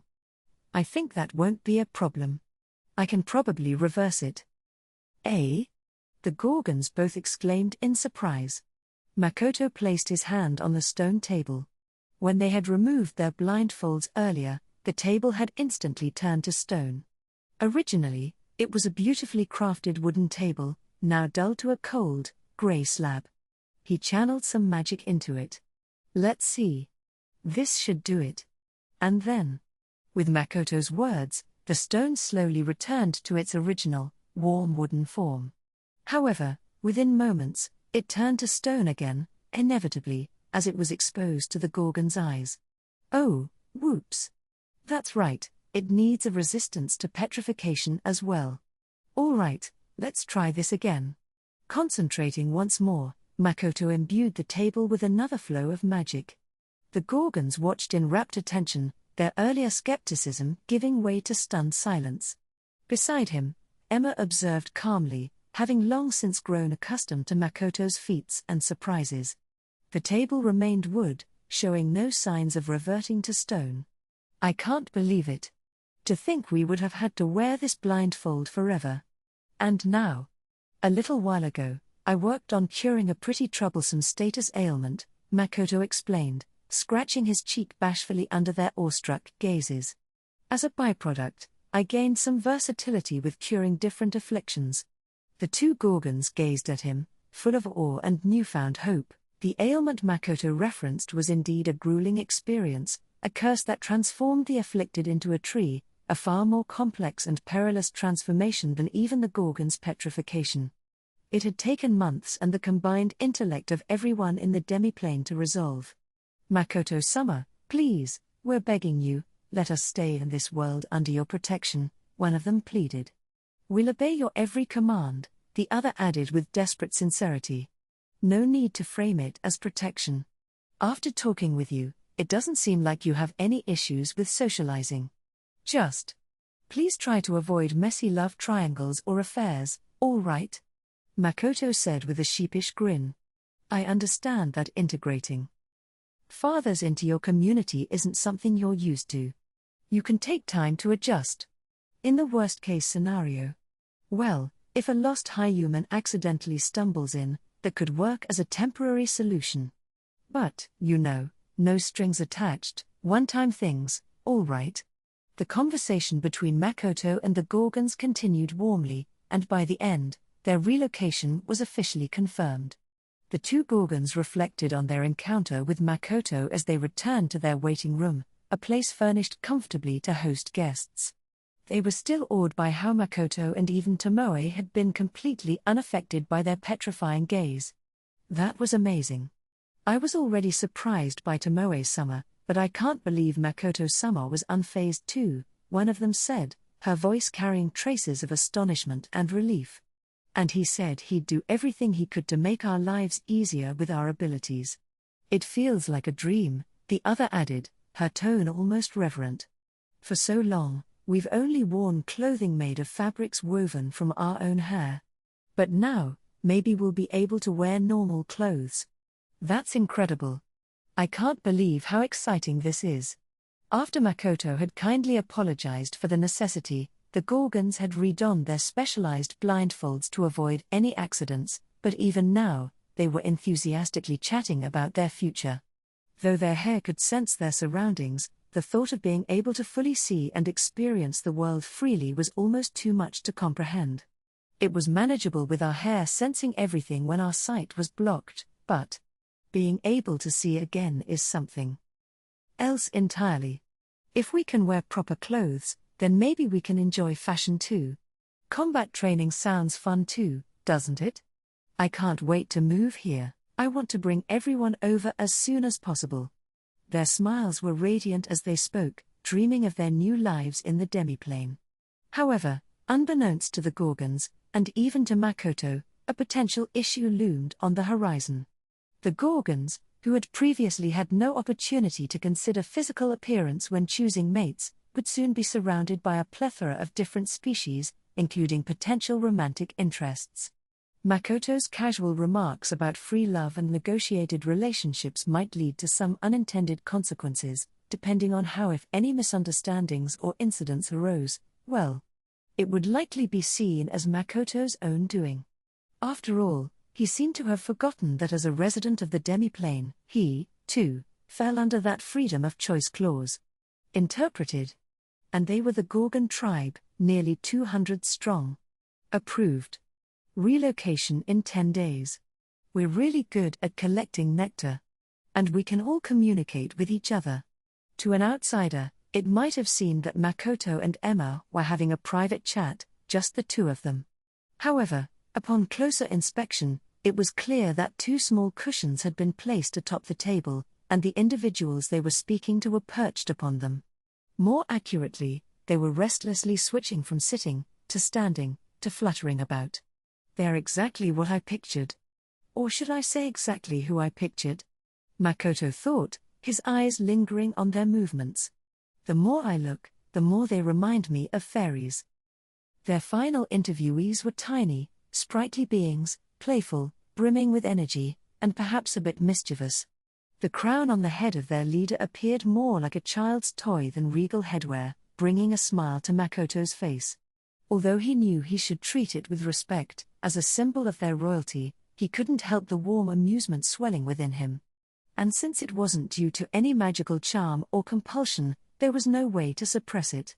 Ah, so all of you fairies are seeking refuge because your forest home has been discovered by outsiders? Makoto asked, trying to maintain his composure. We're not fairies. We're Al-Elamura. Far superior to those winged pests, Makoto sighed. To him, they looked indistinguishable from the fairies of myth, and the difficulty of remembering their name only compounded his tendency to refer to them as such. In truth, even if the Al-Elamura stood alongside the fairies they so despised, Makoto doubted he'd be able to discern any significant differences. We're like a middle ground between fairies and spirits. We can even command and manipulate lower-ranked spirits. They flitted about, diving onto their cushions and zipping directly in front of Makoto's nose, filling the room with a cheerful din. Emma, for her part, appeared to be exerting considerable self-restraint. Her clenched fists trembled ever so slightly. Why, oh why, did Mio-sama approve them? In front of Makoto-sama, no less. She muttered under her breath. If this hadn't been a formal meeting, but rather an everyday occurrence, perhaps her exasperation wouldn't have reached such a boiling point. There may be a lot of them, but they're small, so it doesn't seem like they'd pose any real problems. Plus, if they can all communicate with each other, they'll be able to tell us right away if anything happens. They'll even help with the exploration, right? Makoto said with a thoughtful nod. Leave it to us. We're the brave Al-Elamura. One of the tiny beings declared enthusiastically, his chest puffed out. Then, let's prepare for your reloca, Makoto began. I must object, Makoto-sama. Emma's sharp voice rang throughout the room. Eek. The brave Al-Elamura squeaked, diving under the table. Whoa. Makoto flinched but quickly regained his composure, still blinking in surprise. These reckless, childish beings. Emma fumed, her face flushed with anger. If we let such a completely unrestrained race into the demiplane, it would be a disaster. Perhaps it would be better to let their forest be ravaged entirely so they might learn some humility. Emma, Makoto said, his voice gentle yet hesitant, as he tried to calm her down. This is a formal interview, Emma continued, eyes blazing. And it concerns the very future of their race. Yet look at them, their supposed king, no less, behaving in this manner. She gestured sharply toward the quivering Al-Elamura under the table. Makoto sighed and looked up at the ceiling, as if seeking guidance from above. She wasn't wrong. Compared to the previous two races they had interviewed, the Al-Elamura's conduct was woefully inadequate. He had been lenient with them, thinking of them as children, but the reality was that these were fully mature beings. This was a serious matter, and Emma's anger was justified. She viewed them as a legitimate race deserving of respect, and their behavior had crossed too many lines to ignore. Calm down, Emma. Please, stop. Makoto pleaded, raising his hands in a placating gesture. No, I refuse, Makoto-sama, Emma snapped, her voice firm and unyielding. You're being far too soft on these creatures. Al-Elamura? A hybrid between fairies and spirits? If that's the case, then let them prove it by defeating the swarm of Lizu that's coming at you. Maybe then we'll let them come back. Makoto could only watch in dismay as Emma's frustration reached its boiling point. He couldn't ever recall seeing her lose her composure before. Desperate to calm her, he tried speaking soothingly while signaling for the guards to escort the Al-Elamura representatives from the room. The fairies, however, flitted about wildly, avoiding Emma's attempts to corral them. Her arms flailed as she tried to catch the darting creatures, her fury manifesting in every exaggerated motion.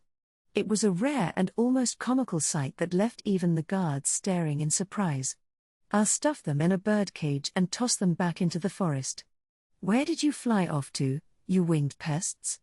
Emma shouted, her frustration reaching new heights.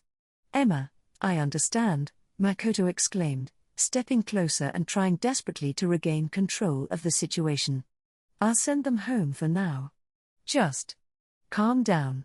What's with that orc? It clearly has no idea how strong we are.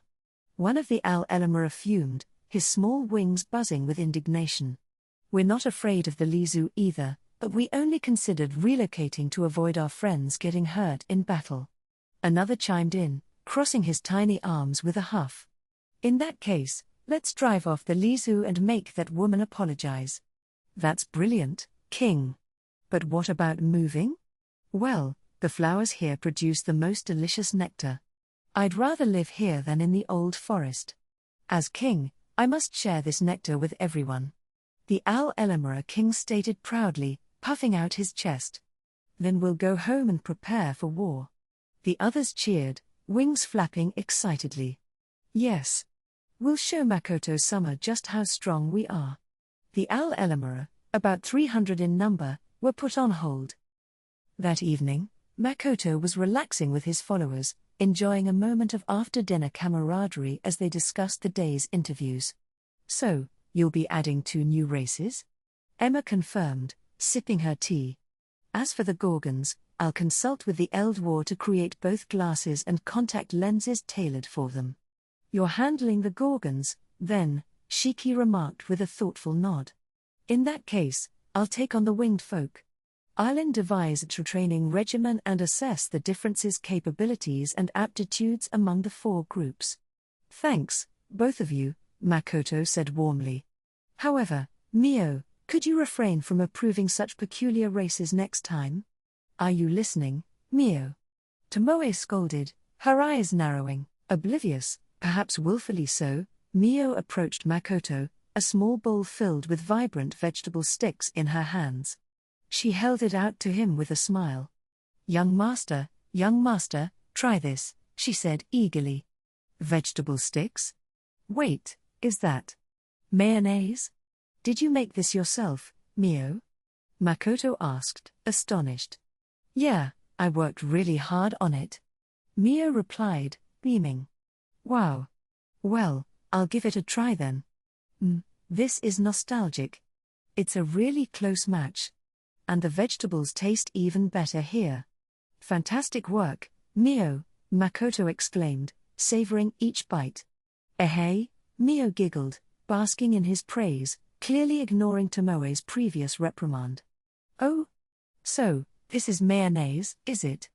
Mio Dono, may I also try some? Asked Shiki. Young master enjoyed it, so I suppose it's fine. Enjoy it, Shiki, Mio replied graciously. Thank you. The acidity, the richness, the umami. What a complex flavor. It pairs excellently with vegetables. Perhaps I can use this for a hot pot. Shiki mused, savoring the taste. He continued sampling different varieties while silently brainstorming culinary applications. Humph, it's good, I'll admit that. But it's nothing compared to the miso I'm working on. Tomoe grumbled, taking a bite of cucumber. Well, it's precisely because your miso isn't ready yet that I've been recreating these flavors.